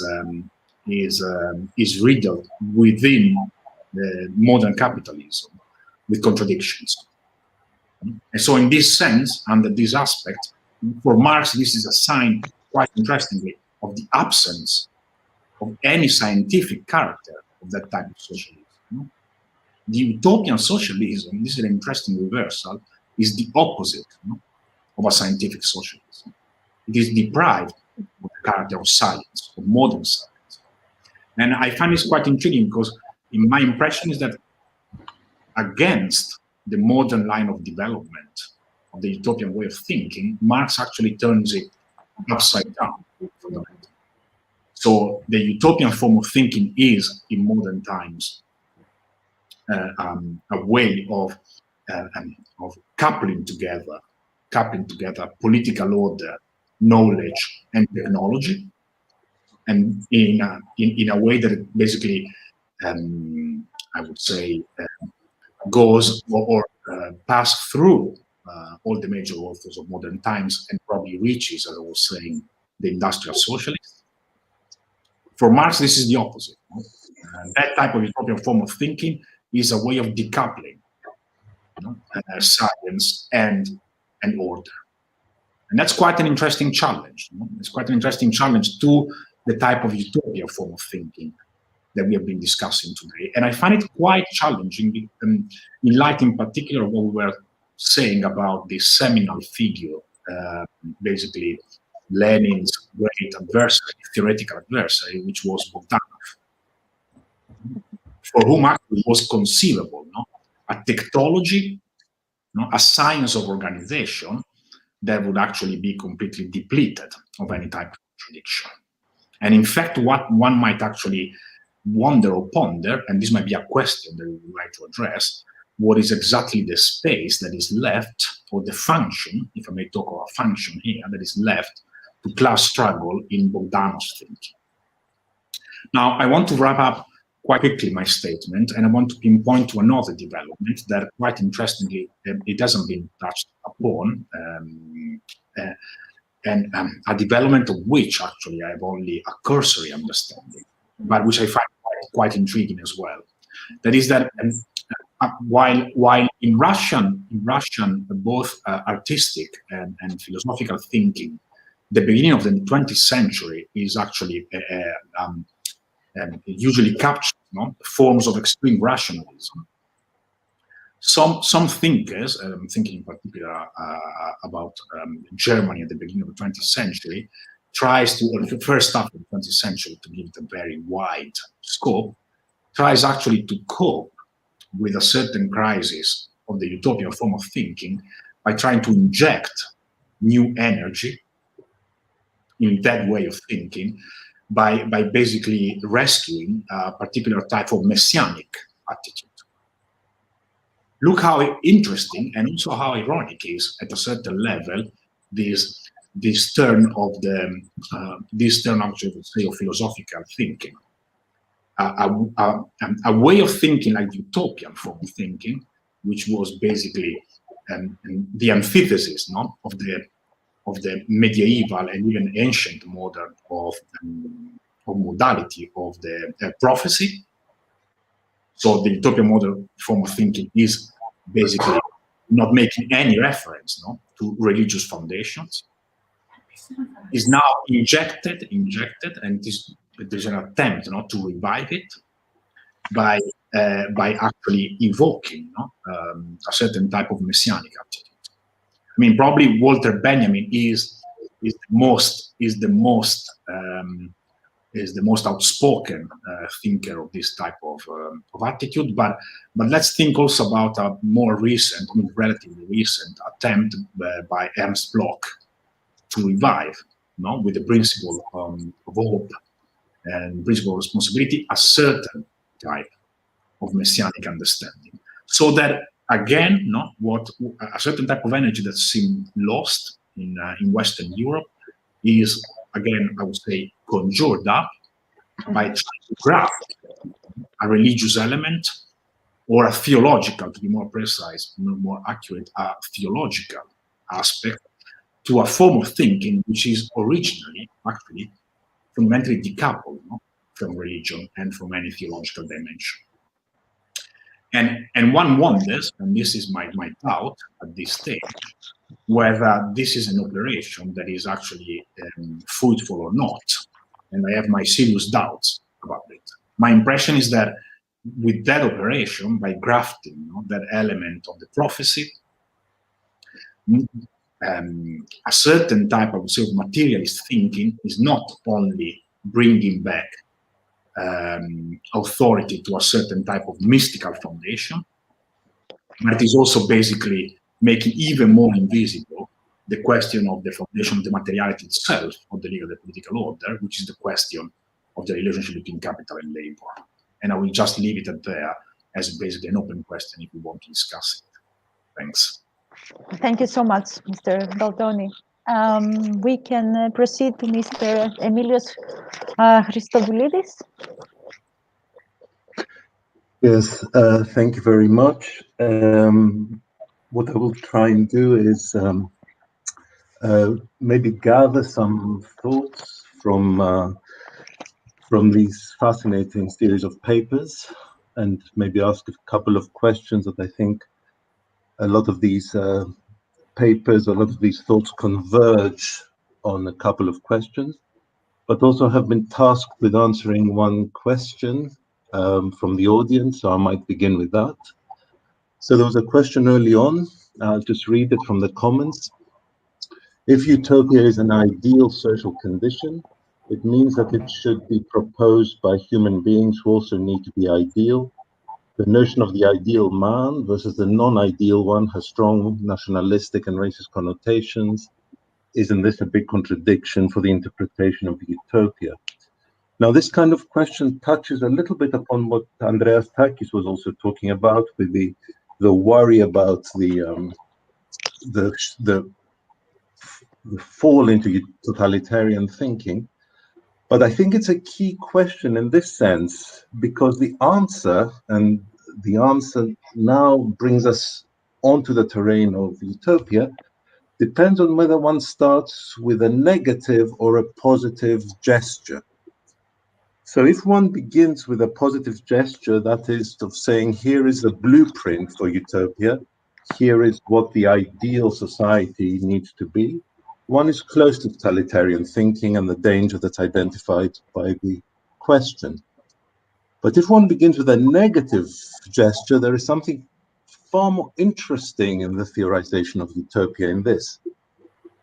Now, go back to Marx.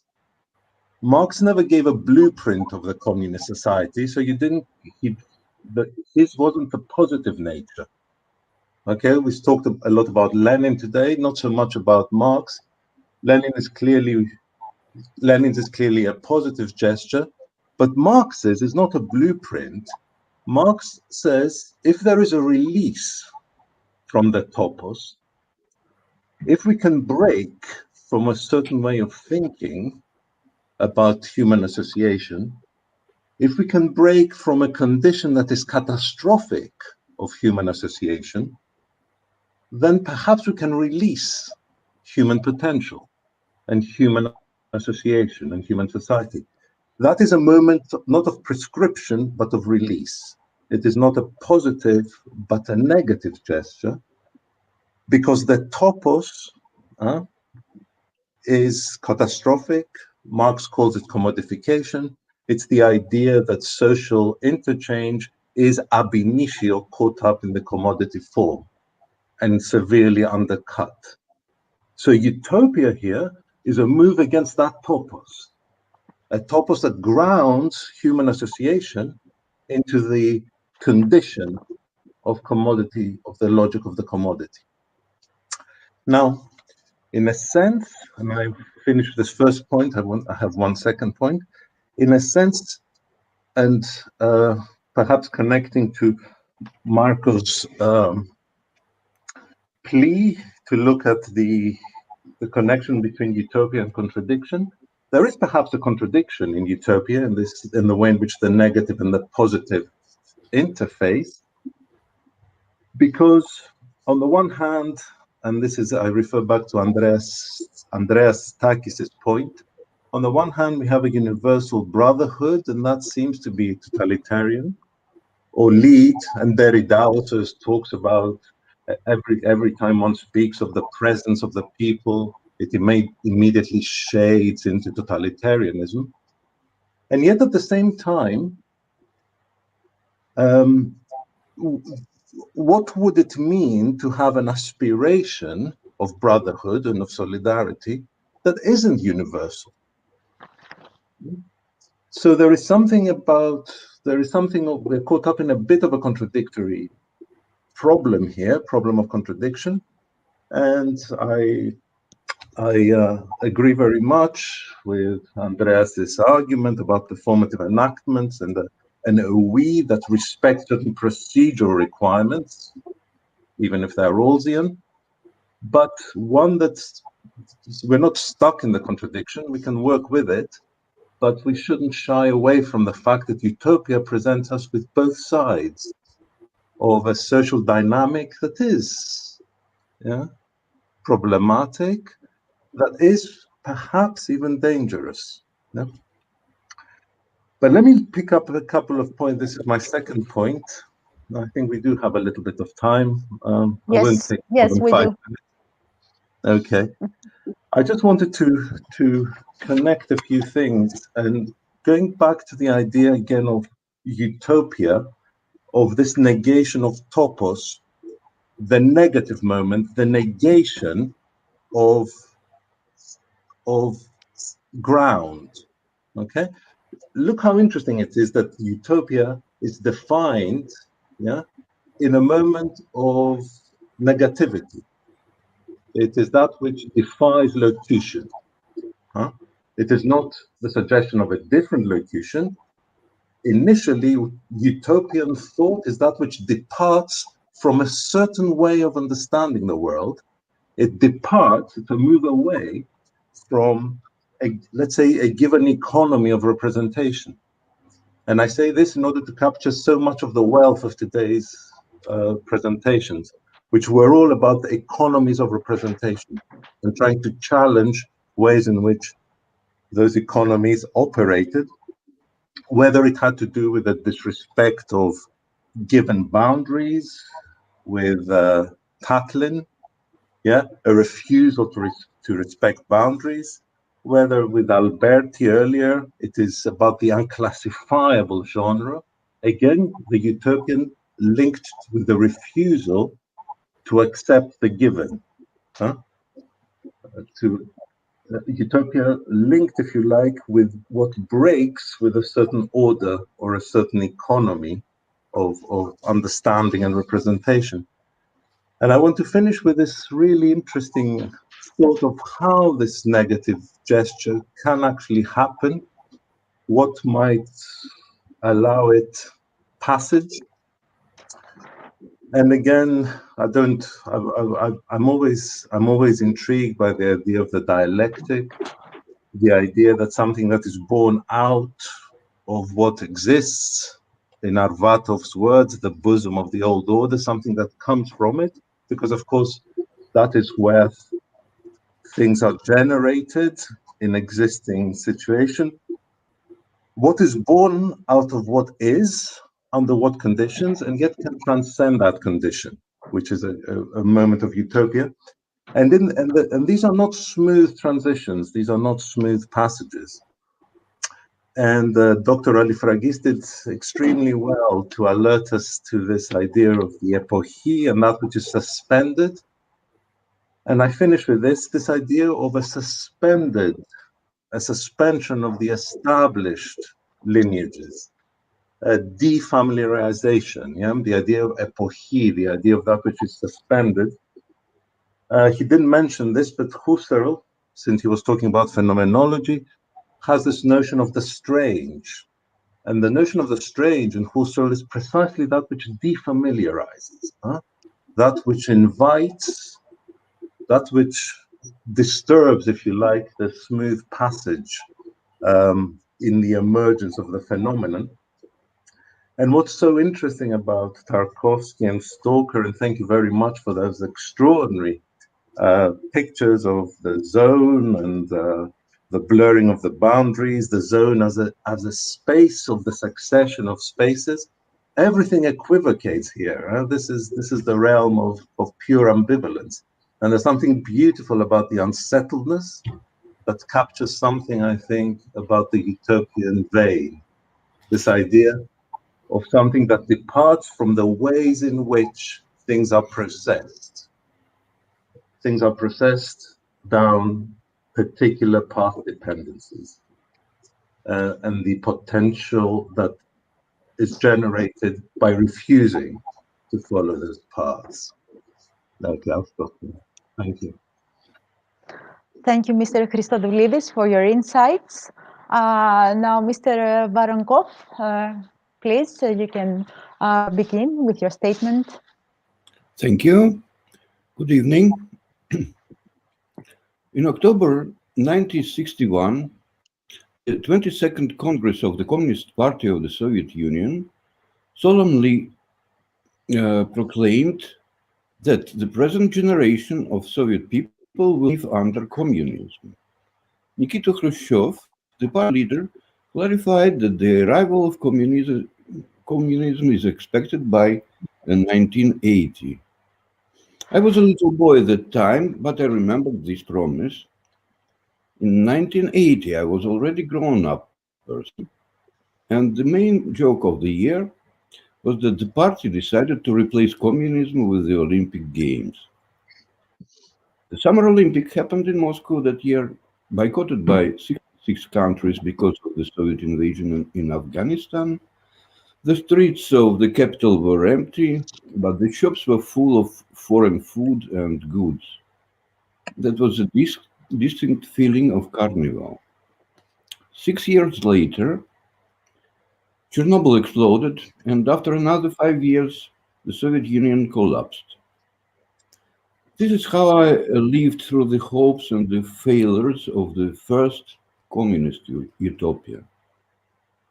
During the years of perestroika, hopes arose that as soon as the communist utopia collapses, the market economy will instantly bring the consumer's paradise in our country.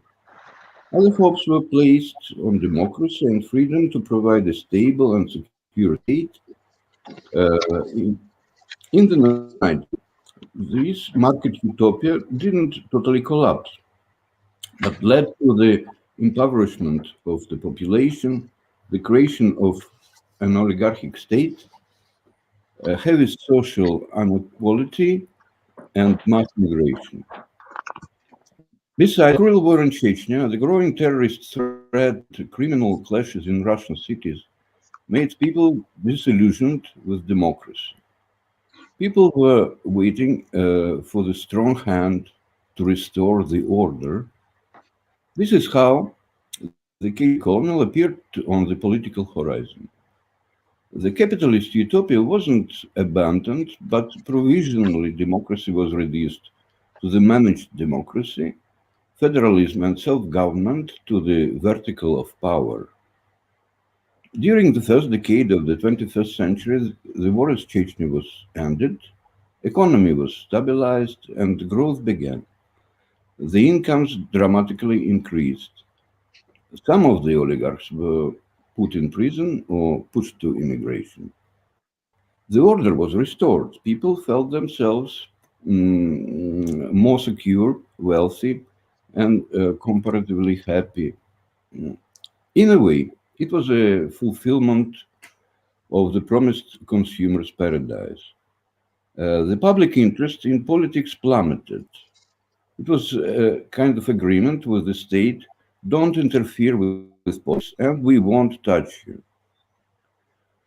In February 2014, I was in Moscow watching on TV the opening show of the Winter Olympics in Sochi. In a grandiose performance showing scenes of great events from the history of Russia, there were episodes of the October Revolution and Soviet constructivism. A festive atmosphere reigned. It seemed that the consolidation of society, pluralism, and democracy, despite the obstacles, were returning hope for a peaceful and happy future. The next month, polite little green man appeared in the Crimea, and the peninsula was annexed by the Russian Federation. The hybrid war was unleashed in the regions of eastern Ukraine. In 2017, the centenary anniversary of the revolution was officially ignored by Russian authorities. It's nothing to commemorate, as the president's press secretary announced. The Crimean Spring, as the official propaganda called the events of annexation, caused patriotic euphoria and a steep rise in support for Putin, who turned into a typical autocrat on the way to a lifelong dictatorship. From that time, the new utopia started to reign the state and the country, this time the conservative and imperial one. The future now belongs to the past. Russia has its own way, its own truth, no friends, only fellow travelers. Recently, it seems that the magic of this passage dream is starting to dissipate as the new post-Soviet generation is coming to active life. The last period of the Russian history shows the astonishing reverse evolution of utopian cycles. A failed project of a communist utopia is replaced by a dubiously successful project of a capitalist utopia, which in turn develops into a concept of a conservative utopia. The latter, it seems to me, has negligible chances of implementation. However, not only the utopian projects themselves, but also their collapses and dystopias make history move forward. Thank you. It was my statement, personal rather. Thank you, Mr. Voronkov. It was a great pleasure to have you here, all of you, all three panelists, and with your crucial statements. I think they were absolutely brilliant for this conference. And I think now we can proceed to the discussion between the speakers to address the questions submitted by the public. At this point, I should also tell you that our conference is being recorded, so you may find it in the next few days on YouTube and on our Facebook page.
So now we will have all our speakers back all together in order to have a discussion between them.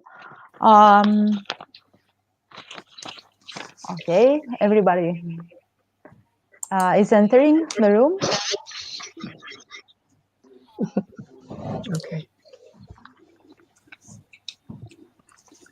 Okay, so I have a few questions submitted by the public, and well, I think I should address the first one to Mrs. Misirloglu, because it's personally addressed to her. Well, short question, but big issue. So why art should completely lie outside public reason? Is it too rational to be included in the space of reasons? Angeliki, if you please can repeat, because I didn't hear the question. There was a noise from somewhere. Absolutely. So why art should completely lie outside public reason? Is it too rational to be included in the space for reasons? Not at all, but why would someone assume that? Why art should completely lie outside? I think that's what we're saying. I mean, all this inclusive agenda is within public reason. Mm-hmm. And the claim... Excuse me, I have to say that could you please, all speakers except for Mrs. Misirloglu have their microphones closed, because the sound is really interfering. Thank you. Well, my answer is quite short, because I think that it was quite clear, at least from my point of view, that the whole project and this contingent nature of the new museum ethics I was referring to, I think that it lies completely within the public domain and the public reason also. All this this inclusive agenda has to do with the democratization of the arts within the arts institutions. Mm-hmm. Okay, it's very, very clear, your statement. Okay, next I have a question even shorter. And it is not addressed to someone personally, but I think most of you will have an answer for it. So please just raise your hands. So is utopian art a socially engaged art? Okay. Mrs. Lauder.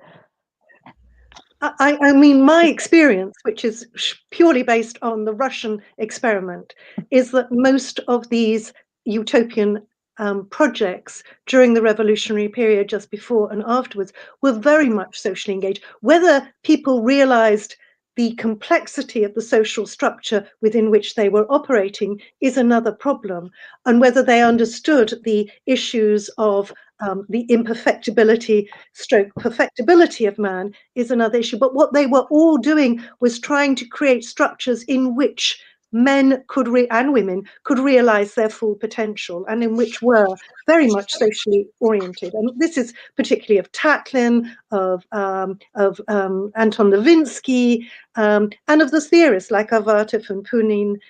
They all felt they were all committed to the revolution as a sense of social uprising. Even Malevich talked about the sense of the revolution as something which opened up new vistas and enabled him to kind of create art for everyone. And so I think, yes, it was very social. Whether it's inevitable that utopian art has a social dimension is a completely other question. But I think in Russia, at that particular moment, it had a very strong social dimension and a very strong social commitment.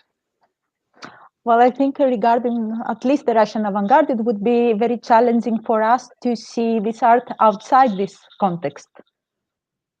Absolutely, absolutely. But I think people have tried to, and certainly the West kind of strips certain elements of Malevich's work and indeed of Tatlin's work from its kind of very utopian rationale and this very almost messianic, no, that's not perhaps the word to use, but this very strong urge to create a new society for everyone. Tatlin giving flight to every man, to liberate socialist man, liberate him from gravity, which is a sort of metaphor for liberating him from all the oppression, political and social, which he has experienced in the past. And equally, the Monument to the Third International is an incredibly utopian image. It's a structure which will act as a beacon, sending out information, allowing people to become free. I mean, so I feel that it's very much embedded in these artists and this kind of environment. And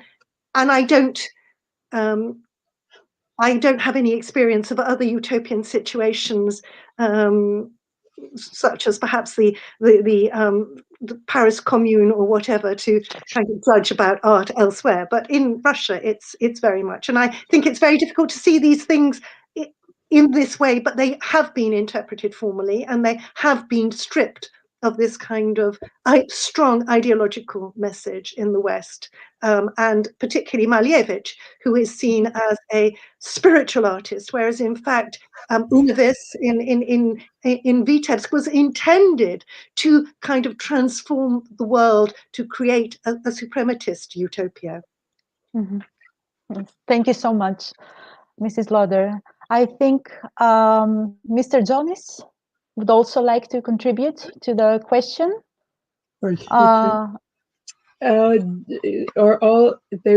They're wondering if you want to comment on the question of whether all utopias have a social component. Well, it all depends what you mean with a social component, because there is part of utopian thinking as a logic, as a way of thinking, which is basically what has been concerning me, which is part of history of science. That is the counterfactual thinking and counter the authority, the norms of orthodox science thinking, creating new ideas.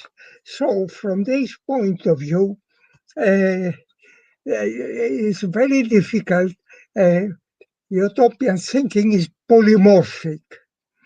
But I wanted with this opportunity to address only one point, which is the idea that utopia is very much associated with utopian socialists who lead us to social democrats, who lead us after failing to communists, who lead us to dictatorship. Well, I wanted to remind two things. First of all, it is shocking, but if you would like to be a little bit impure and include Hitler's writings in the discourses we are discussing, Hitler was a utopian, definitely. He wasn't very original. He was actually a second-class thinker and a 10th class academically endowed person. But if you look at the people he was reading in prison or the people who were advising him, you really find utopians behind it. So the other way around, that's what fascinated me with the problem of the Condorcets, Monsieur, Madame. Both of them, without doubt, are, according to any approximation of what is utopia, were utopians. In fact, Condorcet's last work, written in prison, fed both Marx and, as far as I know, Lenin and all those terrible people. But Condorcet, in fact, was trying to express the idea of a possible society based on the respect of every person's point of view. He arrived at a very interesting paradox. It's mathematical. I've written about it. I can send you the material, but it's which was immediately interpreted by the Jacobins as anti-democratic, because he simply said the way you want to run the assembly ends up into not dictatorship, ends up no real liberation. It ends up to an absurdity, because without realizing it, there are hidden logical paradoxes in it. What was the solution for Condorcet? Not, again, it's a very technically long discussion, but the idea is to go out, go on the top of the way we think about assemblies and form assemblies that almost everybody's opinion is decisive. Now, let me make a short parenthesis. We have the Quakers. I don't know how familiar you are with the Quakers. The Quakers loved openness, democracy, hated dogmatism, authoritarianism. Therefore, they never voted in their assemblies. You had the sense of the assembly, the chairman, if I might use the term, of the assembly said, okay, the sense is this. Or she would say, okay, we'll discuss it again. And then they reformulated the argument so it could slowly arrive to a decision.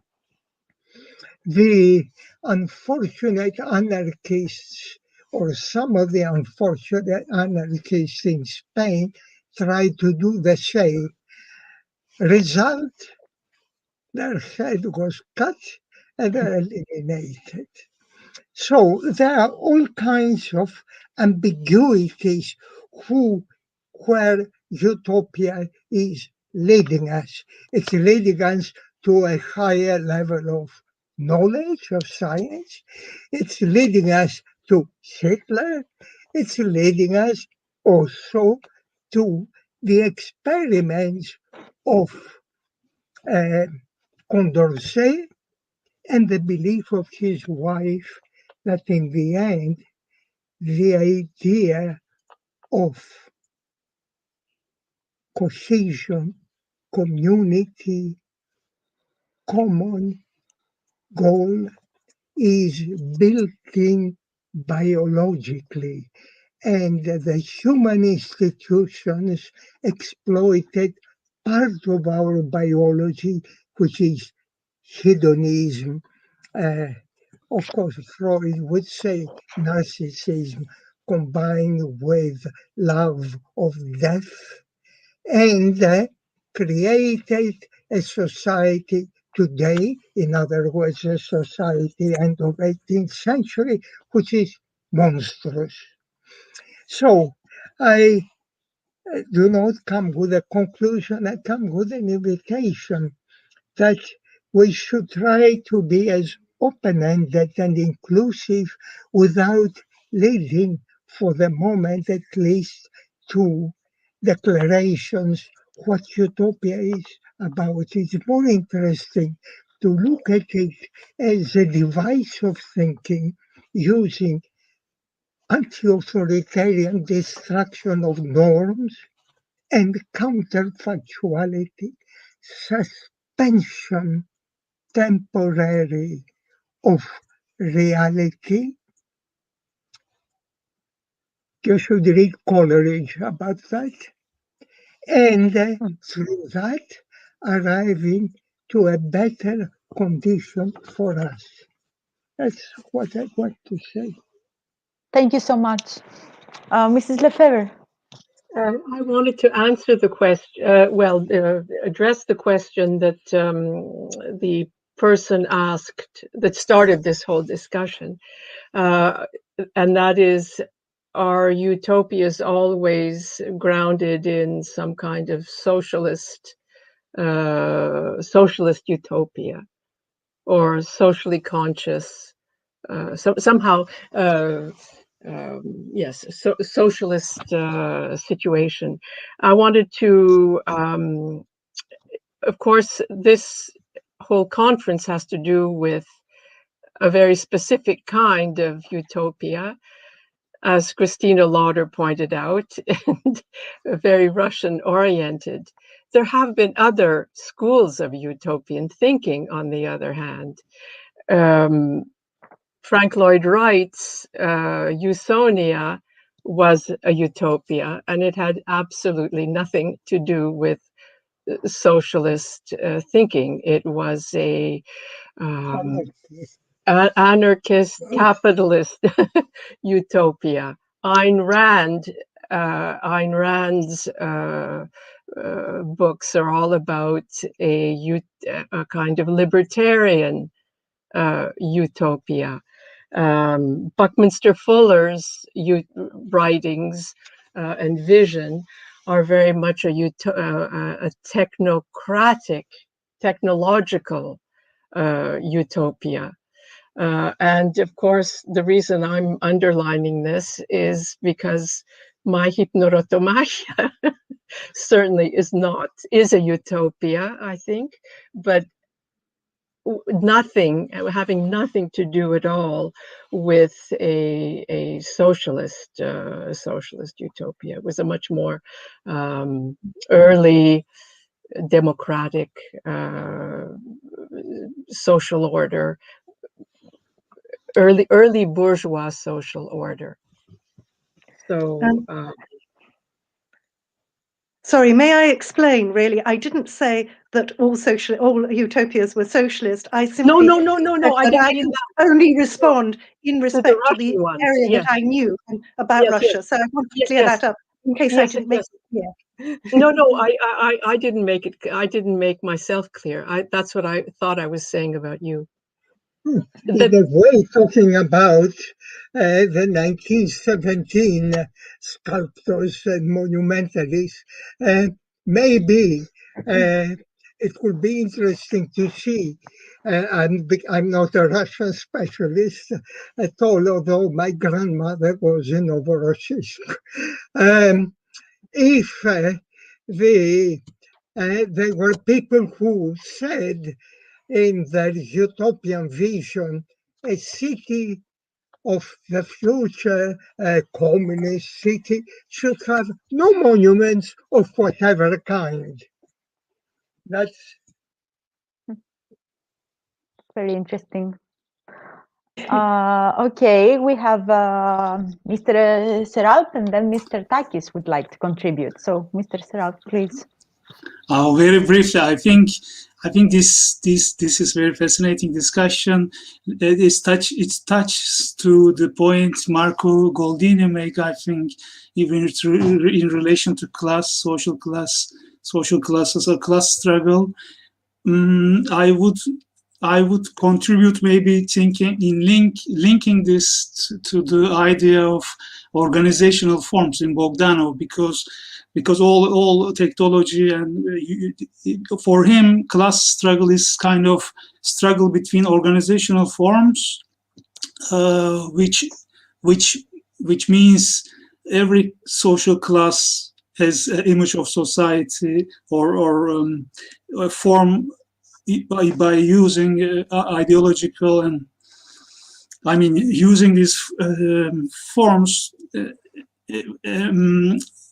try to reorganize society in this shape, in this form, or I couldn't formulate it well, but I think this idea, the existence of varieties of utopian thinking is also similar to like scientific thinking, critical thinking, like we see critical thinking in Adam Smith or early, like Kant, has different form of critic than later formulations of critical thinking, like scientific thinking of positivists are very different than later post-positivists or anti-positivists. I think Bogdanov's crucial position in all this discussion, like his Utopia, for example, in Red Star, there are problems. It's not like idealistic, all solutions, like the planet is in trouble, production causing trouble. It's not a utopia going to solve everything. So his scientific thinking is also open, very close to Marx's own.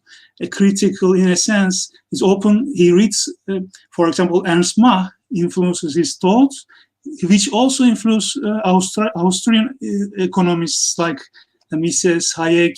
I mean, Mach has an influence on Einstein also.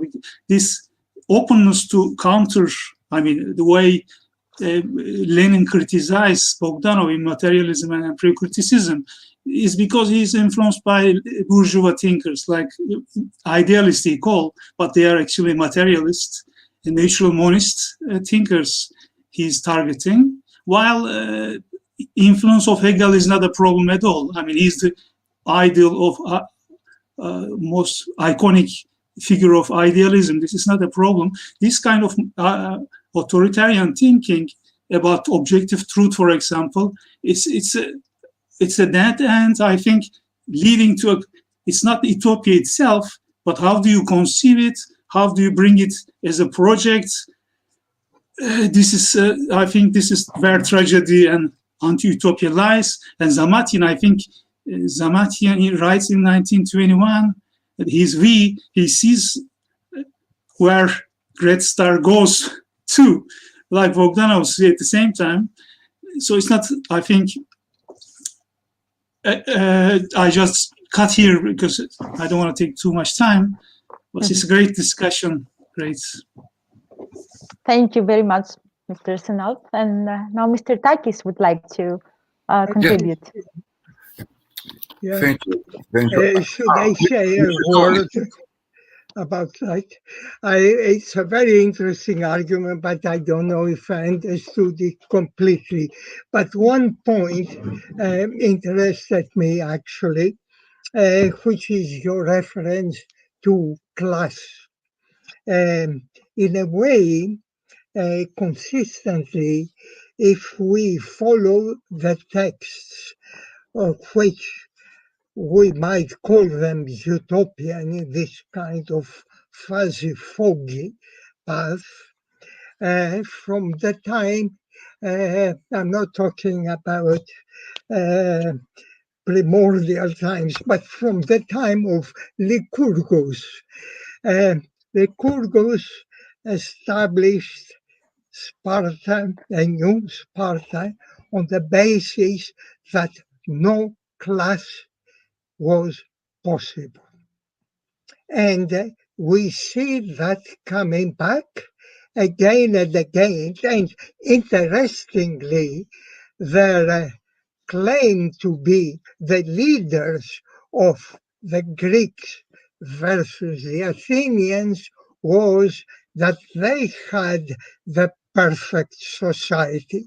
That's why they were winning the wars, but also they did not have internal fights as Athens constantly had, exiling its people, killing its prominent minds like Socrates and so on.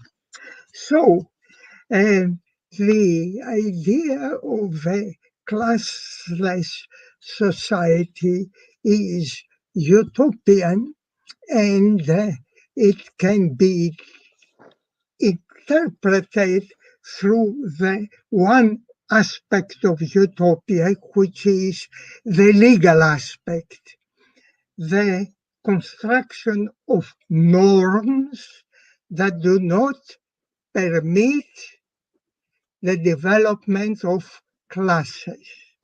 But there is also another path, which is not norms, but facts. That is the path of science. And the argument is, in this case of a classless society, the argument of Madame Condorcet, actually other people had said that before, that human nature is classless. Not because they all have heads and blood and zizi or whatever, but because implanted in their mind was the sense of affection. In other words, the Catholics would say communitas. Thank you, Mr. Jonis. I think we are out of time. We're closing. Would you like to say something conclusive? And then Mr. Takis and have a word? No, Mr. Takis is going to have a word now. You're over. You're finished. Yeah. Aren't you? No, Yeah. no, I talked Thank too you so much. much. I'm sorry. It's a pleasure to hear you. Mr. Takis. Thank you, Angeliki. I will be very brief. Coming back to the issue about the social engagement of utopian art, yes, I think that utopian art is, by definition, always, necessarily so, socially engaged. And I think one can understand this by relating this discussion with what Professor Christodoulides said beforehand, and most of all, relating this discussion with his very useful distinction between the positive and negative gesture, because I think utopian art, in any sense, is socially engaged by its form itself. And what that can be easily understood by having in mind the negative gesture, which is implied in all utopian art, because being released from the topos is the condition of taking critical attitude, irrespective of figurative contents or whatever else. So I think Russian avant-garde was both, for reasons of its content and its form, positive and negative at the same time. And it paid the price for being both. That's it. Thank you so much. I think this is a conversation that can never end. It was such a little time. And hopefully we will have a second part of the conference very shortly. We will keep the audience, of course, posted when we have new dates and the new circumstances under which the second conference will take part. But I think, and hopefully it will be in person next time. Definitely. Definitely. I would like to thank everyone, all of you speakers. It was a great pleasure having you here. So we renew our appointment for the next time. I will follow with a guided tour of the exhibition. I don't know if you want to say goodbye or have a last word. Maria, maybe? Can you take us with you? I wish. I wish I could. I wish we could have all of you at the museum, and of course our audience as well, to see the actual exhibition in our collection. But maybe I think next time, I think it's a promise for next time. Well, thank you all. Thank you very much. It was a big pleasure to have you here in this conference, at least in this way. It was extremely interesting.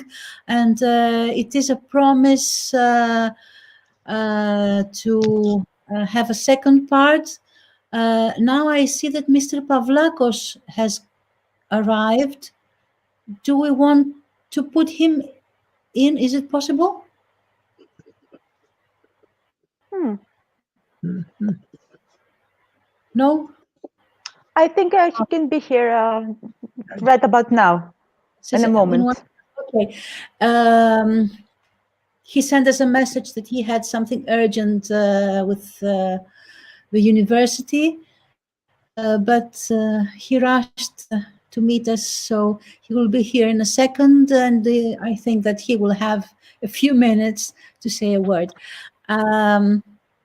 In the meantime, I have to thank you very much, to say that we will be very glad to meet you again live, not online, in Thessaloniki, and to thank very much the organizers of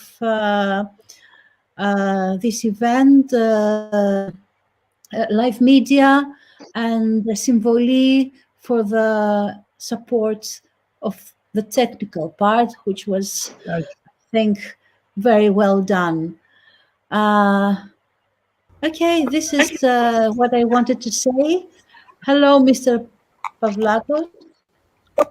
You made it finally at the very end. So you can have your own state now, before we go to the guiding tour of the Utopia Revisited exhibition that is right now on the walls of our closed museums. Thank you very much. I really have to apologize for coming so late. Unfortunately, as you can see, I was in a formal panel appointing people, so it was impossible to get out sooner. And I also apologize for jumping in without having followed any of the amazing talks. So I will have to say a few thoughts, hoping that they might be of some interest. In this context of utopias, what intrigues me very much is this idea of utopia as a condition for the possibility of things that we live or experience. So take, for instance, the idea of knowledge. We have knowledge of things, and so what makes it possible that we have the knowledge we have? So take community, society, and so on. Take action. So there is, we know what a good action or a right action and a wrong action is. And so I see the discourse of utopia as useful in terms of coming into to examine the conditions for the possibility of those things that we experience, such as, for instance, right action or wrong action. And so I think this type of thinking about utopia contrasts it with perhaps a kind of more traditional way, where the utopia is about something that is ideal and is remote from what is really here, more mundane. And these more traditional views, by building this dualism and the gap in between the real and the ideal, also struggle to bridge it. In this more traditional view, for instance, what is true, beautiful, just is something that is part of the essence of things, or the nature of things. And what I'm looking at is more about what enables, what are the presuppositions for our experiences of truth, beauty, knowledge. Those of course who have spent time on the history of ideas, they see already that these two visions can be mapped against a more traditional view, maybe more ancient view, where the true, the beautiful, and the just are parts of the essences of the world. And then the view I'm proposing is a little bit more modern. We have it with Kant. Kant talks about the conditions of the possibility of what we experience, live, and do. And then, of course, even later, in a kind of more pragmatic sort of tradition of thinking with Wittgenstein, where you have, rules or standards which guide, as it were, the construction of our knowledge, of our action, and so on. So there is this type of contrast, I think. On the one hand, the utopia that is about things that outside what is real and here and now, and then we need to bridge that. And the other view that is about us constructing experiences, knowledge, action, the political community, according to standards that are the presuppositions of what we are already inside. And I think I want to explore that further in the next session, hopefully in the beautiful Nymphi to Thermaikua, the Salonika as the princess of the bay of the Thermaik Bay. I don't know how you say that in Greek, in English. Probably. Probably. And so I want to go to this, to explore this sort of more constructivist view, where the utopia is really part of the possibility of what we are immersed in already. And so you don't have to struggle with this gap that you have to cross. And then you don't have all these problems about, utopia, something that is untenable. And I want to do it a little bit in the context of the political community. I spoke to Andreas Takis before today, and we chatted a little bit about what he talked to you today. And I think we are a little bit in the same line or the same project. And I would like to explore this more constructivist, as it were, approach to utopias with respect to political community. What is political relations beyond established state borders. So the idea of a political community that cuts across the established map, the political map of the world. So, you have relations that are political that cut across what is already fixed, what is fixed according to the institutional boundaries as we know them today. And I'll stop here. I hope that this offers a little bit, gives a hint of what I'm hoping to do. And thank you very much for listening out at this late stage. And I look forward to the exhibition, actually. And thank you. We're very glad that we made it on time, in the nick of time. But it was brilliant. Thank you very much. And right next, we will proceed to the 360 virtual tour of the exhibition.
Politics and the Art of the Russian Avant-Garde.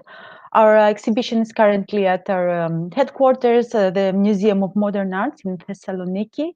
And of course, it's an exhibition that that is adjacent to our conference, and it elaborates on the matter of utopia, and specifically on the utopian thinking in the era of the Russian avant-garde. We will, after this guided tour, we will give you a link so that you can connect. And you can browse our collection and navigate yourself in the exhibition in your own time, and have the time to explore and browse all the works on display. This exhibition was actually is structured in various chapters that elaborate on various ideas and aspects of utopia in the era of the Russian avant-garde in the early 20th century. Here you will also find some excerpts from texts by authors and poets and politicians and artists of the period that were actually quite a few of them were already mentioned by the speakers earlier in the conference. So this is our first chapter of the exhibition. It is a chapter that is dedicated mostly in the in the genesis of the avant-garde, at the time where Western modernism really had its impact on Russian art in the beginning of the 20th century. The title of this chapter is In the Name of the New Life to Come. It is actually a quote of Nikolai Ryabushinsky. You can see with the arrows, you can get closer to the works, and you can find their details here. And by clicking on the works, you can zoom in on the images. There are so many works in this exhibition, it would take over 2 hours to elaborate on all of them, but I will show you some of those which I think are very close to utopian thinking. For example, this is one of our very early works. It belongs it belongs to Ivan Klyun. It belongs to the artistic movement of symbolism, which was very popular, very widespread at that time in Russia. The symbolists were very much mesmerized by new perception of life and the world. They were very much interested in exploring the world beyond, and matters of death, of afterlife. And here you can see in this work, which is not very avant-garde in a way that we have established the concept of the avant-garde in our minds. It's very early, it's from 1910. So you can see here, it's a portrait of the artist's wife. And on the background, you can see a very frail lying woman. And even further, you can see some figures that are look like shadows. This whole the issue of the painting is the premonition of death. At that time, the wife of the artist was seriously sick, and he was convinced that she would die. So you can see how realistic this living image is here at the front, and on the background we can see a world a little more shady, a little less discreet. So we can see that the artist has a glance in a world beyond. We can proceed to the next chapter. This chapter has the title "We Arm the World Against Ourselves." It's actually a line from the futurist opera Victory Over the Sun, which is the ultimate futuristic work presented in 1913. It was actually an opera made by Alexei Kruchonych, the futurist poet, and Velimir Khlebnikov, the painter Kazimir Malevich, and the painter and musician Mikhail Matyushin. The Victory Over the Sun, the plot of this play is actually very provocative because it actually calls for the disruption of logic. The artists call for a complete negation of logic and the establishment of a new world. I will proceed to show you a painting by Lyubov Popova. It's a very important work that belongs to the movement of Cubofuturism. You can see, of course, the characteristics of Cubism infused with some features from Italian Futurism. The title of the work is Traveling Woman. And of course, we cannot see a traveling woman. We can barely see a woman. Maybe even some of the some features. Maybe we can see stairs here, or a floor. But you can see here these wheels that remind us the wheels of a train in motion. So this is a new. This is a call for a new perception of time and of space. It's a call for a new perception of the world that we see around us. I will proceed to the next chapter. This is a work by Vsevolod Sulimu-Samuilo, and I would like to focus on this work, The Head, by Pavel Filonov.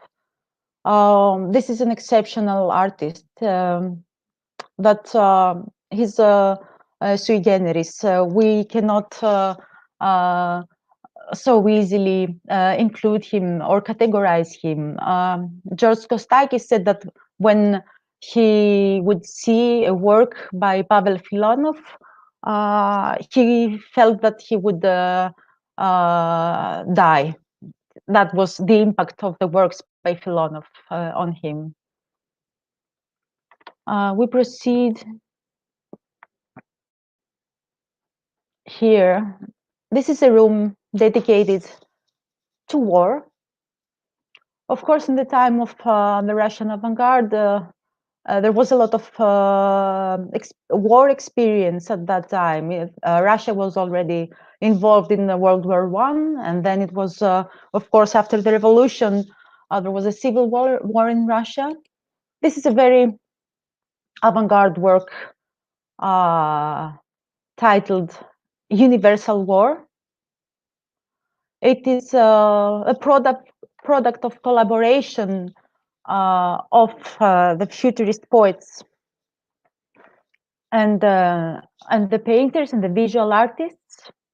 There is no written word in this actually in this book. It is a poem written or a collage made by hand by Olga Rozanova. The concept and the poem is belongs to Alexei Kruchonych.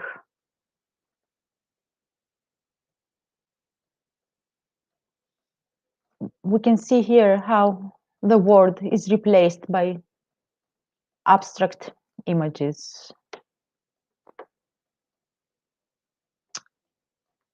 I would also like to show you this very interesting poster.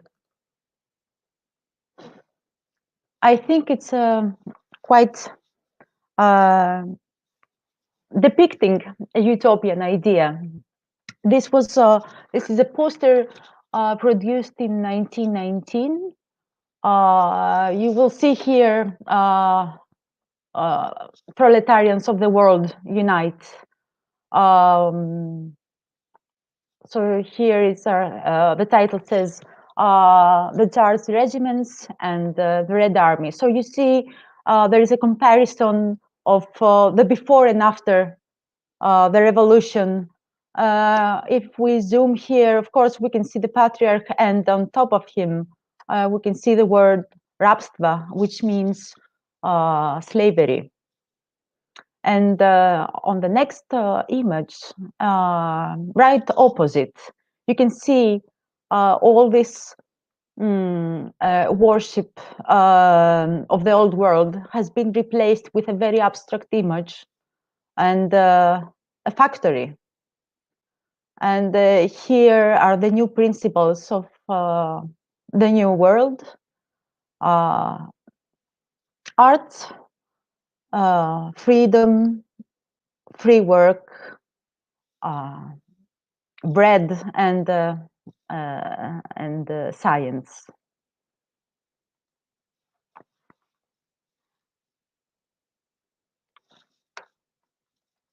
So now I will move on. This is another chapter of our exhibition called Cosmic Consciousness. These are actually works by a certain group of artists who were students at the School of Fine Arts in the early 20s, students of Mikhail Matyushin, and the department was called the Department of Organic Culture.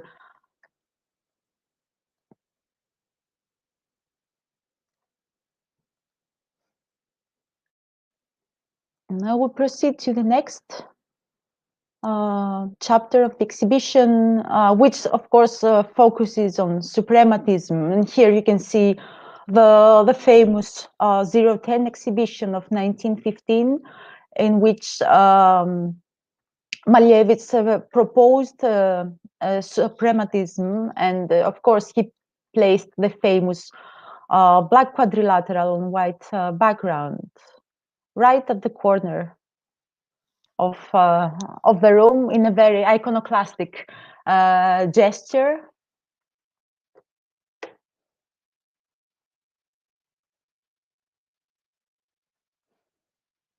And here you can see the extensions of suprematism.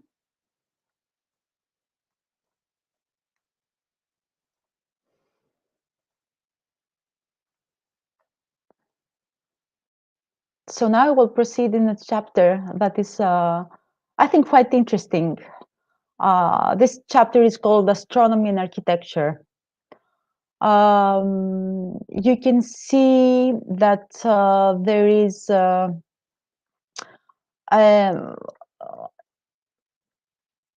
kind of depiction of cosmic space and aspirations for space travel. This chapter of the exhibition, in this chapter, we also show some texts by very important thinkers of that time, such as Nikolai Fyodorov, who was a philosopher that proposed his philosophy of common task. That's how it was. His work was called, and he called for universal brotherhood based on resurrection and space travel. It's a very, very interesting topic regarding utopian thinking.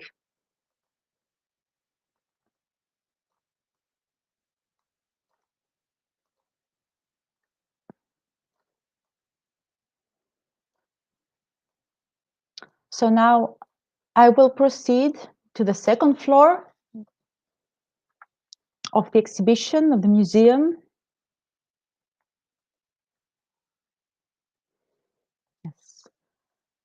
And here we are now, chronologically right after the revolution and the beginning of constructivism. At that time, right after the revolution, the artists of the avant-garde movements, they considered themselves as workers, not as artists in the bourgeois sense, but as workers for building of the new society.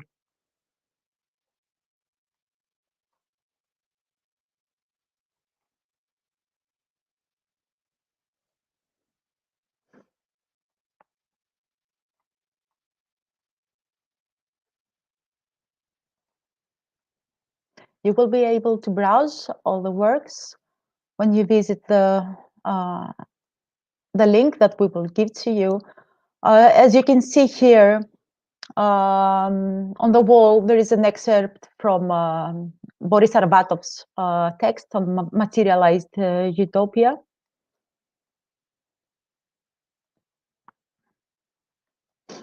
And here, I would like to show you Tatlin's photograph during the construction of the model of the Third International.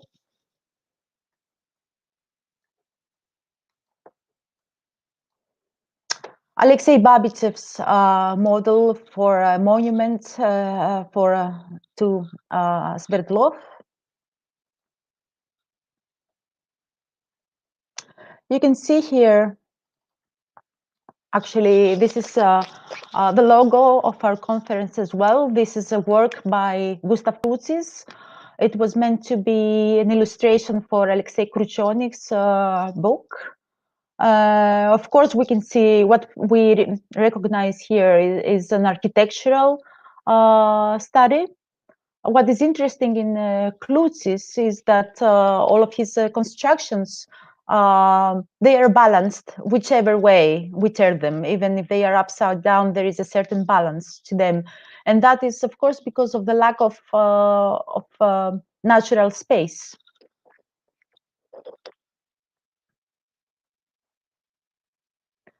And here we will proceed to the next chapter, which is called Art into Technology. It's actually dedicated to the program for the electrification of the whole country, envisioned by Lenin.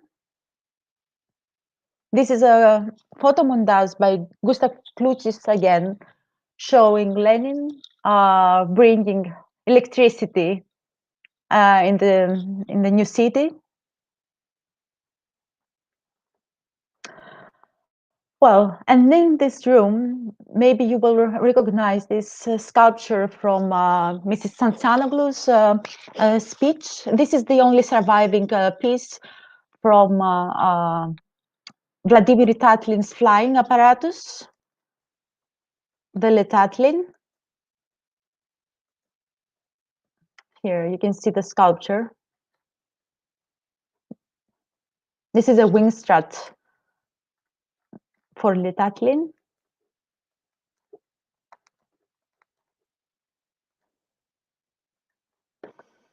And we are entering a next chapter of the exhibition called the Scientific Organization of Labor. Of course, this comes from Alexei Gastev's work. And this painting by Gustav Klutzis again is actually the principles of the Scientific Organization of Labor. You can see the text here. You can discern some writing by Gustav Klutzis. And here there is also a quote by Alexander Bogdanov.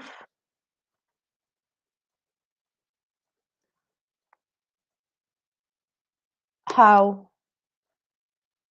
we must work. Sorry.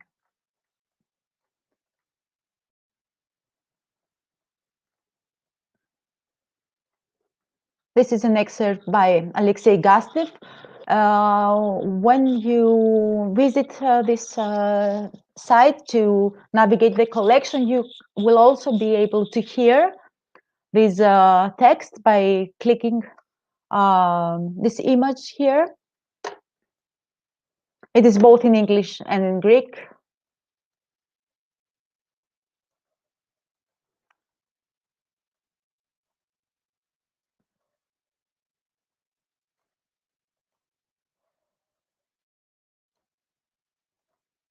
And here we will enter the last section of the exhibition, titled Engineers of the Human Soul. Of course, this is a famous quote by Stalin, who was also quoted many times.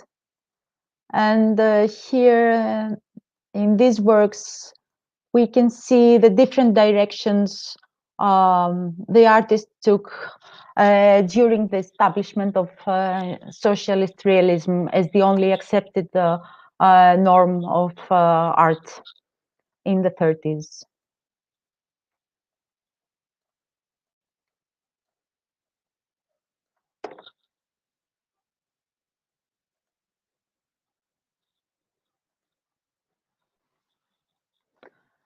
So thank you so much for attending our conference. We will, right after the closing, we will publish the link for the virtual tour of this exhibition on our website, on Facebook, and on our YouTube channel. I would like to thank everyone for attending. Thank you so much for your time. I would like to thank the speakers as well as the audience, of course, that stayed with us and showed such an interest in our work. As we said earlier, we promise that we will make a second part of the conference next time in person, hopefully in our museum in Thessaloniki, at the Museum of Modern Art, Art-Costakis collection. At this point, I would like to thank Symboli and Live Media for their help, their technical support, and their fantastic experience in organizing and realizing this event. Thank you very much, all of you. Have a good night.